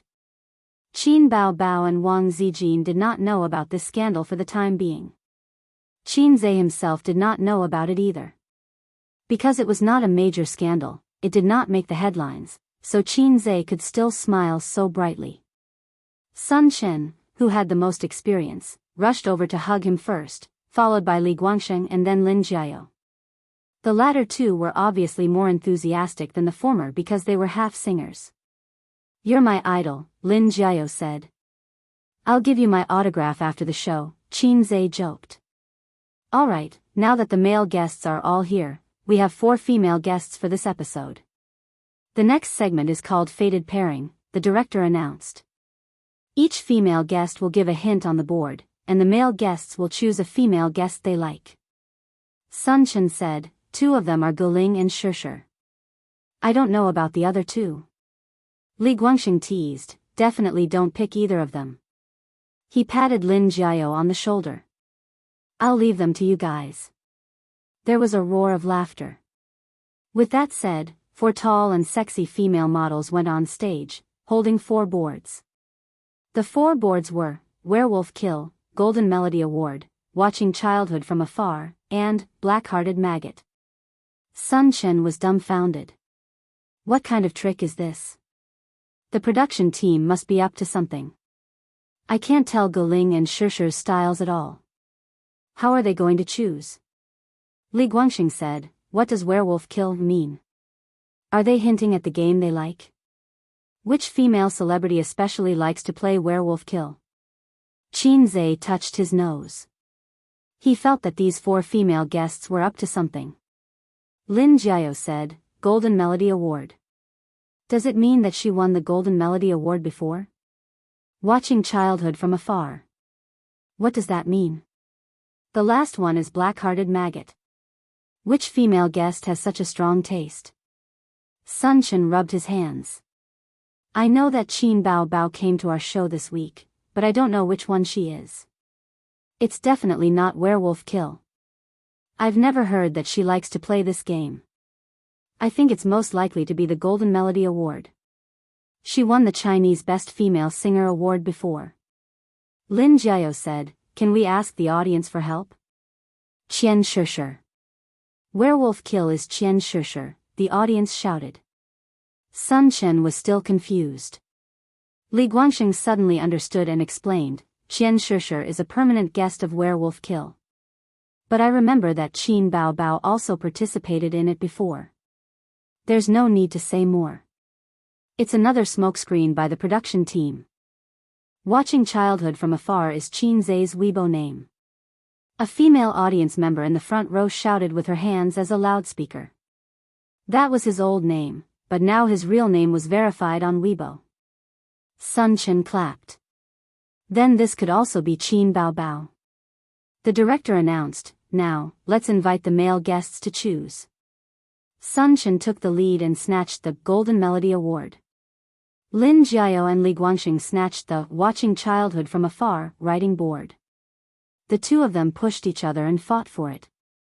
Qin Zhe silently took the last writing board. There was no need to say anything. Evil Maggot, his sister's catchphrase. If he didn't choose this, his sister would kill him. In the end, Watching Childhood from Afar was snatched by Li Guangxing. Lin Jiao had no choice but to take Werewolf Kill. The little fresh meat was a little dejected, but when he saw the writing board Qin Zhe chose, he immediately laughed. I'm sure it's Guling Qin Bao Bao is one of them. Your taste is a little heavy, ha ha ha. Sun Chen and Li Guangxing laughed as well. You siblings don't have any chemistry at all. The audience roared with laughter. The director said, now, let's invite the female guests on stage. Chapter 429. As soon as the director said that, gas was released from the entrance and a petite female artist walked in happily. She was Qian Shishir. As expected, she came in the order on the board. The hundreds of audience members cheered and applauded. Sun Chen said, it's Shishir indeed. The Golden Melody Award will definitely go to Qin Bao Bao. Li Guangxing wasn't convinced. Nonsense. This is Qin Bao Bao. On the other side, Lin Jiao went up to Qian Shishir and gave her a small hug. Then, Qian Shishir glared at Qin Zhe and said jokingly and bitterly, I've already given you such an obvious hint. Don't tell me you can't guess who I am. Qin Zhe played dumb. I really can't guess. Lin Jiao held his pierced heart. Don't be like this. You're mine now. Then, the second female guest came on stage. According to the order on the board, she was the female guest for the Golden Melody Award. Sun Chen said nervously, Qin Bao Bao, Qin Bao Bao, Qin Bao Bao. After the gas was released, the female guest came. She had a medium figure, long hair, and a cute oval face. It was Guling, the sheep is dead version of Wang Zijin. Oh, my God. Sun Chen hugged his head exaggeratedly. He went up and hugged Guling. He teased, seems like it's my fate. I was just short of praying that it wasn't you. In the end, I really fell for it. Guling stabbed back without hesitation and looked at Qin Zhe bitterly. I thought I could confuse you and make you think that I'm a bao bao and choose me. Sun Chen was speechless. The third female guest came on stage. Li Guangxing said excitedly, she's here. Bao bao, she's mine today. The next second, he was dumbfounded. It wasn't Qin Bao Bao who came on stage. Instead, it was a tall female artist who was 1.7 meters tall. She had the goddess signature long black hair and a bright smile on her face. She had an oval face and big eyes. Her name was Yi Lu. She was a very popular movie star. Li Guangxing quickly adjusted himself and greeted her with a bright smile. After losing Qin Bao Bao, he felt that it was not a loss to exchange for another long-legged beauty. She didn't know if it was the production crew's special arrangement or if Yi Lu was really Qin Zai's fan, but she walked past Li Guangxing and opened her arms to hug Qin Zai. Qin Zai, I'm your fan. I'm very happy to meet you on this show, she said. Li Guangxing was speechless. Qin Zai was speechless. The audience roared with laughter. If it was arranged by the production team, then it was really full of evil intentions. If it was her own doing, then the operation was too much. Qin Zai knew that he was very popular as a salted fish, but once his brand was revealed, he really underestimated his own charm. He just wanted to be a quiet, handsome man. Qian Shishi's werewolf kill was definitely a hint to him, hoping that he would choose her as his partner. There was no need to talk about Guling. She had been eyeing him for a long time and wanted to recommend herself to sleep with him. Qin Zai knew that Guling had a few boyfriends. Some were from the entertainment industry, some were from outside. Although her private life wasn't as messy as other celebrities, she was definitely experienced. She had so many boyfriends already. Why would I hook up with her? I don't want to be in the same boat with too many brothers. Qin Zai was already a strange man. If he hooked up with this experienced driver, would they be racing with each other? Also, Yi Lu. He felt that this sister shouldn't be his fan. Before he changed his Weibo name, he wasn't a god of stocks or a fast shooter. At most, he was a little famous. Yi Lu was already a famous celebrity. How could she be his fan? With that thought, Qin Bao Bao went on stage. She was wearing the same sportswear as the other female celebrities, which was given out by the production team. But because she was wearing the same clothes, she stood out. The other female celebrities' breasts weren't obvious or barely protruded, but when it came to her sister, they were heavy and eye-catching. She also had a pair of long and straight legs. They were pleasing to the eye and there was nothing to say about her looks. After Qin Bao Bao went on stage, the cheers exploded. Qin Zai ran up and held his sister's hand. Sun Chen raised his hand and said loudly, "Director, did you purposely put Qin Zai and Qin Bao Bao in the same group?" The director said no. But the guests didn't believe it and protested. Qin Bao Bao laughed. This wasn't arranged by the production team. I promise. Li Guangxing didn't believe it. They purposely wrote such a non-mainstream slogan and the other two are just smoke bombs. Their Weibo names and Golden Melody Awards. Shady, shady. Qin Zai smiled. I'll testify for the director. They definitely didn't arrange it. After a pause, he smiled bitterly. That's her catchphrase. She calls me that at home. Qian Shishi, pft. Guling, pft. Yi Lu, ha ha ha. Are you two siblings? Ha ha. A few male guests laughed. Lin Jiao said, "Sigh, I feel that this catchphrase is going to be popular after this episode." Sun Chen said, "Then how do you usually call your sister?" Moaning monster. Qin Zai obviously wouldn't say it. I don't have such a weird catchphrase. I usually call her sister and call her by her name when I'm angry. When everyone was here, the director said, "Now, we'll enter the next segment. In order to train the team's chemistry, we'll have a question and answer game." The question and answer game was very interesting. The men and women who weren't familiar with each other made fun of each other. This game was scored 10 points would be awarded if the answer was right and points would be deducted if the answer was wrong. After this round, Qian Shishir and Lin Jiao's team had 0 points. Guling and Sun Chen had -10 points. Yi Lu and Li Guangxing had 20 points. The two were very smart. Yi Lu's question was, "Who is my idol?" Li Guangxing wrote, "Qin Zhe." The two compared their answers and scored 10 points. Li Guangxing's question was, "Who is the female celebrity I like?" Yi Lu wrote, "Qin Bao Bao." She scored another 10 points. This small segment basically revealed their IQ.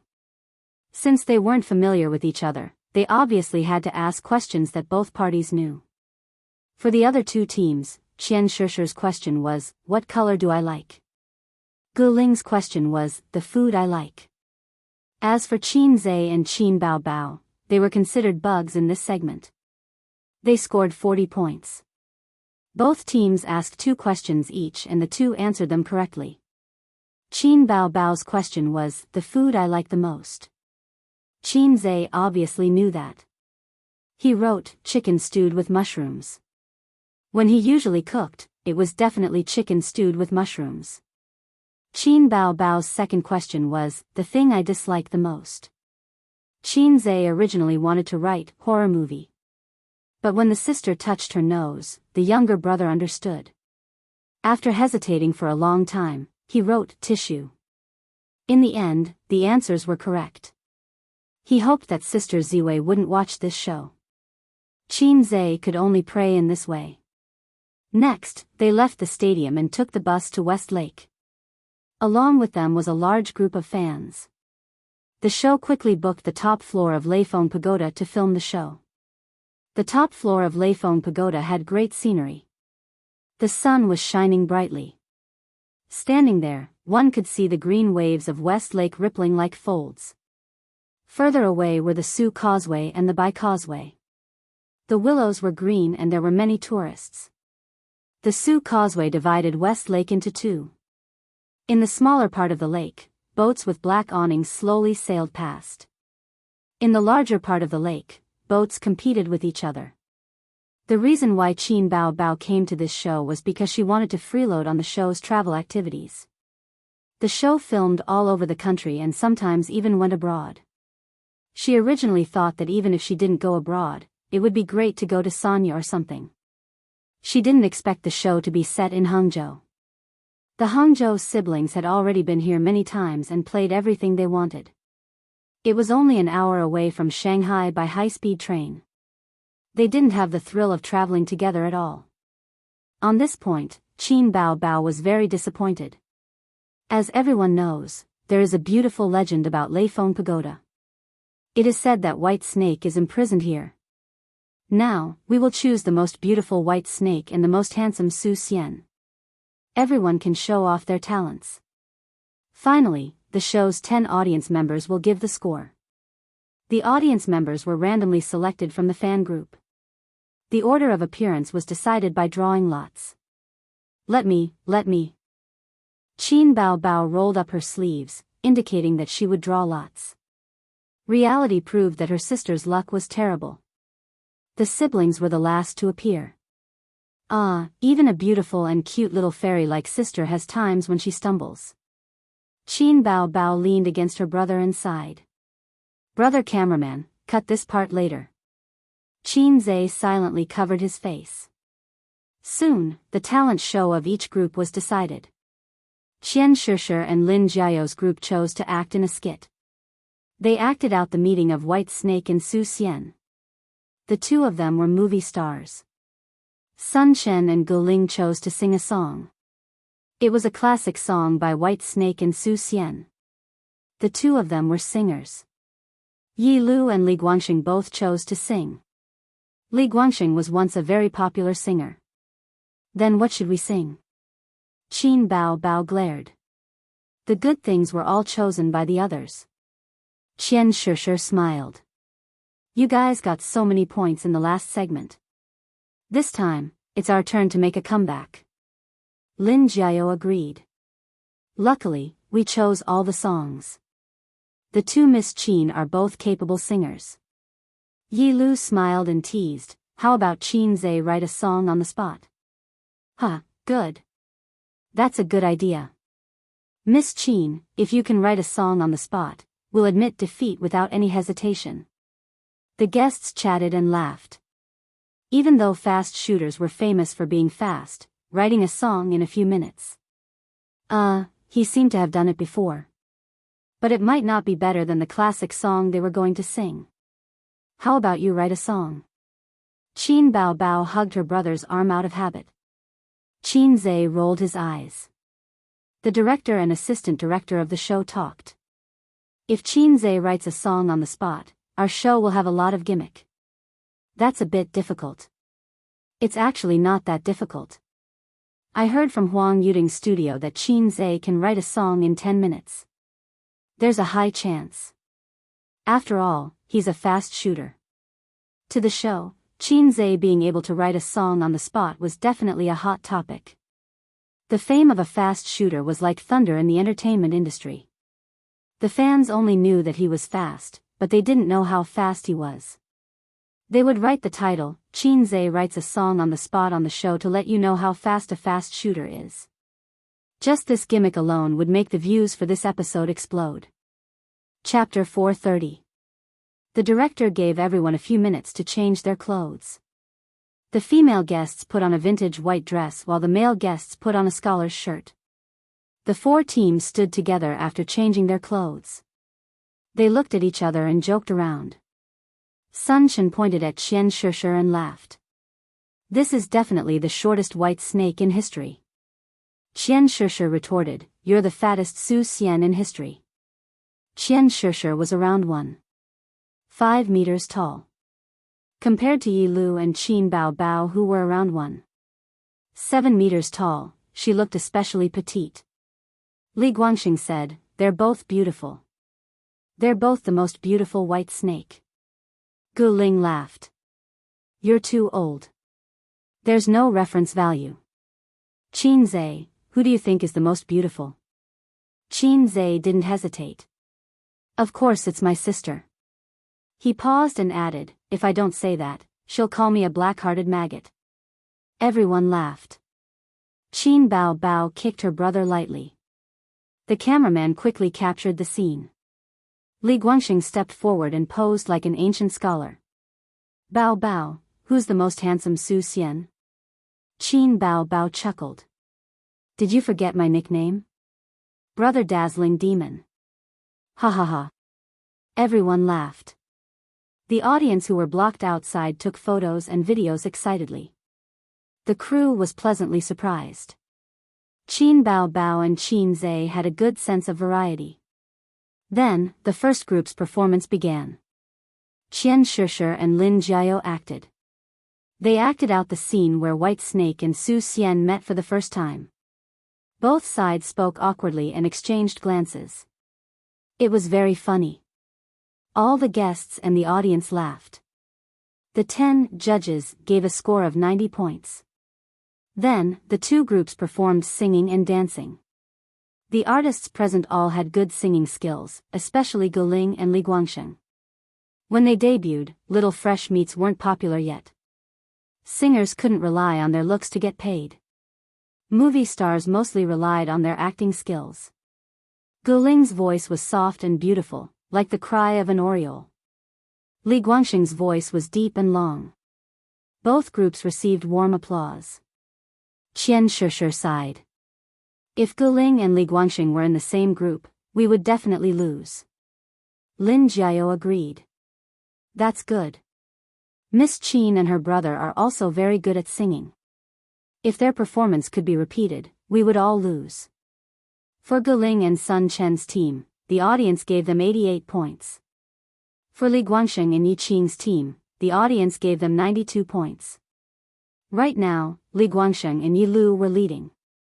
Everyone looked at Qin Zhe and Qin Bao Bao. It was their turn to perform.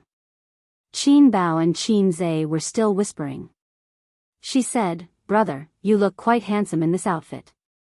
As she spoke, she helped Qin Zhe straighten his collar. Qin Zhe thought to himself, of course, I'm not Salted Fish Zhe or Hey Eyes King now. Please call me Grassland Hero.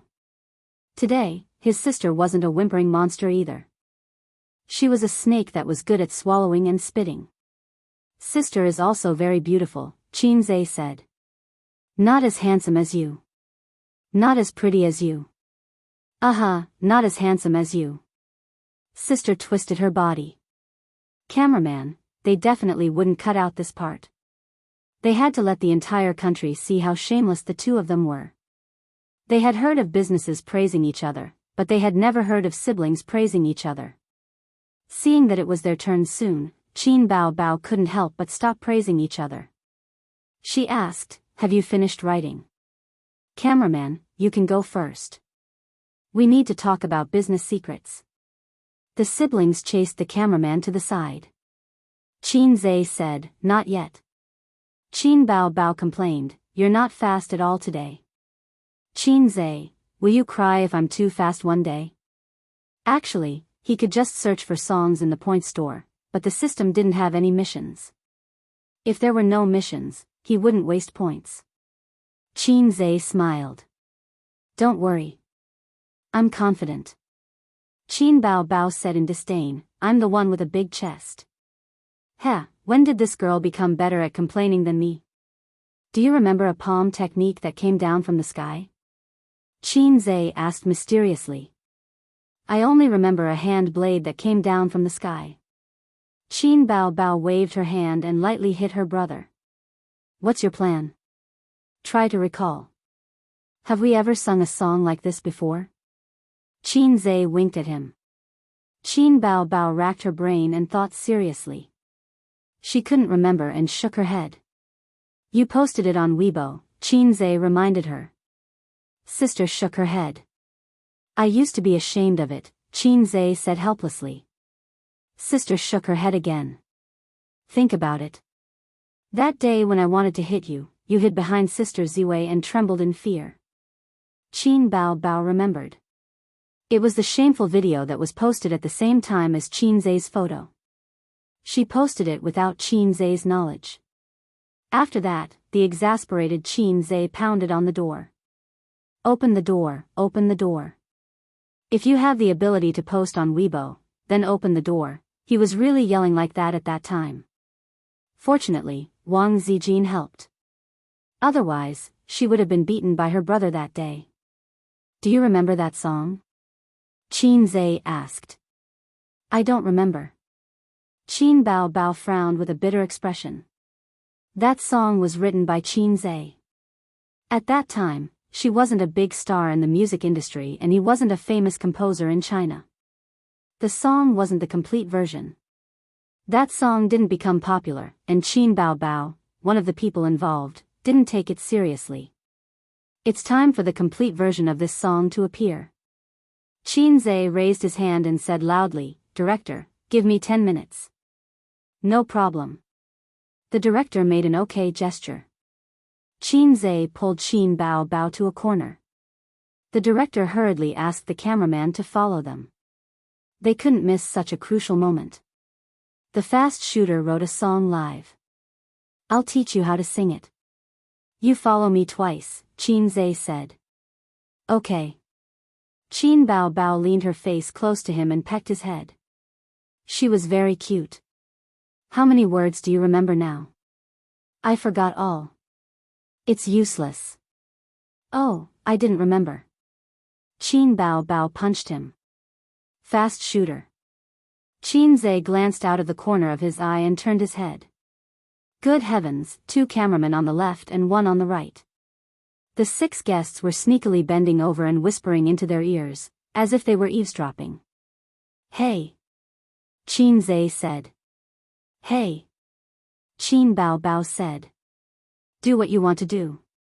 Pretend we don't exist. Everyone waved their hands. Director, we can't record this show, Qinze shouted. No, no, no. Qin Bao Bao slapped her thighs with her 2 small hands.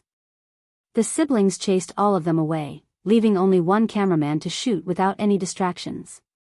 I'll write down the lyrics first. You look at the lyrics and sing at the same time, Qinze said. 10 minutes later, Qin Bao Bao memorized the tune and lyrics. As the talented and beautiful maggot Qin, her memory was so strong that Qin Zhe before the system's modification could not compare. Every day, when Qin Zhe stayed up late with the table lamp to memorize English words, his sister would recite them several times on the balcony, during meals, and on the way to school. She would memorize them all. His sister's brain was so big that the old man wanted to pluck his daughter's brain and put it on his son's neck. Old comrade Qin Jianzhang often lamented that although his daughter was smart, girls were born to be disadvantaged in academic research. Getting married, pregnant, and having children, they still had to take care of the children. Especially when the country allowed for a second child, women did not have time to devote to academic research. Qin Zhe was envious when he heard that.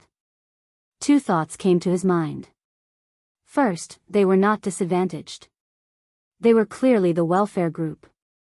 Why not let him take care of such a happy thing at home? Second, his father was fine.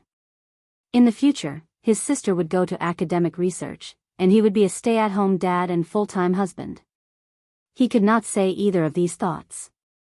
The former would be dragged into the study by old comrade Qin Jianzhang for ideological modification. The latter would probably be hospitalized. Seeing Qin Zhe and Qin Bao Bao return with confidence, the guests couldn't wait to ask, singing or acting? Is it an original? Qin Zhe, you can't really write a new song in 10 minutes, right? Come on, sing, I can't wait. The onlooking fans also couldn't wait. They talked about it all at once, and the scene was particularly hot. Qin Zhe and his sister looked at each other and nodded.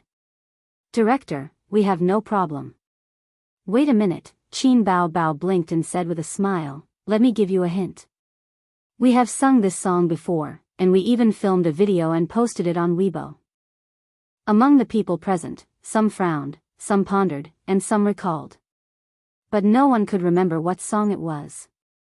When Qin Bao Bao made a splash on the program, I Am a Singer, she was still a newcomer with no foundation and no fan base. The famous stars who had been famous for a long time did not pay attention to her, so they did not know about the video. Qian Shishir said, don't keep us in suspense. Let's start. Sun Chen patted his head. Io, they are so naughty. Yi Lu pondered for a while and suddenly thought of something. She said excitedly, I know what they are going to sing. Qin Zhe looked at her in surprise and thought, no way. Is this sister really my fan? Io, am I going to become a fan? Chapter 431. He wouldn't become a fan. Not in this lifetime. But that didn't stop Qin Zhe from fantasizing about it in his heart. Actually, in the eyes of many artists, Qin Zhe was a big shot who was so heartless that it made people's hair stand on end. He was a pure white lotus. Female celebrities couldn't figure it out. Other big shots in the entertainment industry might not be lustful, but when beautiful female celebrities willingly threw themselves at them, they couldn't help but harden slightly to show respect. It would be a waste not to sleep with them. But Qin Zhe went from being a top composer to the CEO of an entertainment company. He went from a female singer wanting to sleep with him to a female celebrity willing to sleep with him. But it seemed that there weren't any rumors of Qin Zhe sleeping with a female celebrity in the industry. Actors would even open a room to talk about the script. You're a big shot, yet you don't sleep with a female celebrity. Aren't you giving face? Some men were flirtatious but weren't really flirtatious. Some men were serious but weren't actually that serious. Yi Lu pouted in front of everyone's questioning. Hey, they're singing. Qin Bao Bao, who was wearing a white dress, had already started singing. Her voice was as magnetic and pleasant as ever. Waiting for 1,000 years, waiting for 1,000 years. Waiting for 1,000 years, I have no regrets. Qin Bao Bao took 2 steps forward. Her right hand formed an orchid shape and her left hand formed a trumpet shape as she sang. Who said in my ear, love me will never change? Just for this sentence, aha, I have no regrets even if my intestines are broken. The rain is heartbroken, the wind is crying. The dream is lingering, the love is distant. La, la, la, la, There was no lack of professionals present whether the song was good or not. Right now, there were only 3 words in their hearts: convinced. Just from these few lines, everyone could tell that this song wasn't popular recently. But it was very interesting and chewy. She lived up to her reputation as a fast shooter. Qin Bao Bao's singing also made everyone's eyes light up. It was especially charming and sad. Especially the last la sound. It was just one sound, but the tune was sweet. TSK, this singing. Qin Zhe continued singing, the water of the West Lake, my tears. I'm willing to turn into a ball of fire with you. Ah. Ah. Ah, Qin Zhe's singing was even better.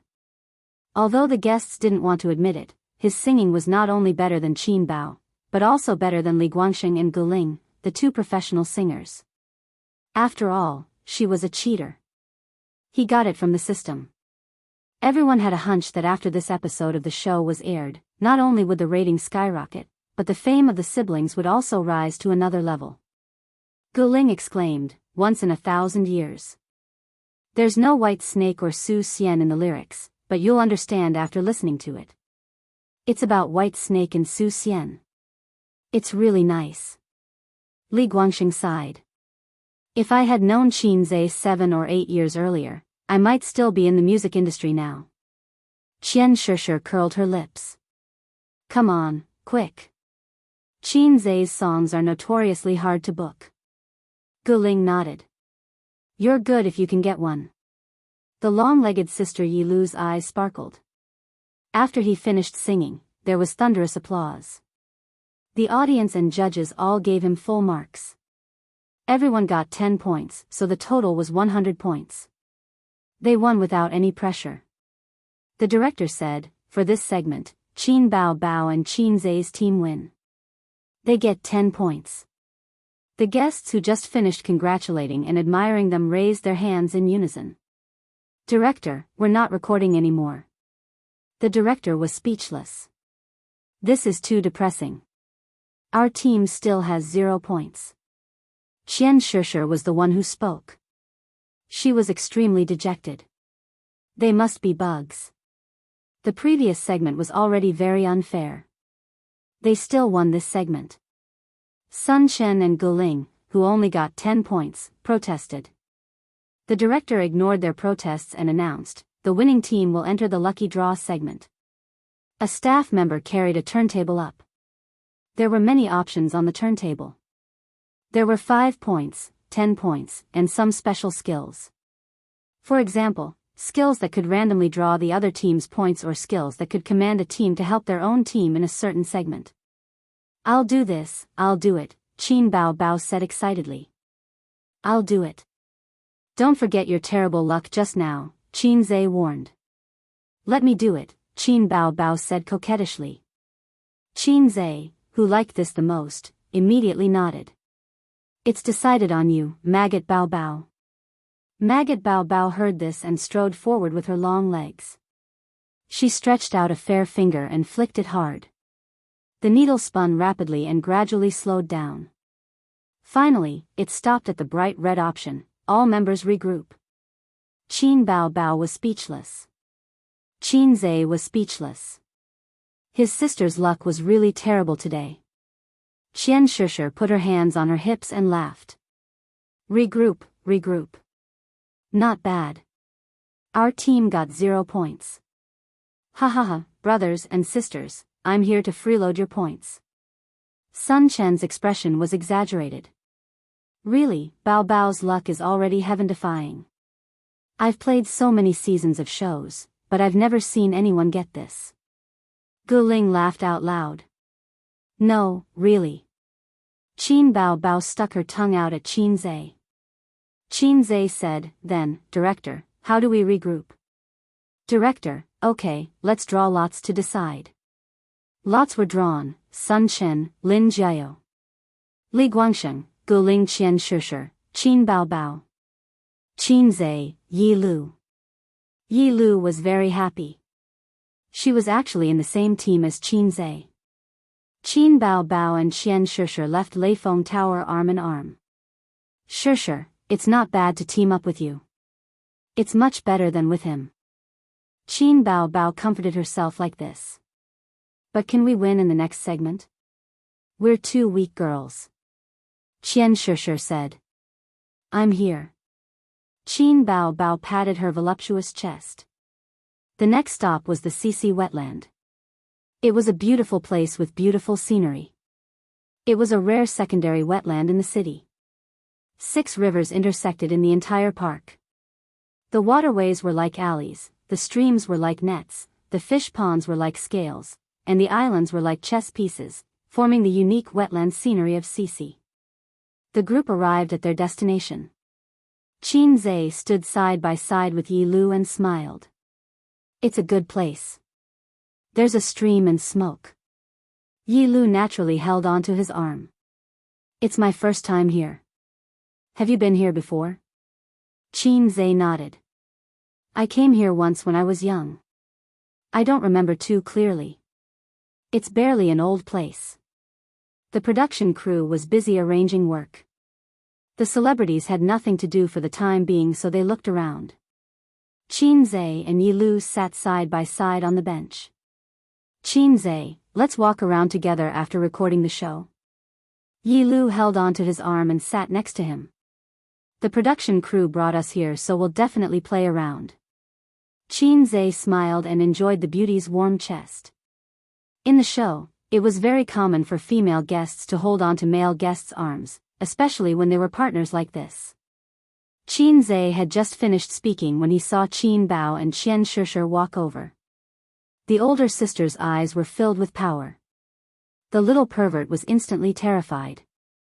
He broke free from Yi Lu's hand and said, "Sit further away. You're pressing on my invisible wings." Yi Lu was speechless. The older sister's threatening gaze swept over him.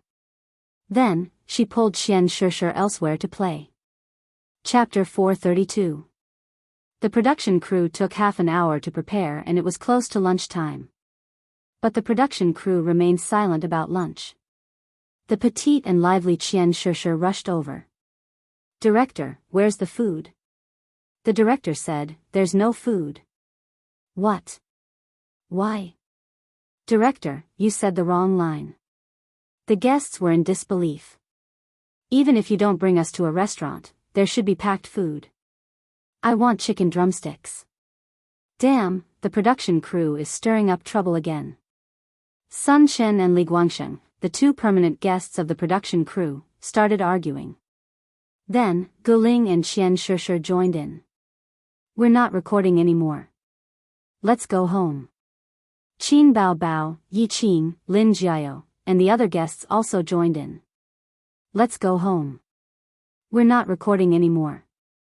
Just as they were making a ruckus, the staff members carried boxes of lunchboxes over. The program crew's staff members went forward to distribute the lunchboxes. "That's right. Come, let's share." Sun Chen smiled. "I don't want spicy food. I don't care about vegetables." "I'm not picky," Guling said. "I like spicy food," Yi Qing said. The director held the microphone. "No, this is our packed food. You don't have it. Now, let's move on to the next segment." The director swept his gaze across the guests. "You need to make lunch on your own. The production crew will provide you with the cost of buying groceries and a stove, but you need to do it yourself." "I don't know how to cook." "Can you?" "I don't know either." "What about you?" "Don't worry, I can." The guests asked their partners. Qian Shishir panicked. "Bao Bao, can you cook?" Qin Bao Bao shook her head. "No."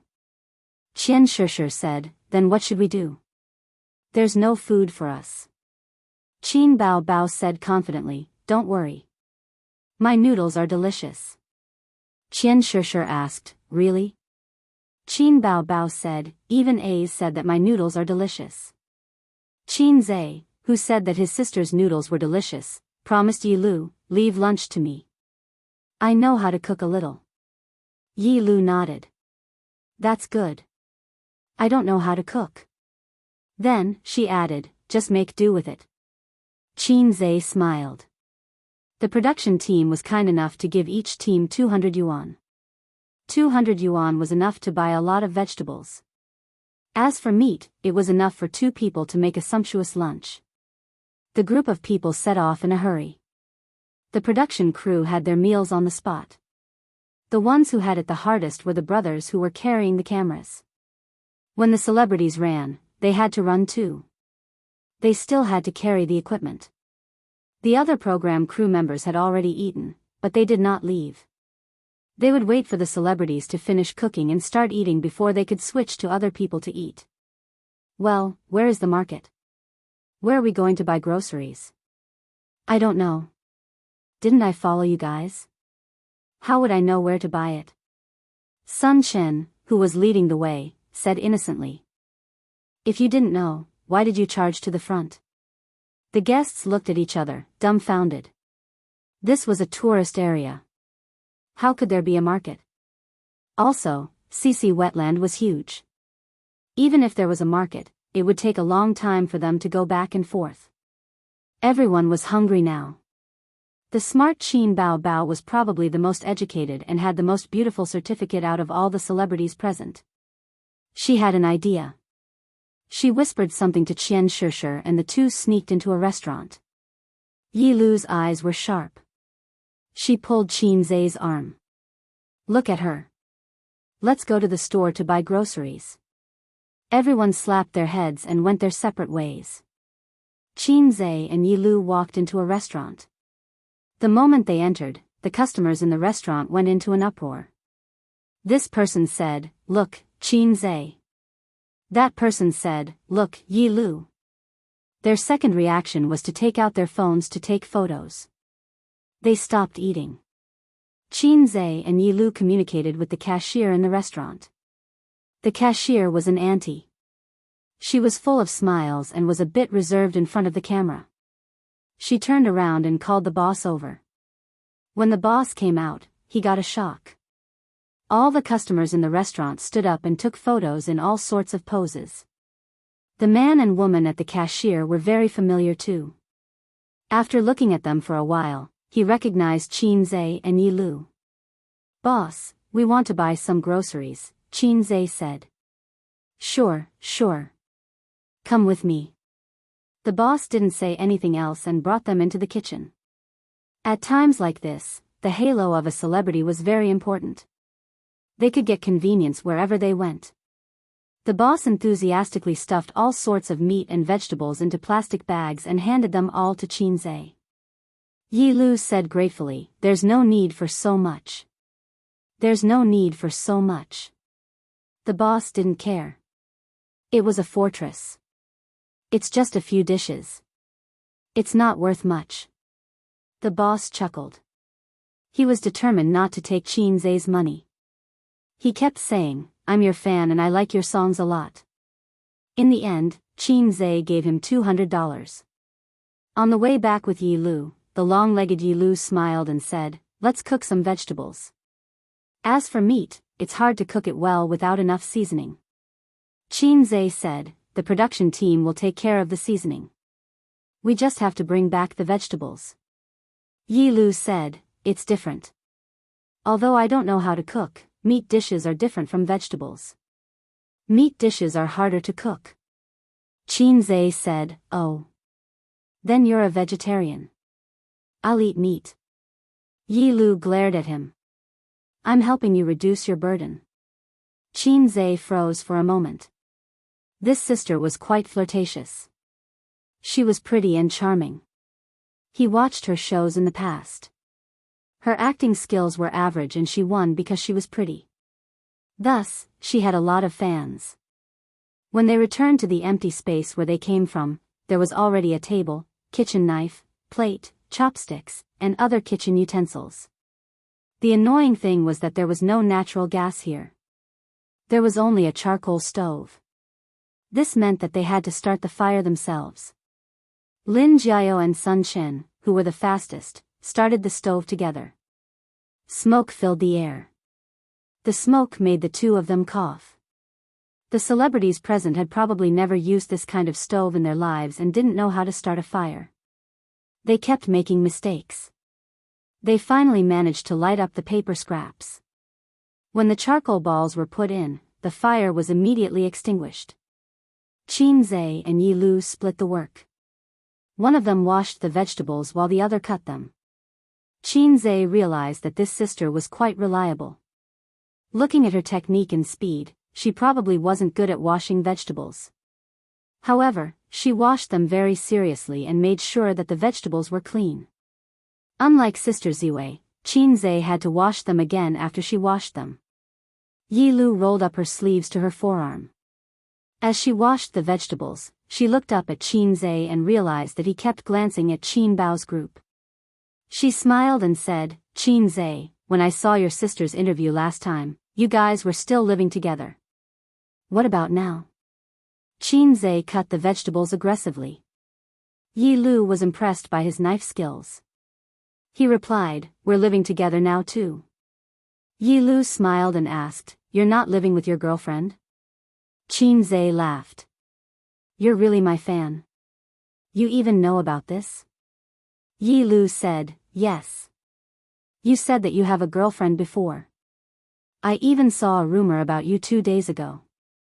The girl you're carrying is your girlfriend, right?" The sound of the knife suddenly disappeared. Yi Lu asked, "What's wrong?" Qinzhe forced a smile. "What, girl?" Chapter 433. Yi Lu glanced at him and teased, "The girl you carried on your back on the street. Her photo is all over the internet." She shook off the water droplets on her hands and wiped her waist. She took out her phone and searched for it. A moment later, she handed it over. Qinzhe looked at it and suddenly panicked. He really wasn't prepared at all. It was on the news just like that. How should he explain it to his sister and Sister Ziwei when they see it? "My excuse is that it's a company gathering." Bastard. How should I explain that I carried Suyu in the rain? What a mistake. Cut the vegetables. Why aren't you cutting anymore? Yi Lu took back her phone and saw that he was still in a daze, so she asked. Oh. Qinzhe continued to cut the vegetables. Yi Lu. It felt as if Qinzhe had suddenly lost all of his energy and vitality. "Where were we just now?" Yi Lu asked. "I live with my sister," Qinzhe said. "And you two have a really good relationship." Yi Lu sighed. "I have a sister too. Our relationship isn't bad, but we're not too close either. I really envy you too." Qinzhe glanced at her and thought to himself, "It's only normal if you have an 18 centimeters iron rod. I've been living with her since university. It's convenient for me to go to school and she pays for my living expenses," Qinzhe said casually. "We're used to living together. No wonder you two have such a good relationship." Yi Lu nodded and joked. "But no matter how good my sister is, she's still someone else's." Qinzhe glanced at her again and chuckled in his heart. This girl definitely hasn't heard of the priceless advice of, "My sister's daughter is my daughter. Who dares to take my maggot? I'll kill him with one hand." Don't treat bean buns as dry food. Don't treat Lo as a system. The two chatted casually and Qinzhe realized that Yi Lu was quite talkative. Yi Lu was from Beijing while Qinzhe was from Shanghai. Unknowingly, they talked about the differences between the two cities. Actually, even though the two places are thousands of miles apart, they have one thing in common. Qinzhe said, "Their mentality is the same." "What mentality?" Yi Qing asked. "People in Beijing see everyone as grassroots, but people in Shanghai see everyone as bumpkins," Qinzhe said. Yi Lu laughed out loud. After laughing, she immediately applied what she had learned. "Hey, grassroots." Qinzhe retorted, "Hey, bumpkin." Yi Lu continued, "To be honest, the people in Beijing don't have as much money as you people in Shanghai. Although the houses on both sides are valuable, one is a financial city while the other is the capital. The higher-ups don't care. For the commoners at the bottom, Shanghai has more business opportunities." Qinzhe said, "One makes money, and the other collects money. Yi Lu pretended not to understand and continued, I have a relative who is getting married and the bride's family wants 500,000 yuan as a betrothal gift. He has no money. Let's just say, if your two sons get married in the future, each of them will cost 500,000. What are you going to do? Qin Zhe continued, then, the mother-in-law raised the betrothal gift to 1 million yuan. The long-legged sister Yi was stunned for a moment before she laughed out loud again. On the other side, Qin Bao Bao and Qian Shishir were still trying to light the fire but to no avail. The two coughed and squatted on the ground, trying hard. Qin Bao Bao's eyes were suffocated by the smoke. She rubbed her eyes with the back of her hand and her eyebrows were stained with black ash. She was truly disheveled. She had just boasted that her underwear was delicious. In the end, she realized that even if it was so delicious that everyone praised her, she couldn't even make a simple fire. The charcoal balls were so black. How could they burn something so hard? This stumped Qin Bao Bao, a top student from Fudan University. The fire made from paper was too easy to extinguish. Since they had never come into contact with something like a stove, Qin Bao Bao and Qian Shishir had already been doing useless work for more than 10 minutes. When they saw Qin Zhe's laughter, the maggot Bao Bao gritted her teeth in hatred. Maggot with a black heart. Maggot with a black heart, she muttered as she lit the fire. Qian Shishir thought to herself, Io, Qin Zhe wasn't lying. She really did have such a weird habit. The cameraman pointed the camera at Qin Bao Bao and recorded her muttering without missing a single word. These were all funny points. The cameraman was about to cry from the two girls' stupidity. Everyone else had already started the stove and was about to cook, but the two of them were still standing there. Qin Zhe, let's work together in a movie if there's a chance, Yi Lu said. Your pay is too high. I can't afford it, Qin Zhe smiled. Yi Lu pouted. Then I won't take your pay. Qin Zhe was puzzled. Why? Yi Lu said matter-of-factly, I'm your fan. It's great to be able to film with my idol. We'll talk about it when there's a chance, Qin Zhe said. What do you like to eat? I like to eat this. Yi Lu pointed at the gizzards. Qin Zhe heated up the pot, poured oil, and poured the cut gizzards and green peppers into the pot. The fire immediately lit up, scaring Yi Lu so much that she took a few steps back. Qin Zhe was the one who lit the stove and spent a lot of effort. He also hadn't done this before, but men were naturally better at doing things than women. While his useless sister was still stomping her feet in anger, he had already successfully heated up the briquettes. The briquettes were heated up piece by piece. A few briquettes were thoroughly heated and the fire was burning fiercely. Qin Zhe performed his fancy cooking skills for Yi Lu. Wang Zijin usually helped out in the kitchen and liked to watch him cook. She found it pleasing to the eye. Qin Zhe was good at cooking. In the past, he learned from Qin Ma. Later on, he spent some points and leveled up his cooking skills. Now, he was definitely at the level of a chef. Soon, the fragrance of the dishes floated in the air.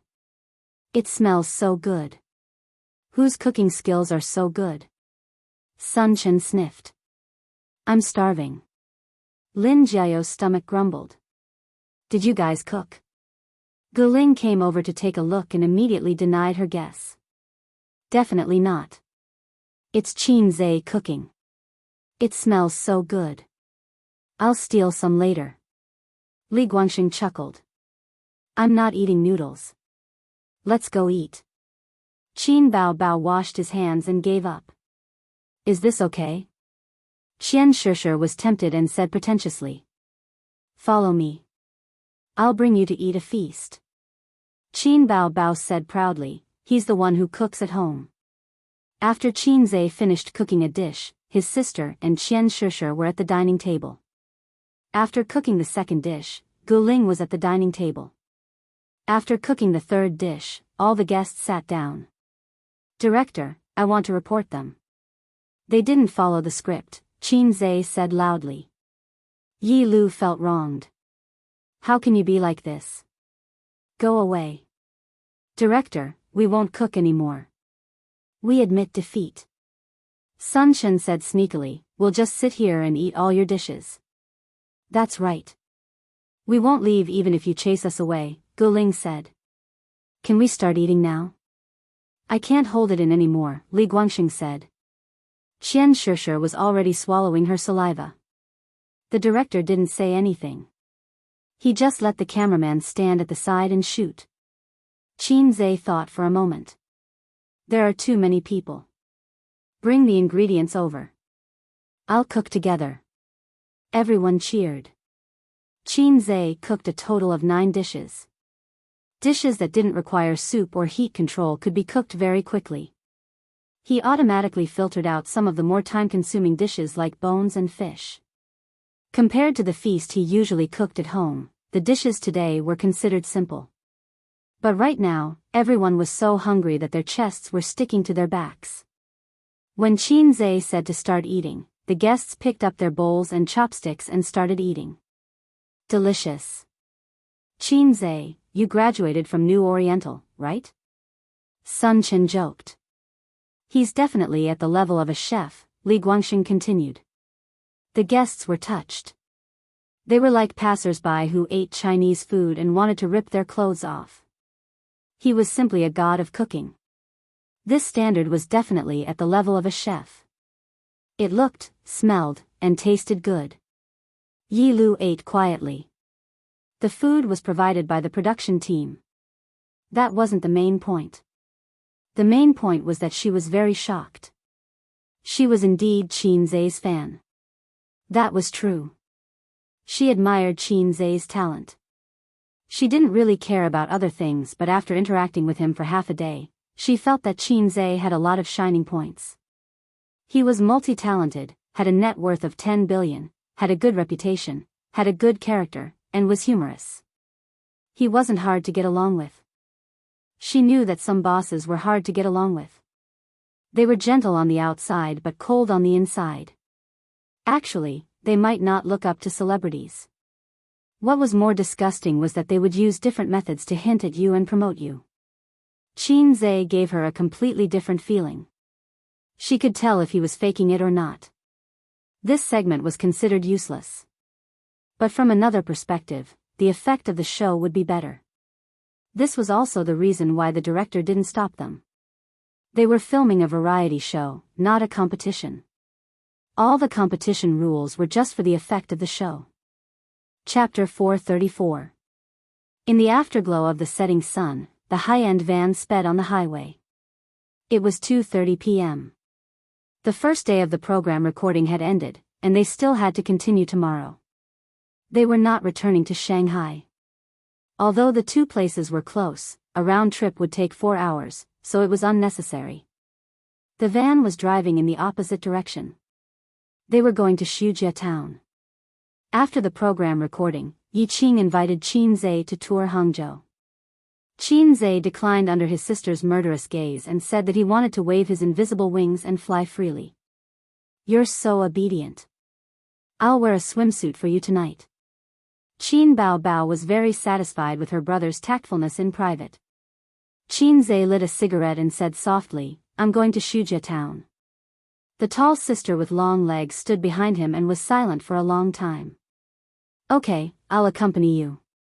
Qin Zhe was touched. Sister, you're so nice. Qin Bao Bao said seriously, I'm afraid that you'll turn around and secretly ask that long-legged monster out. Qin Zhe, on both sides of the highway were tracts of farmland and fish ponds. The water was blue and the sky was blue. The vegetation was lush and the crops were thriving. Nowadays, transportation was getting more and more convenient. More than 10 years ago, before the highway was built, Qin Zhe's mother took him to Shujia town. First, they took the green train for 6 to 7 hours to get to the village of Ham. Then, they took the bus for an hour to get to the county, and then took the bus to Shujia town. They set off in the morning and arrived at night. If you want to be rich, you have to build roads first. Qin Bao Bao curled up in the comfortable big chair and talked on her phone for half an hour. Feeling rather bored, she stretched her body and squeaked. Her elder sister, who was wearing thin spring clothes and a white shirt, stretched her waist, revealing a patch of white skin around her waist, as well as her cute belly button. Qin took the opportunity to take a few glances. When his sister finished stretching, he resumed his sitting posture. Qin Bao muttered, "Salted fish." Qin did not hear clearly. "What?" "Nothing." Qin Bao pulled the hem of her shirt. "I'm so bored. Let's watch a movie. My eyes are tired from playing with my phone." "Sleep." "I can't sleep." Qin Bao blinked, her eyelashes fluttering. "Ace, tell your sister some jokes." Qin thought for a moment and looked at his sister's face. Sister is the most beautiful fairy in the world. Qin Bao was taken aback for a moment, then a look of joy appeared on his face. Qin changed the topic. "What a joke, ha ha ha." The smile on Qin Bao's face gradually turned ferocious. She waved her hand to beat him up. "You're the one who told me to tell jokes," Qin protested. When Qin Bao heard this, she became even angrier. She pounced on him and started to wrestle with him. Her heavy chest rubbed against his face. It was the genuine facial cleanser. "No, that's not right." Looking at sister's murderous look, "This isn't a facial cleanser, this is a chest murder. How do you want to die?" Qin Bao pinched his ears with both hands and puffed up her cheeks.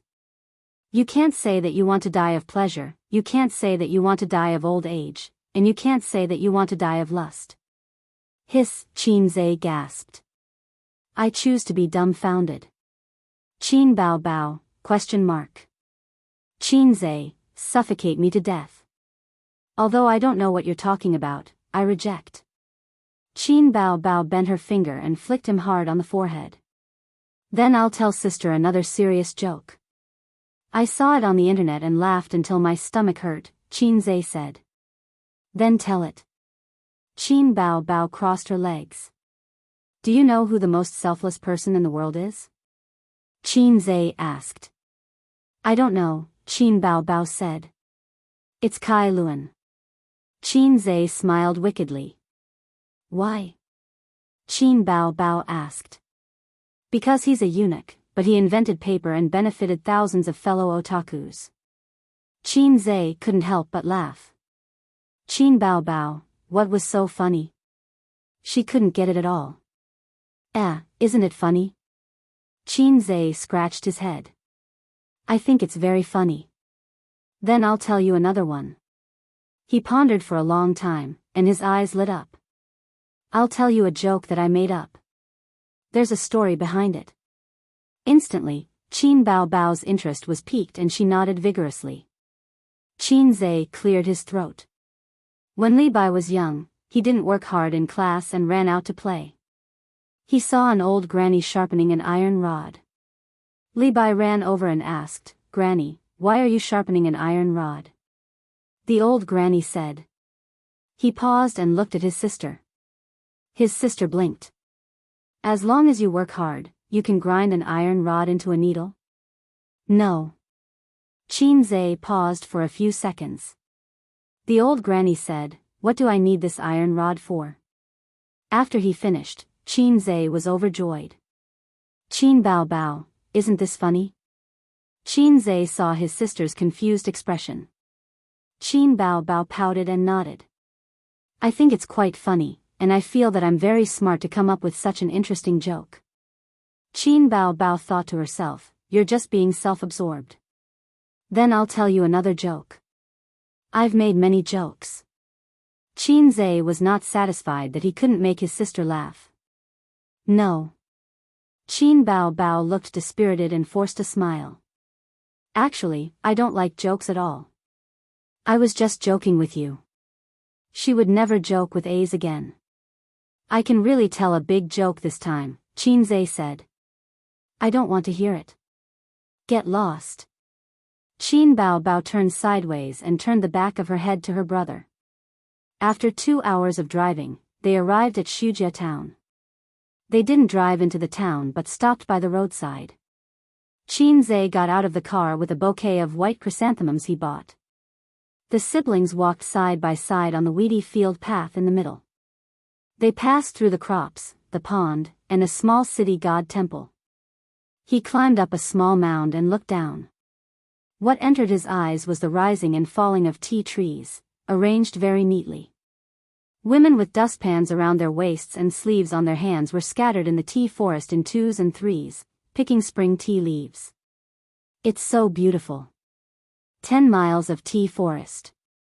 Qin Bao Bao took out her phone and took 3 consecutive selfies without saying anything. Then, she raised her phone and took selfies in various positions. After taking the selfies, she looked at them and felt unsatisfied. She asked Qin Zhe to help her take more. There are more tea forests in the mountains, and they're more beautiful. When the spring rain ends, the mist lingers in the tea forest. It's like a fairyland. Qin Zhe took a few selfies for his sister and returned the phone to her. Qin Bao Bao held his arm and walked towards the cemetery below the tea forest. When we don't want to work in the entertainment industry anymore, we'll buy a house here. No, we'll build a villa. Then, we'll pick chrysanthemums and go to the southeast. Before she finished, Qin Zhe interrupted, "Love maple forest night." Qin Bao Bao said angrily, "Get lost. We're talking about serious business." Serious business is. Qin Zhe flicked his sister's forehead. Don't be a hipster. It's not realistic. Why?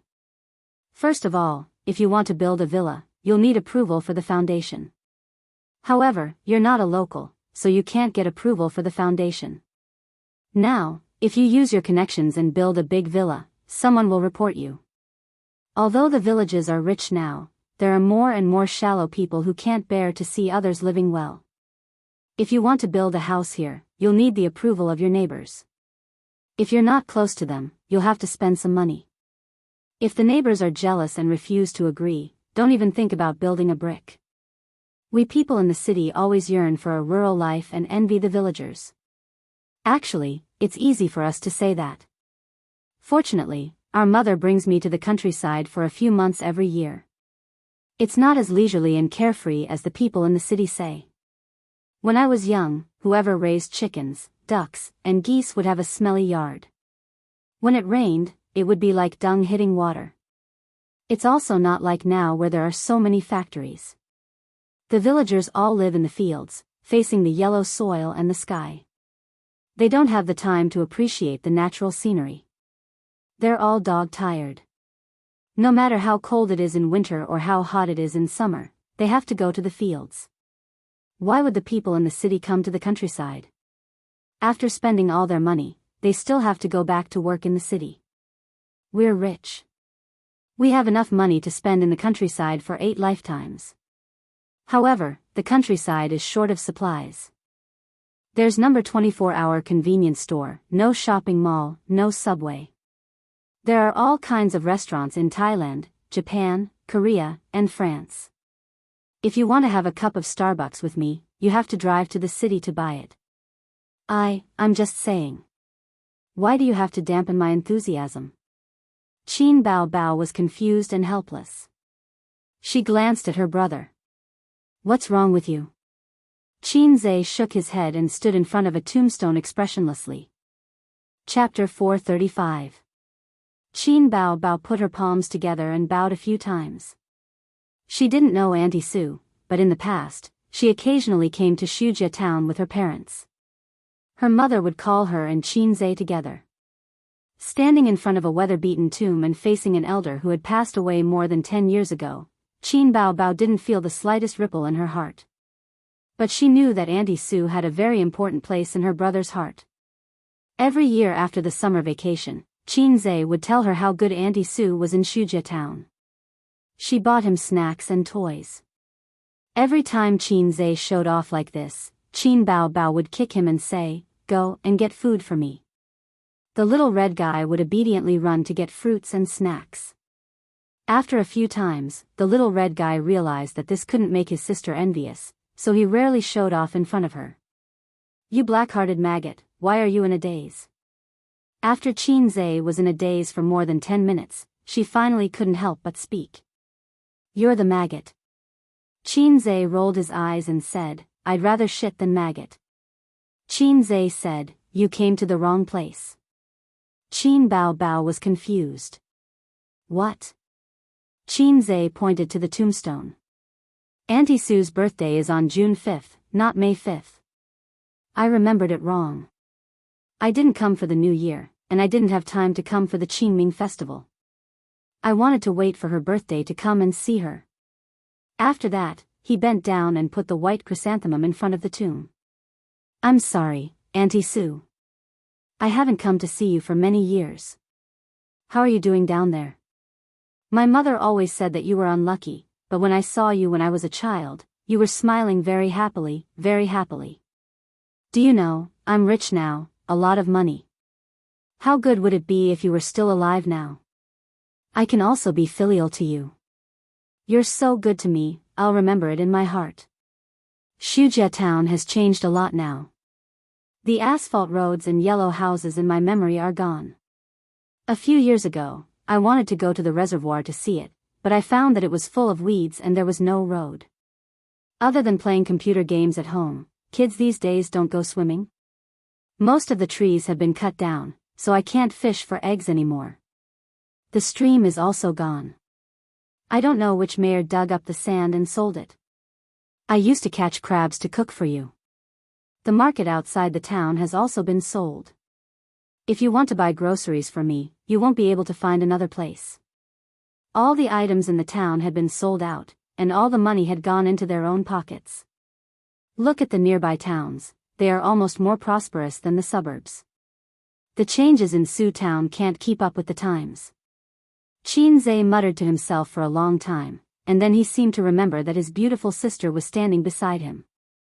He pulled his sister to his side and said with a smile, She's my sister, Aunt Sue. You haven't seen her before, but she's very beautiful, very beautiful. Therefore, you have to be at ease. Qin Bao Bao didn't understand. What did her beauty have to do with Aunt Sue's uneasiness? But she still smiled sweetly at the tombstone. After staying for about half an hour, Qinzhe and his sister went back the way they came. His sister took out a mask from her pocket and put it on. Qinzhe also put on a mask. The two of them went to buy spring tea from the auntie who picked tea nearby. Auntie, we want some freshly fried tea. Do you have it at home? Qinzhe smiled. Yes, how much do you want? The auntie looked at the strange man and woman wearing masks. I'll buy 20 caddies, Qinzhe said. Shujia town's tea was famous in the whole county, and the price was not cheap. Aunt Sue's family had planted tea before, and Qinzhe had also picked summer tea when he was young. At night, he would fry it in the big pot on the stove, and it was very fragrant. In addition to drinking it himself, he could also give it to the employees as a company benefit. He, Salted Fish Zhe, was the boss of 3 companies and had 600 to 700 employees. The old man also liked tea, so he gave him 1 or 2 caddies. It was enough to last him half a year. The tea auntie was very happy. She didn't want to do this business. Although tea was not cheap, it was not as expensive as it was in the market. Moreover, it was not a particularly famous tea. If the customer bought a few taels, it would only cost a few dozen yuan. It was not worth it to go back and forth from here to Shujia town for half an hour. Looking at this scene, Qin Bao Bao suddenly recalled their childhood when their parents took them to Hangzhou to play. They swam past the Lion Peak mountain, and the village was in sight. The old man could not restrain his poetic spirit. Mountains and rivers, there is no road, Luan points to another village. It's really a beautiful place. There's no such environment in Shanghai. Shanghai was a flat area, and there were generally no mountains. Xishan was the highest peak in Shanghai, and it was 100 meters above sea level. In Jia province, there were mountains that were 100 meters high everywhere. At this time, a rural woman caught up with them and said with a smile, "Are you tourists?" The old man said, "Yes, we're here to play. We're from Shanghai." Along the way, the rural woman and the old man talked about the tea leaves of Lion Peak Mountain and tea culture. The old man was a tea lover. They chatted about this topic for more than 10 minutes. Seeing that they were about to reach a modern village, the woman warmly invited the four of them to her house. "Come in and have a cup of tea. You must be tired after walking for so long." The old man laughed heartily and said, "Not only is the scenery here good, but the people are also hospitable. It's a good place." Then, the woman poured a cup of tea for the four of them and said, "Try it. It's authentic Lion Peak Longjing tea." They were all picked and fried by themselves. The old man was full of praise. "The fragrance lingers in the mouth and the aftertaste lingers. Good tea." The woman said, "It's not expensive. One tael to 120. Buy some if you like." The old man was speechless. The old man looked at the tea in his hand, then at the tea in his wife's hand. Then, he looked at his son and daughter in elementary and middle school. The smile on the old man's face gradually disappeared. "The village is full of tricks. I want to go back to the city." After drinking the tea and chatting so happily, he was too embarrassed to say, "Sorry, I'm not buying." The old man was a cultured person. He was black-bellied, but he was thin-skinned. Therefore, he bought 2 taels of tea. After that, he comforted himself by saying, "Lion Peak Longjing tea is famous. I came to Hangzhou to buy it. This is not a loss." He was completely unaware of the disdainful eyes of his wife and child beside him. Qin Bao Bao couldn't help but look at her brother. With salted fish Zay's thick skin, if he was as old as he was now, he would definitely take the initiative to say, "Thousands of mountains and rivers are always love. Can't you give me a discount?" On the way to Shujia town, the auntie said, "You two aren't from the town, right?"